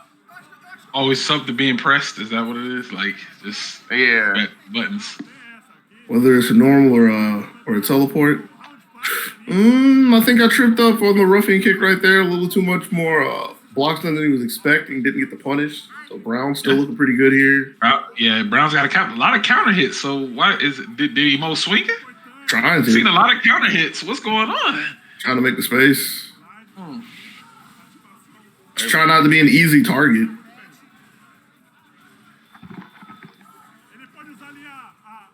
Ooh, pull out of the end. That was out of the Visco too, but still, Didimo was able to stand up. The back bounce on the fire. That's crazy. Hey, Didimo. Match point. I still believe in Browns though. It's feasible. It's doable since the way that Didimo is playing. Like we just always seeing this, like from my end, at least what I'm seeing is just like a lot of counter hits. So it feels like Didimo is just not really even respecting, Browns' offense. Doesn't have to, especially with the defense too. Everything's just lining up. He shifted to death. Yeah. And if you notice, it's hard to discourage Diddy from doing anything he wants to do. He'll block, and then when it's his turn, you're gonna have to stop everything I'm doing, or else he's just gonna keep going to it. Like he did the meaty flame breath 3 times in a row. He wasn't gonna stop until you made him stop, and then he just already goes to the next thing, right? So His Dawson's super active, and you know he's really good on defense. There's a couple times Cody played Browns. He tried to I don't know. It looked like he was setting up for a throw or just wanted him to stop doing something. He would check it every time. So I don't know. He's a checkers player. Checkers player. He's a checkers player. And I mean, when somebody hears that, they might think of it as a derogatory thing, but Didimokof, when you talk about somebody like Didimokof, like a good checkers player, you're talking about somebody who they have good decisions in their mind, and when they're put into the situation, they will make the good decision. It may or may not be the correct decision for the situation, i.e., why are there 2 or 3 counter hits over here? But for some situation that they are looking for, they are making the decision against that. And if it lines up, it turns into a good decision. It's where go ahead. Yeah, no, that's actually really good. Because, you know, in checkers, right? When you think about checkers, you think people are making really fast, concise decisions, right? But when you think of chess, there's a lot of thought into their moves, and they're very patient in their movement, right? So in fighting, it's very valuable to have, like, that decision ready and make it without hesitation. Because a lot of times when you hesitate, you lose out on a lot of opportunities. So to have that awareness and already have like a preset, like, okay, if he does this, I'm gonna come back with this. If he does this, I'm gonna back with this. It really keeps it simple. You know, the keep it simple strat is fucking amazing. It doesn't specifically have to be simple. It's just like having a decision for the situation. Like, it's more about like what you were saying. It's like, I'm going to do this regardless of what you were going to do. And the question is, are you planning to do the right thing? Are you going to react with the right thing? Or did you just do the right thing? Because you're not going to stop me from what I'm going to do. And where you differentiate between like a good checkers player and a bad checkers player. Bad checker players are the ones that they're random. They're just doing whatever. And it's stuff like, why did he wake up with a roundhouse? He was in his face. There's no reason to do a roundhouse. Stuff like that. Whereas like a good checkers player is, well, they're at the range for it and they've been leaving me a lot of space. So I'm just doing it. We just out here. Yeah, man, that's frustrating to deal with too, man. It's really frustrating to deal with. Just can't take them off the game. Got to accept that you can't take them off their game, and either you put their patterns into your protocol and what you're accounting for, or you play checkers with them. For the most part, excuse me. Yeah, for the most part, I pretty much agree with both of you guys are saying as far as it's establishing, your will. You got to do something, see if your opponent can react to it, see how they deal with it. If they can't, or there's a delayed reaction, kind of just do it again. They still not checking it, just keep abusing that particular thing that they're having struggle dealing with. You mix that in with your offense, those are telltale signs of a player that's really adaptive, because as a tournament player, it's only a first to 2, right? When you're in tournaments, unless you get to the finals or whatever, and that changes to 3 out of 5. And so there's situations where you don't have that much time to figure out things, or you go back and you watch the footage and you see where you could have did this, and that would have turned the match around for you in a much different way. There are players that can deal with things like that, and there's players who struggle to deal with that because of format, right? Like, I've seen people have a slow start in a match and then bring it all the way back in like a reset or an extended game to help them figure things out. Like, for example, if it was like a first to 3, they'll lose the first 2 games, but then they may see something and then they can bring it back 3 straight. Those particular types of players are players that are learning on the fly. And that's how I feel in regards to like being in tournaments where you're forced to learn things on the fly, because you realize that people, like, everybody's going to play different. No one's going to play the same. You get the character archetype. You just, sometimes you've heard the phrase before. You playing. Sometimes you're not playing the character, you're playing the player, and that happens. That's a true testament. But we'll get back to that. We got the next match coming up on Right, that you see kid. my man Gil looking immaculate over there. Man, that boy Gil looking good. That's all you care about. I've never seen Gil versus Jury though. I don't know Jury's getting a lot of play right now. I don't think I'm seeing this character everywhere. I don't know if everybody's just hyped about Six because she seems like to be the poster girl for that game, or is she getting developed a little bit more? Yeah, didn't she come up in? Yeah, didn't she come up in this last season? Like, got a good amount of buffs. Mm-hmm. She got a new conversion route from her buttons where she didn't used to have that, so that kind of like boosted her pressure mentally. So before then, she couldn't get a conversion off of that particular trait. So good parry. Now that she can, that's more offense. Nice. Waited for it and got a whiff punish. Now this ain't BrunoMasters, is it? It says Broly. Yeah, it says Broly, but this ain't BrunoMasters because I don't think BrunoMasters plays Gil. I couldn't tell you. Yeah, it's been a while. All right, back to the match here. All right, so this Gil player's got to fight out of his corner. No reversal. He's got a parry, but it can be meaty. Oh, keeps him in the corner with that reset. And a back throw. And then what sucks? This is the problem with Gil.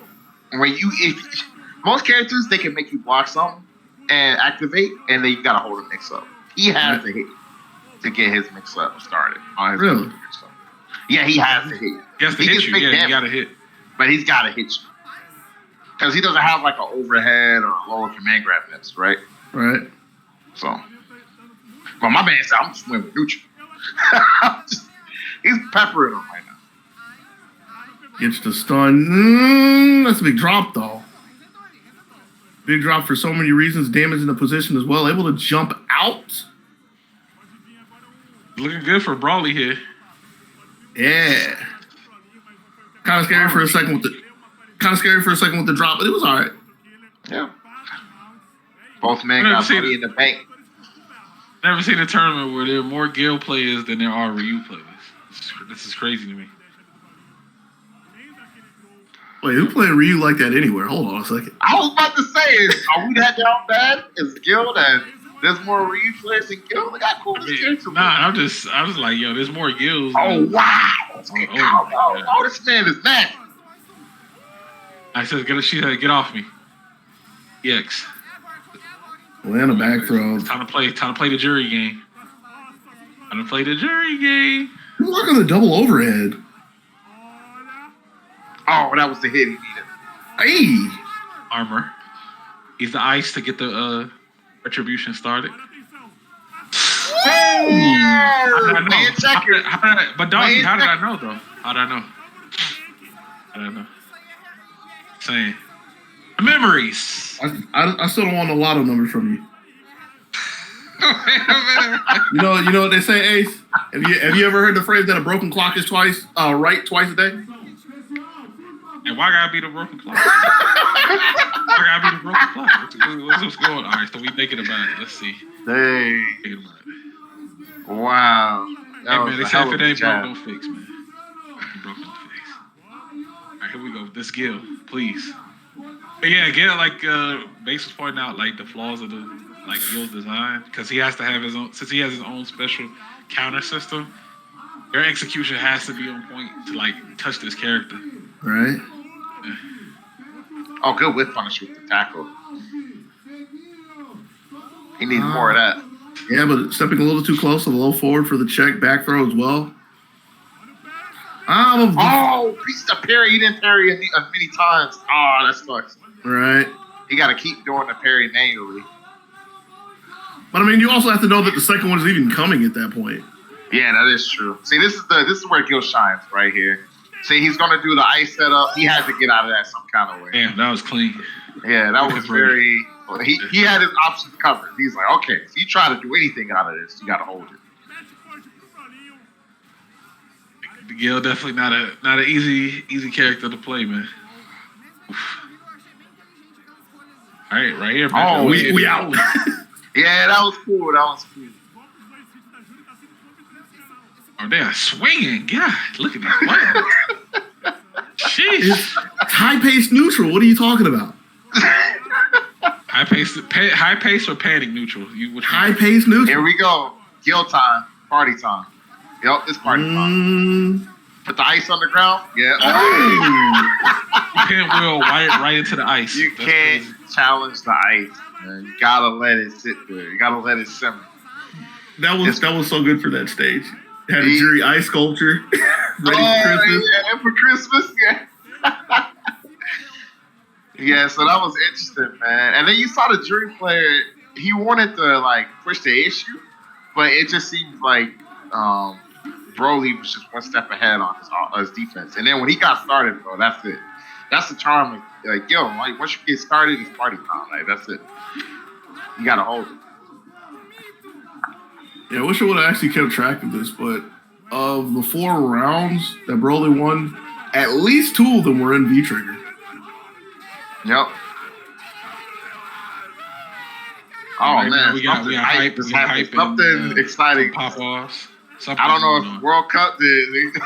I don't know. It might be. Something. Somebody's team might have taken a World Cup. You know, somebody teammate, Jersey squad might have did an upset. What's going on, man? All right, so we get our next match here. I think this is, if I'm not mistaken, that bracket up. We got Ross going up against Leikutella. I apologize if I mispronounced that, but both of the players are sitting here. JUNINHO-RAS versus Leikutella. I want to throw my 10 cents in on this real quick. They're both bad players. Oh yeah, we were talking about. I was saying, I was like, hold on, I didn't really see the bad players, but based on the camera view, you can't really see their hands right now. So yeah, I had to caught that before they sat down. Yeah. I got a question for you, Bates. It's the same one I asked Ace. Since you were here earlier, have you happened to see anybody playing on all button controllers? No, I didn't see any hitboxes per se. Okay. When you say button controllers, you mean like hand controllers, or just hitbox type? Hitbox, mitbox, ergo box, any of the all button controllers. No, everybody seemed to have a joystick on this. I think I saw one. No, there was one. You know that clear arcade stick? It has like a really cool design and it's clear, but it's a hitbox. I saw one of those, but that's it. It could be anybody, but okay. I was just curious because with all the talks about peripherals lately, I was kind of wondering like how spread it is outside of America. I was about to say the West, but it's like it's still the West outside of America, right? Right. And yeah, I've kind of noticed today that there've been a decent amount of pad players, decent amount of stick players. And a side note that I make again, a lot of people play on Panthera that I've seen today. The Razer Panthera. Yeah. I've seen like 3 or 4 of them. I think we excommunicated that stick from America, didn't we? Yeah. That glitch that happened to Shane, right? Yeah, the thing that everybody forgets about though is he had a prototype. Oh. Yeah, he had a prototype Panthera, right? The Panthera is actually a pretty good stick. Like the stick modders like it. It's a pretty solid clamshell stick. They don't like the Evo so much. We don't like the Evo so much, but the Panthera OG is pretty good. Okay. So that was just like a prototype stick. It wasn't like the real finished product. Right. Dang. If there was ever a time for it to mess up, that was not it. No. Oh, no. And as you can tell from you yourself, the damage had been done at that point. Yeah, the damage is, I'm proof, because I was like, I thought people don't get those because of that. Well, okay, that's good. It looks easy to mod too. Like it flipped open, right? You can get inside really quickly. Yeah, it was a lot better than the Evo. Or for the Evo, they got rid of that. You have to get through so many screws just to open it. It's terrible. Yeah, but right now we got JUNINHO. I guess he's a teammate of Broly and Ho, or they know each other. I wonder if that was Broly and Ho before. Might have been. But me and Ace saw this matchup earlier with Ken and Luke. Oh no, that was Chun-Li and Luke. So is this the second? ChuChu. ChuChu. Yep. Woo! Man, look at these confirms. Right. Junino trying to fight back. Runs into another DP. Man, this character's impressive, bro. Oh, good anti. Oh, look at Tila. It's good low. Good low. Yeah. Look That at was Tila's. decisive. Yeah. It's like one of the big things that's been really good is just the defensive prowess, right? You know, having the spacing to throw the strongs out there for the whiff punishes, anti-airs as well. Just total package coming out over there. Case in point. Wow. Right on What a time, peak. man. I don't like that JUNINHO keeps spinning his view meter too, man. Oh man, the DP came out strong. I've been seeing that You a lot. gotta play with your heart, man. Yeah. I've been seeing that a lot throughout the day when I think about it. A lot of people have been willing to V-shift to try to get out of situations. Mixed success. But I mean, eventually still got into the V-trigger, so it's not the worst.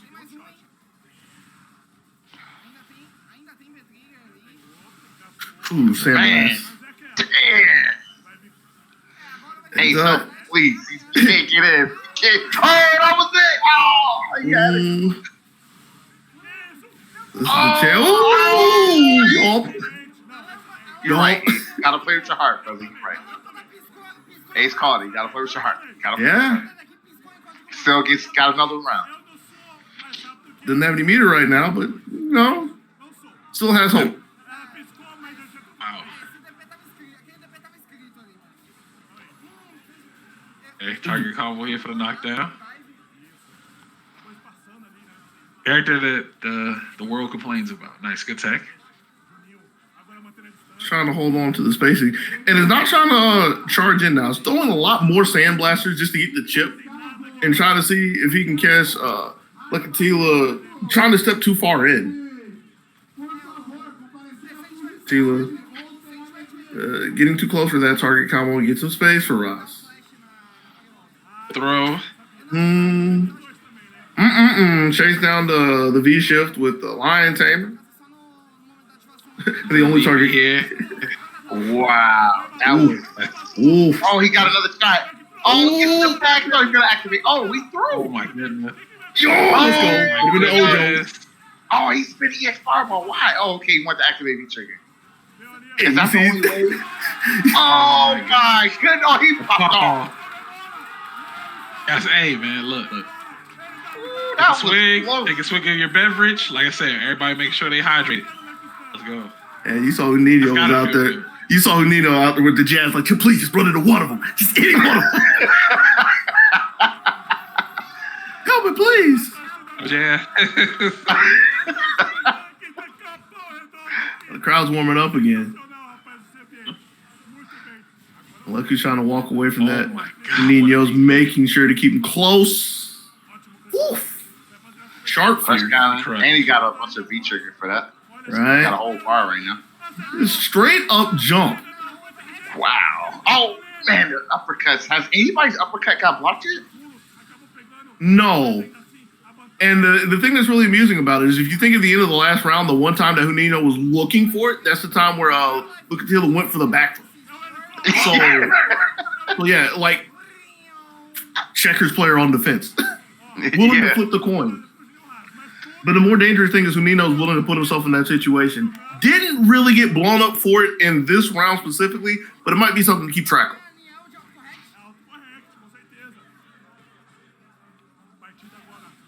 of. Oof. Wow, that punch actually takes up a lot of space. Huh? Oh, good crosscut. Oh, look at it. Oh, man. That was so smart. Using a crush counter sweep to get the corner. That was really good. Right.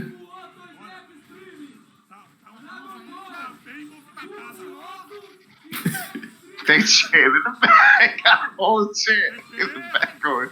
I'm more laughing at all the I can't think of the name of the actual move. The Superman punches. Oh, put your hands down. I can't reach you. And just for that, you get thrown for this one. Playing it rains this time, stepping in. Still asleep at the wheel. Wow. He's not taking none of these throws. I don't know if he wants to though, because he doesn't want to get counter hit, right? Well, so he's just kind of like. You can't say that. You can't say that because he literally just tried, but that's where Licatilo was out of range. So again, it's the mix-up at that point. Yeah. Okay, check that one. Oh, the first block DP of the set. So big one. V reversal, yep. If you ask me, Ken getting these V reversals, that's a win. That's a win. Big one. Charge it a little bit, leaving some plus frames on it, but still holding on. Licatilo gets another throw. Oh, that might be it. Ooh. Is it enough? I'm still holding on. Oh, you know what's crazy about that situation at the What's end? up? I really feel like he would have DP'd that if if the previous mix-ups weren't hitting so well, you know? Like he was so good in his pressure that he was so hesitant at that point that, that neutral jump made a lot of sense. Yeah. And the DP probably would have went to the other side anyway. But if he had delayed it a little bit, he might have got him. Wow. On one hand, I agree with you, but the other thing that I think about is the end of the game before, where it's a clutch situation and we see the same response out of JUNINHO, which is I'm hammering on my jab. So might not be somebody who can really play in the clutch. Which again, that's theory talking at that point. I mean, all of this is theory talking, but I agree with you that in a perfect world, waiting for the DP will possibly probably panned out. But for what we had seen, I don't think that was in his arsenal. I don't think that's in his repertoire. Okay.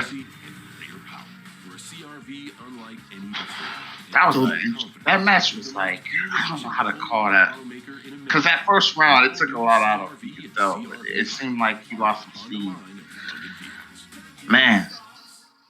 It was one where like there was a lot riding on that match too. My bad, go ahead. Yeah, with the crowd talking about, with the crowd getting behind it and everything. Don't know if it was just hyping up the boy. Maybe there was a rivalry, but a lot of people were invested in that one. I agree with that. Yeah. It just felt like one of those matches where it was like there was some build up to it, and everybody was kind of maybe the underdog win that time, or maybe somebody was talking smack. I don't know, but that was fun to watch. Right. I don't know if he signed up for this, but I look back in the channel and I see Ace is kind of going. So yeah, you're stuck with me now. That's fine, man. I just peeked in because I saw Battle Rock and Gil. this guy over here breaking code. Okay. My bad. I was actually gonna leave eventually, but it was getting kind of fun. So nah, I guess Ace got tired of it. Been here for 4 hours straight, so I'm glad to keep him a break, man. He did a good job. Yeah. He's probably ready to take a break. Oh, he said he's restarting his PC. That's what it is. Okay, cool. Good. I'd love to have him back. I ain't never done 3-man commentary. It's kind of fun. I keep it real with you. Yeah. It works out very well when it's not like an uptight situation, you know? Right, yeah, in a relaxed environment, for sure. Yeah. Like, you're not going to do 3-man commentary of the Evo top 8 or something. You could, and there have been some high production stuff where people have tried it, and unless the commentators were, kind of set up to be in a more casual situation, it felt really stuffy for fighting it, which is why I've talked about it when I talk to you about commentary. That's the main thing I don't like about it. But in a situation like this, where I don't want to say it's like completely off the cuff or anything, but it's more of a loose scenario, it actually works out better. Because it's really easy to bounce stuff off of people. Right. And you got 3 heads to get information from, I think it's more like 2.5, because, what am I worth? Whatever, man. I like your checkers analogy, man. That made a lot of sense. No, that was really good. If I told you where I took that from, that would blow your mind. Really? Ooh. Mm-hmm. You happen to hear of a gentleman by the name of Mango? Mango? Yeah, it was actually Wow. it was actually a really quote unquote famous. I guess I should say infamous Smashboards quote from over a decade ago. Wow. This random one-liner when he was a crazy college youth. Okay. Yeah. Okay, we got some Akira versus Cody. This is cool. They both got that like urban city feel to them too, so this is kind of cool. Something interesting to point about. This is a losers match. First time we've seen a bracket of alternative success, so really getting down to the end of it. I kind of wonder why they're streaming this, but get to see Akira. Got that jersey, man. Oh, that's what it is. We got to see all the jerseys on stream. Understandable. I like the jersey. I'm cool with it. Yeah. Browns lost to Diddy, I believe, which is that's not it. I wouldn't feel bad about losing to a player like that. Yeah. But right now, he's looking pretty dominant in his first round. Yeah, took it. Kunomori didn't even get a V trigger out, so pretty solid round for Browns with the EX zonk. Beefy low forward, but it was met with a trade. Oof. Yeah, getting jabbed up over there, if you will. Yeah. Big heavy pokes. Hit from a lot of angles, but okay. Crush counter roundhouse, getting some space for Kunomori. I would like to see Kunomori commit to something here. He's just kind of putting stuff out there. All right. And he's not really, okay. Oh, wow. Let's see, he's going to. Yeah. See, he's not really committing to anything. So all Browns really has to do is, every once in a while, take a risk. Jump, swing back when he wouldn't expect it, or walk out of range and let him whiff. I don't know how Akira works as far as mid-screen. I know our V-trigger is crazy. But as far as right now, I would like to see Akira do a little bit more, apply a game plan a little bit more. I don't know. I wouldn't know how to describe it. Looking for more of the palms, more of the roundhouses as well, like long range tools or mid range tools. Yeah, I feel like he just needs a knockdown, really, or some kind of throw, and he could get his offense started. I mean, I can see the throw, and I would say that would fit into the game plan of what was trying to happen. But instead of trying to get it to spawn with buttons, Kunomori was trying to creep in, and Browns was constantly checking it. Case in point. Kunomori's not really trying to poke too much. Trying to get into the throw range, but trying to, sneak in behind the normal. Right, and then Browns might jump out, or he might, challenge him real quick. Oh, this is a chance. This is a chance right here. Not the good kind of challenge right there. But not the worst. So I would have liked to see him activate. Okay, here. Oh, no activation. Pretty sure that was just a miscue at that point. Oh. Yeah. When he got those two hits, he had a chance. Maybe he wanted to save it for a kill combo. Not sure. I mean, with the way that things panned out, the only thing we were saving it for is this round, but we ain't got it no more. Yeah, you don't use it, you lose it. Yeah. But see, again, it's constantly trying to creep in behind the normal, which is not a bad thing to do. It's not an incorrect thing to do. It's just not panning out at all. Browns constantly got them long limbs out there. Okay, V shift. Here we go. Oh man, so this just might be an experience issue here. Because every opportunity he gets, he kind of drops the combo. Maybe he's nervous. Maybe he's not sure of himself. But biggest thing here is the opportunities were there. Right. He only has one more of them left, though, down to effectively a pixel and a prayer. And Browns is just waiting for it. Steps on the hip with the stand short. Wow. Yeah, man. And Browns had full control of that. You could tell.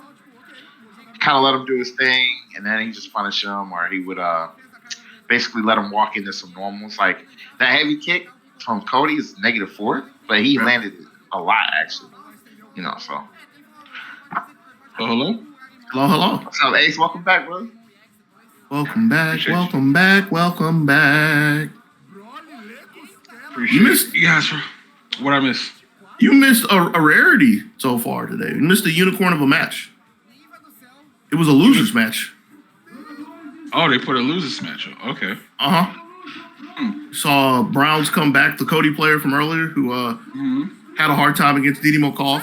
Was playing against Akira Kunomori. Was able to take it pretty soundly. Browns. Okay. Yeah, Browns is looking pretty good.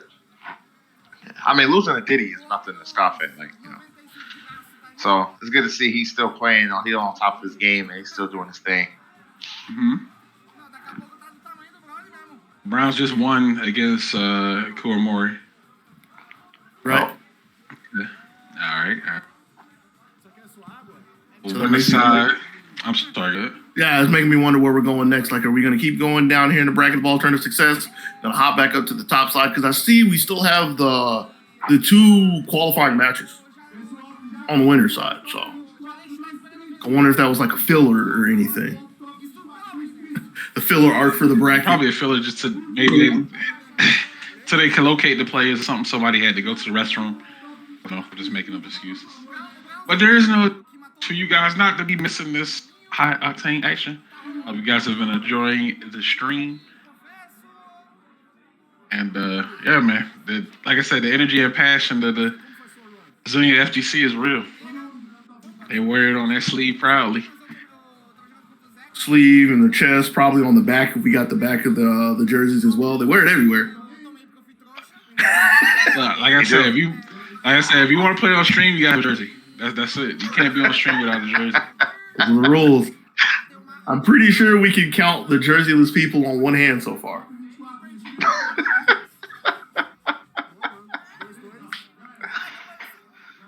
Man, yeah, I feel bad because when I was watching with Ace early, and I'm sure with you and Ace, the matches were super close the whole time. And then I come in here and it's like really one-sided. So what you saying is 3's the crowd? I mean, yeah. Nah. I can't be that, man. It's just, I don't know, man. Playing in the morning versus playing in the afternoon, that's a different thing. Actually, what do y'all like better? Do y'all like playing in the morning or y'all like playing afternoon? I rather do it in the morning. I'm more of an afternoon person, but I don't mind morning because, like, for whoever knows how long, I'm going to be up at a decent hour anyways, so it's not like I really have to wake up to play games. So didn't really matter too much to me. Oh, is this the Broly versus the King? Oh, this is gonna be crazy. Oh, this is gonna be a good match. This is gonna be a good match. Let me sit up. You know what I'm saying? What my drink is? Get a sip. Can I ask on stream? What are you drinking? I am drinking a nice hibiscus tea. Okay. I'm proud of you. Thank you. Got I coffee like to drinkers. I brew some tea every once in a while. You know, got some green tea, some black tea, jasmine. I got a little bit. You know how we kill Baldur players. You know what I'm saying? What's that, Ace? I just said chamomile. Nah, man, I'm joking. I got a Colt 45 right here, man. Oh. That's not like this. I say he plays Balrog and Gil, so it's elegant and bougie. Is that what it is? It's a good mix, right? It's a good mix. Fire and ice, baby. Fire and ice. Man, I don't know. Both of these players are really strong, man. Right. The rule of the play at this mid-range, though, so I have to keep an eye on that for a bit, see where that pans out. Look at Tila using the footsie Hado out of the footsie. Yeah, but Broly's not having it. Yeah, we 40 seconds into the match, right? And we're still mid-screen. So that just goes to show you right there. You know, both players don't want to give up that space.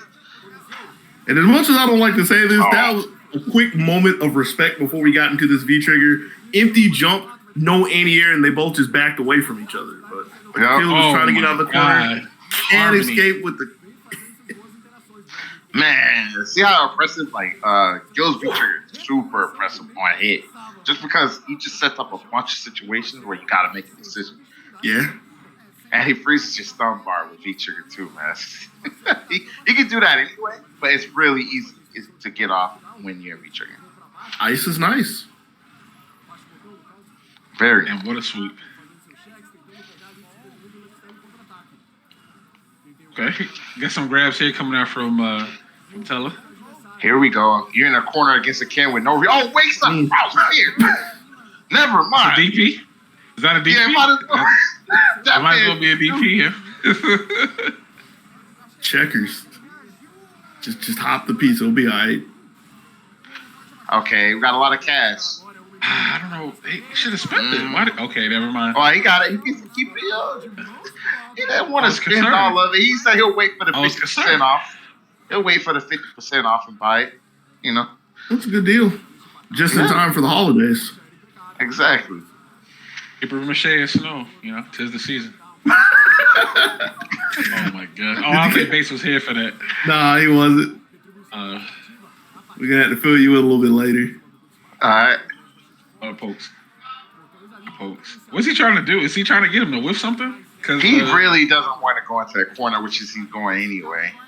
Now he's got to try to activate, but yeah, this is the weakness of Gil, man. This is the guess. Oh, he got it, bro. It might be party time. How in the world? Hold on. I don't know who's. He has good DPs though. He's got to. He said. Yeah. Oh, money. Oh, what? I want to say that was it. I want to say that too. That's the second time we've seen it, but it's a time that Broly could not have wanted it at all. Oh, I don't know, man. That's like that's a question mark. That's a question mark right there. Locatilo will gladly take it though. All right, it's a good sweep. Checking that plasma or checking that fire and ice. Seasonal sensations. What's the stun? Beautiful whip punish. Yeah. And the thing that was really good about the defense for Locatilo right there is not trying to tech a throw at that point and just willing to use the jab for a check, but still, really looking really good. Oh, okay. 3 frames. That gave him information, though. He knows he wants to challenge back now. So let's see how he changes pressure. Right. I would dare say is habitually and consistently trying to use a jab off the back. No DP there. You see the grounded approach from Broly, just dashing at Locatilo in the corner. Trying to do it again, but there was a Hado. Oh, man. Say it with a chest. See, and this is Ken right here. This is Ken. Ken FJ Masters. Yep. Gotta get some overhead or low. Oh, no, he just went with a meaty. Good V reversal. I approve. He doesn't get his V trigger anymore, probably, but he's got super, right? So he can do around with super. Just crouch your medium punch, clothesline, super, close it out, yo. That's how y'all deals do. Y'all deals love that. He dashed up through from there. I mean, that crouch medium punch super would have worked right there if he had it a little early. I want to say I saw the startup frames of something. Oh, he threw him out of it? I want to say that, yeah. Oh no. Oh yeah, Teller's going in. Smells blood. He's trying to just use the EX. Oh, what a okay, that was good. That was really good. And he's frozen his stun bar, so that stun bar will not go down and while he's frozen. He can throw that. Yup, and he gets the retribution. Good defense. Oh my goodness. Good stuff, man. Good stuff. To have the awareness to wait for a possible DP when your opponent is right there next to stun. Right. That's really good. Patience and the perseverance. It is. He's getting that hydration in. Got to, man. Oh, Come on, man. Let me have one, man. We on street. Come on, man. Come on, man. Just run into my DPs a little bit. I would have. See, if that was me, I would have teched that. I'm like, yo, get off me. Enzo. We in a tournament. Get out of here. Trying to hug me. Get out of here. He said he'd kill him all. Acting like you ain't down for the side hug. Shut up, Ace. Nah, we in tournament mode. Yeah. That could be a trick of the opponent. It's working right now. Yeah. It's working very well. Yeah, it works. And he will wake up with that cross wrist. Is this something I don't know about wake up cross wrist? I can see it catching him walking back, doing like a auto shimmy, like like a autopilot shimmy, rather than trying to react to something. But I don't know. In the past life, he was a soccer player. Maybe, yeah. The Street Fighter 4 joke. Let me have it. Yeah. I mean, 3 frames, dead fish. We all traumatized by it. Woo! Hold on, wait a second. There was a parry there. Why are you backdashing? Nah, come here. That's what I talk. Doesn't want to press any buttons into that again. Did you see that? Yeah. The knee is punishable. I mean, not punishable, but you can interrupt it into. Oh no! All right, we're going to the corner, coast to coast. Get with V trigger though. Yeah. I want to confirm. Don't dash to the ice. Look, Attila still pressing forward, trying to get Broly into the corner, but Broly not going quietly, sees all. Dang, he didn't get the fierce DP after. Ken's got to be careful jumping. Wait a minute. Wait a minute. Wait a minute. Yo, is that where Terrence went to? I done seen that move before. I was the Terrence. Terrence and Neon. Damn, the double dash. Yeah. To close it out, too. Wow, that was a great set. I knew that was going to be good. You called it. You did call it. Did he have the powers of he could predict the future? I thought I was the only one that could do that. What happened? No, I mean, I thought you could do that, and you had a couple of slip-ups. Maybe some of your power left you, went over to Bates, and that's what it is, and now y'all are sharing it. Kind of like the whole Morgan Lilith thing. Or maybe like Bison Rose. Yeah, maybe Bison Rose got to keep it in Street Fighter lore. Maybe. I'll give it back to you later, man. Nah, you need to keep that. No, hold on to it. Yeah, get a couple of scratch tickets. Maybe you'll win some money. Maybe. I can 10% and keep the memories.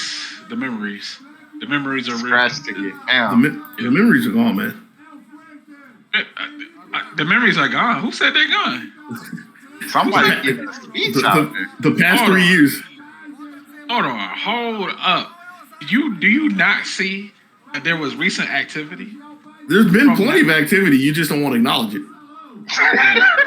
Look, they could have ignored it. They could have ignored it and said, you know what? I ain't paying attention to that. We got 2 keywords. The memories. Ace might not know what we talking about. I don't know what y'all talking about. Exactly. But me and Dog. It's not like y'all dancing around something that needs to be addressed. Oh, okay. I mean, do we just outright say? No, I don't think we can say it here. Can we? I don't know. All right, we got. Well, we're in the downtime. We're in the downtime before the next match. You probably should. Probably should. Okay. Probably should. All right, probably should. We'll keep that. We'll keep that lore. Yeah, y'all was talking about Fall Out Boy. Thanks for the memories. That's all y'all was talking about. Fair enough. We can go with that. Yeah.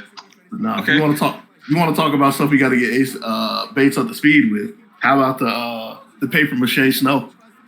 Yeah, what was that about? Where y'all that was just ads, random ads. First, we were sponsored by Cheetos. They was advertising the mac and cheese Biden stores, and we got hit with a Papa John's thing, and then there was a Christmas commercial where the kid was sad, and his dad made a snow out of paper mache, and he made it Christmas for him. Dad was home for the holidays. He didn't go out for milk and never came back. Never came back. That didn't happen for that kid. The kid got a good Christmas. Shaking my head. Oh my goodness, man. Ooh, okay. Balrog Dowsum, this is traditionally a crappy matchup for Dowsum. This is like where you really prove yourself as a Dowsum player, how well you can fight your bad matchups, right? So this one is definitely not a good one, just due to Balrog's ability to whiff punish his limbs and stay on top of him. Obviously, Dowsum not having a reversal is going to be a problem. I wonder what V triggered the Balrog plan. I didn't get to see. But You see who the sim is though, right? that is Diddy. That is Diddy. And Diddy is that guy.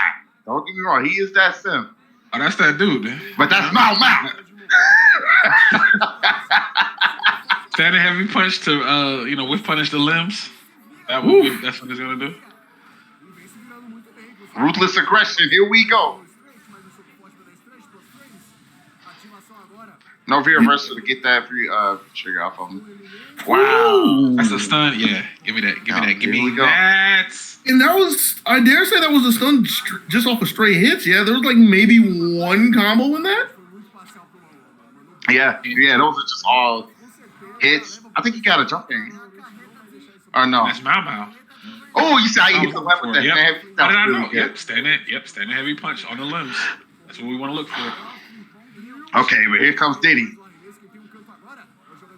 No, that's standing heavy kick, my bad. All right.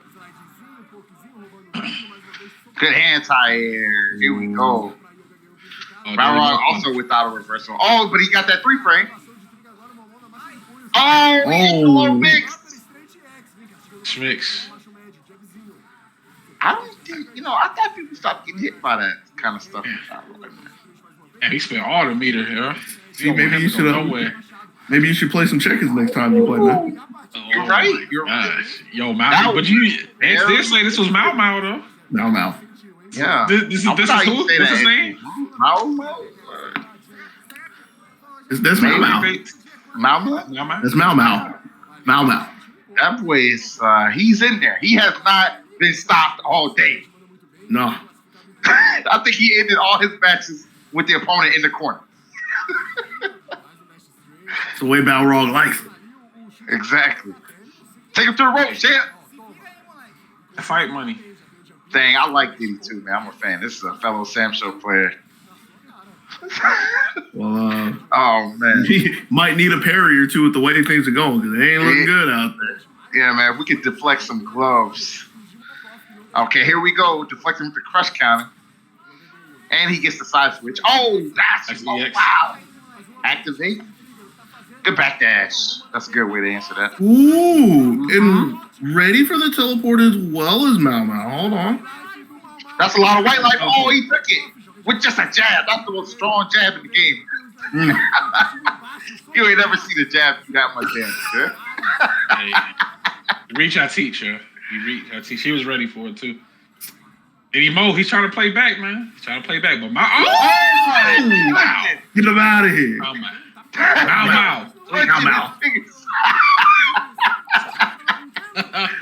Good throw. Oh, yeah, but didn't have the media on there, so just wake up with the TK Flame. Emo's coming back. Hold on. If you can make him spin the meter. There it is. Oh, give me a reversal. Don't even let me get started. Checking. Not willing to believe that's a good drill. That's fine. Take that. It's kind of a small corner out here, cracking a little bit. Hold on. You got a challenge somewhere. Oh, this nigga. Oh, no, he didn't get it. Oh, okay. One mix to save them all. Oh, he fucked it. Oh. Good block. Good block. Oh, you know, Did he move? He was ready. He was ready. Ready for it, yeah. Ooh, this is a back and forth. Here we go. Type out. Yeah. And, it's one of those things like Dowsum, if you're going to fight this matchup, he has to know the defense. But I don't know if the Balrog player knows how to defend Dowsum. So, been okay. And, like, the thing that really wants me to say, or I feel like I can say that, is challenging some teleports at the right time. So I think Mao Mao has an idea. Flames. And he has some good reversals. Okay, here we go. He's got V-trigger too. I thought he was going to activate right there. He backed that. Yeah. Next hit, he's probably going to kill. Wow. Okay. Spaghetti. Not like this. Not like that. What a jab. That was ballsy. That was a ballsy. That's crazy. Jab. Yeah, that was ballsy. That was got sniped. Could have got the yoga sniped. Right. Cat punch. He's looking for that fierce again. Hold on. Cross up though? That was kind of slick. Street Fighter 5 Sim, man. Challenging the spin. Honestly, I would like him to slow it down just a little bit because he's getting clip coming in. It's on the toe. Nice. Activation time. But I can't get my V trigger if I stop. Hold on. That is true. That's straight. It's in every Oh, he just backdashed the block in the overhead? Yeah, that was kind of weird. Holds it. No V trigger available. It's looking bad for Balrog right now. And he spent the bar. He V-reversed the bar. Wow. Okay. He's got one EX dash straight to work with, so that could get him a corner. And this man Didimo. Right, last game, Look at last Diddy round. with the spacing. Okay, good tag. The EX Fireball is really good too, because if Balrog tries to V skill through it or turn punch through it, he can get a free hit. Right. Oh, what a combo. It kind of hits. Nice. Okay, yes. Yeah. He definitely knows this matchup. Yeah, he knows this matchup. I'm sorry. I didn't question. You better come correct next time. I will, boss. Be back from the corner. Oh, this big moment right here. Big moment. No. Oh, the jab didn't kill. Why'd you jump? Why would you jump? The fuzzy jab. You know, the way he looked at was kind of like that's the obvious Thousand move right there, right? Yeah. I don't know why. And he probably could have killed him if he blocked the jab. So, ooh, I know that hurt. Jump. I had to hurt. Yoga Snipe coming in clutch. I don't know why he gave up the ground. He shouldn't have stayed on the ground and fought. He gave up the ground. Man. Damn, good stuff to Didimo. Moving on into the bracket again. C4 getting ready to wrap up. Just about here. Then we got like maybe one or two more matches. Yeah, Didimo can't go anywhere because we have the last one winner semis. Yeah. And Brown's a professor. They playing. Is Diddy on hitbox? No. He's definitely on kickstick. I actually looked away, so I couldn't tell. Yeah.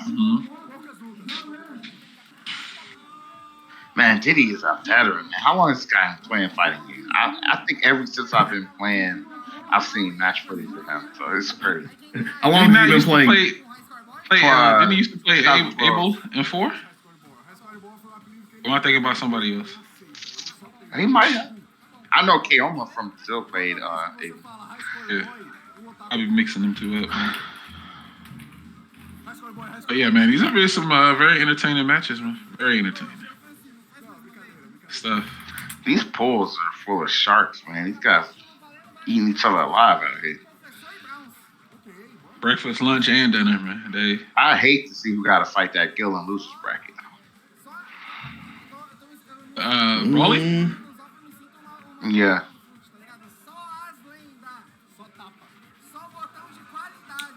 Oh, wait. Did he lose or? I mean, he's at top 24, but he's out on loser side. Right. So they got to go through that Gill if they trying to move on. No matter how many times I see it, I will never wrap top 24 around my head. If I'm looking at a bracket and I see the end and I'm looking for somebody, I just expect them to be on the bottom of the page. Somewhere down there. Yeah, you seeing their name not in the bracket anymore after they lose, it's like, hold on, where is such and such? But then you see that L next to their name, you're like, oh, okay, they moved on. It's the Scarlet Letter. And the L, the Scarlet Letter. L, the Scarlet Letter? Yeah, branded for not being able to live up to expectations one time.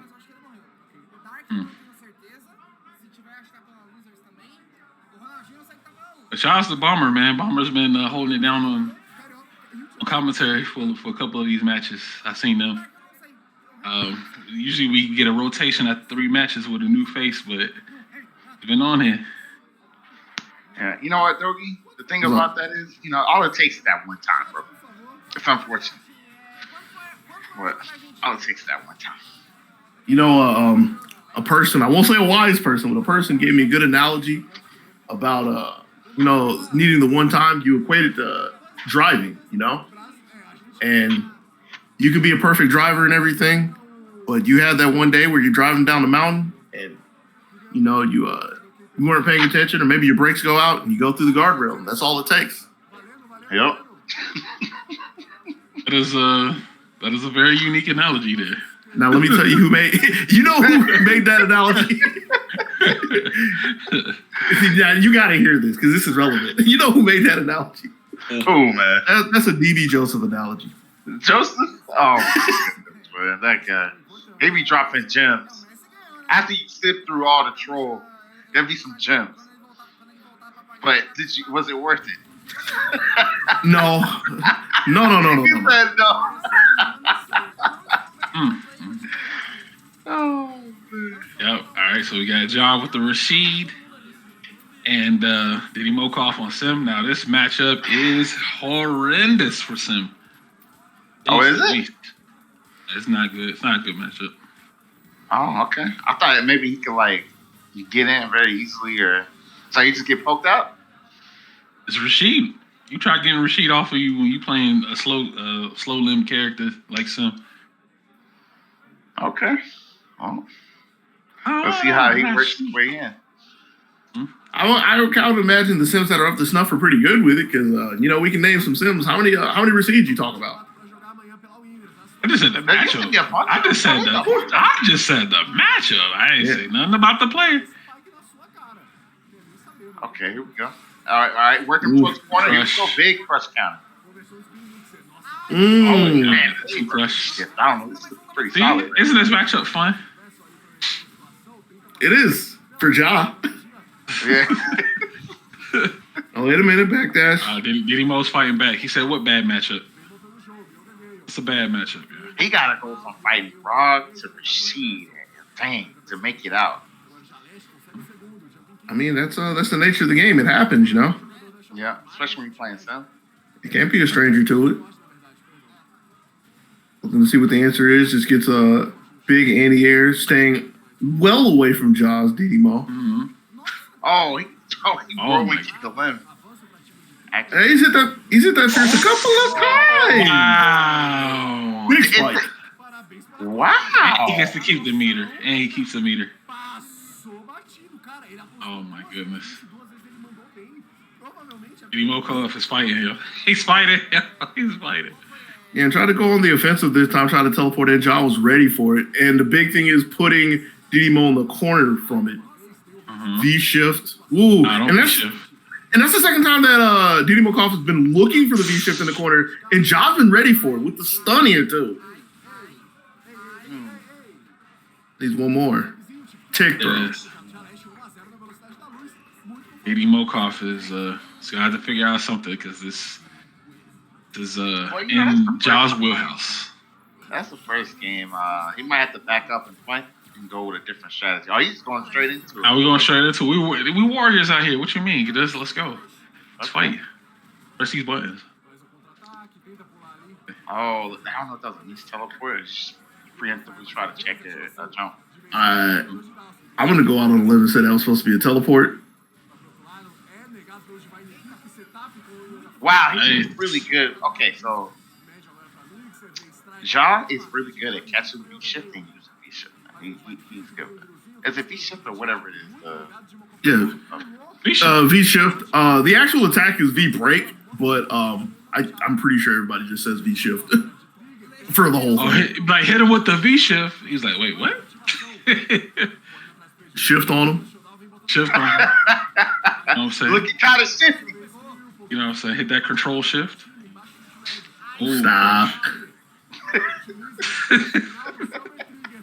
Yo, hold on. Oh my god. Hold on. With all the shift jokes, can we take a second and appreciate the Olympic athlete over there with the high jump?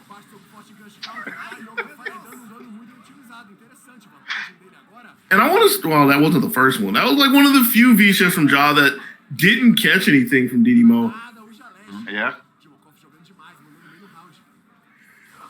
And I want to say this is the first time. I want to say this is the first time in the set that we've seen Didi completely in the driver's seat, full screen away from Ja. Well, yeah, I've seen a lot more fireballs on the screen. He's switched to like a fireball heavy game now. Normally he's just teleporting, putting buttons out there, but he won a lot of this round through fireballs. So I wonder if he's gonna stick with that. I know Beautiful Fireball gets anti-air. blown up in this game, but it was working out for him right there. Mm-hmm. Beautiful anti-air. All right, here we go. Match point here coming up for Ja. Immediately on top of Didimo in the corner, gets a big confirm from the whirlwind shot. He's still doing the V shift, and that's what you were talking about earlier. He chose that option, but he's gonna stick with it.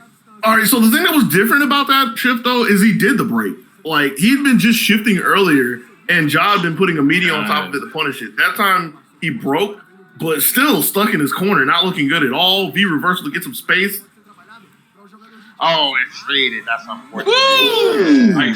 Spicy. Oh, that was very decisive. He's popping off too a little bit with the Pantera. With the Baldur. Top 24 winner side, yo. You made it. Stuff. Yeah, man, that's rough. Balrog and Rashid back to back. I'm sorry. Rashido. I mean, he still makes top 24, but it's just his start is going to be a bit different than usual. He starts off on the loser side of the bracket. Russian roulette. No. That's what that top 24 is like. And that's the thing, like, tournaments aren't all skill. There's a lot of luck to it, right? And you can switch characters and stuff, but sometimes player matchups don't add up to like play styles and stuff coming into play. So, just gotta be prepared as much as you can. Mm-hmm. Now, I don't know what you're talking about. You just gotta get good, nerd. That is one way to do it. That is one way to do it. Level up. Good is very subjective, though. Fine, good. Exactly. That's very subjective. Anybody can say they're a good player, but are they really a good player? If you're the hometown hero, you're very good. You know what I'm saying? Everybody in the hometown. I was a hometown hero on Madden. Could nobody mess with me. My man said all mad. Yeah, man, shoot. I was like a legend. And then I had to do y'all remember the Madden tour where they would have the buses and stuff? I remember that, yeah. I got to play on one. They had the bus downtown Atlanta. I got to go down there. I had to get drove. I had my friend's dad drove me down there, and I was met with a whole nother world. You get humbled real quick, right?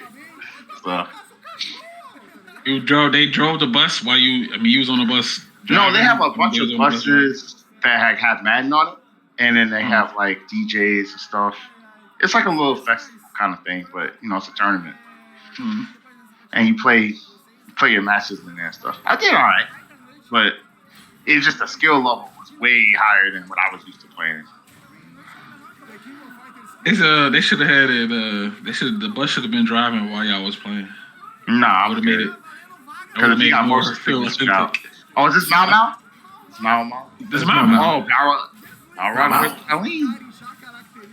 This is a very mid-screen heavy battle right here. Kanzuki no Hojutsu. When I talk to Karen players about this matchup, they say they don't like it, but I don't like it as well. So it might just be a 5-5. Who knows? That sounds about right. Balrog got buffed though, so it might be in his favor now. Depends on, You know what it really. One feature one. You know what it really depends on? Players. Yeah, who you ask. Yeah, who you. Good punish. All right, let's see. This first time seeing high school boy. Got a sharp low forward there. A little too eager to go in there. Get backed up with the left hand. Good check there. High score. Right. Oh, wake up, EX. That's great. That's violence. That's violence. That is he violence. chose chaos. Yeah, that's crazy. Nah. Let's see if he knows how to block the beast. Oh, he just challenged. Nice. I'd imagine Mau Mau's going to try to finish it this time. Oh, no, he didn't. He still tried to. Had a good call with the neutral jump. Just didn't have a big enough cross up for it. My man, Mau Mau. Wow, what a whip punish. God. Whip punish a jab. That was really good. That's crazy. High score boy. High score boy? Make it a statement. I've heard of high score girl, but yeah, I wanted to point that out. I was like, it took me a second to catch that. It's like, that's actually a really good name. Actually, a really good name. It is kind of fitting to play Karen with it, too. Yeah.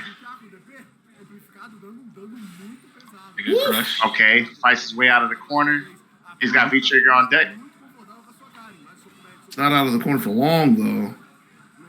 Trying to push again.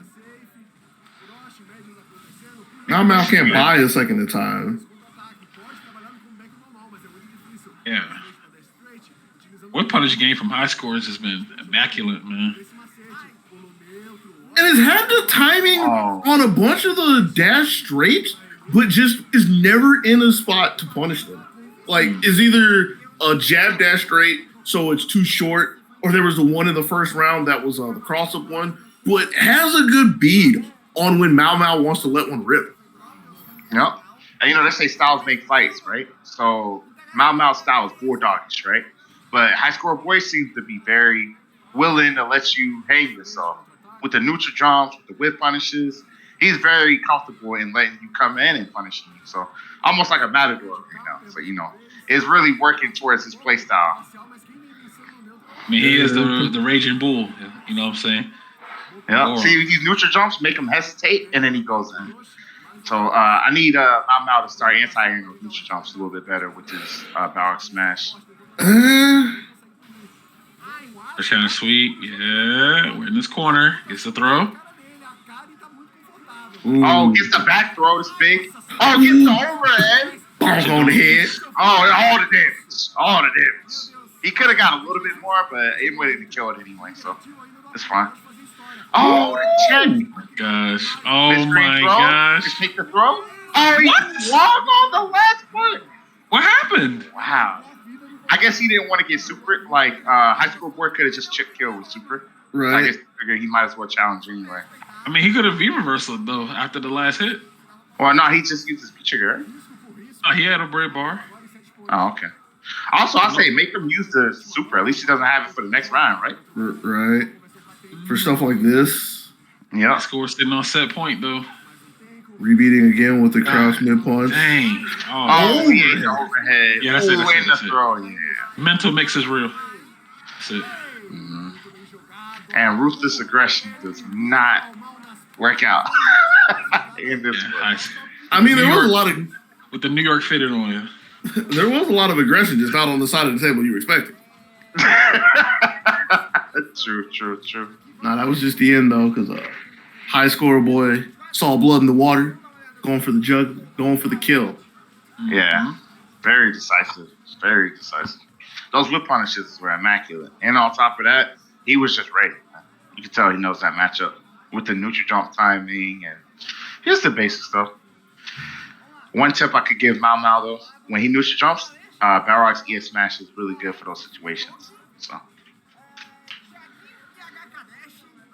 we'll get the translation out for it and ship it right on down there, just for you. Yeah, hey, this comes from Big Bates over in the United He's gonna be like, who is this guy? He don't know nothing.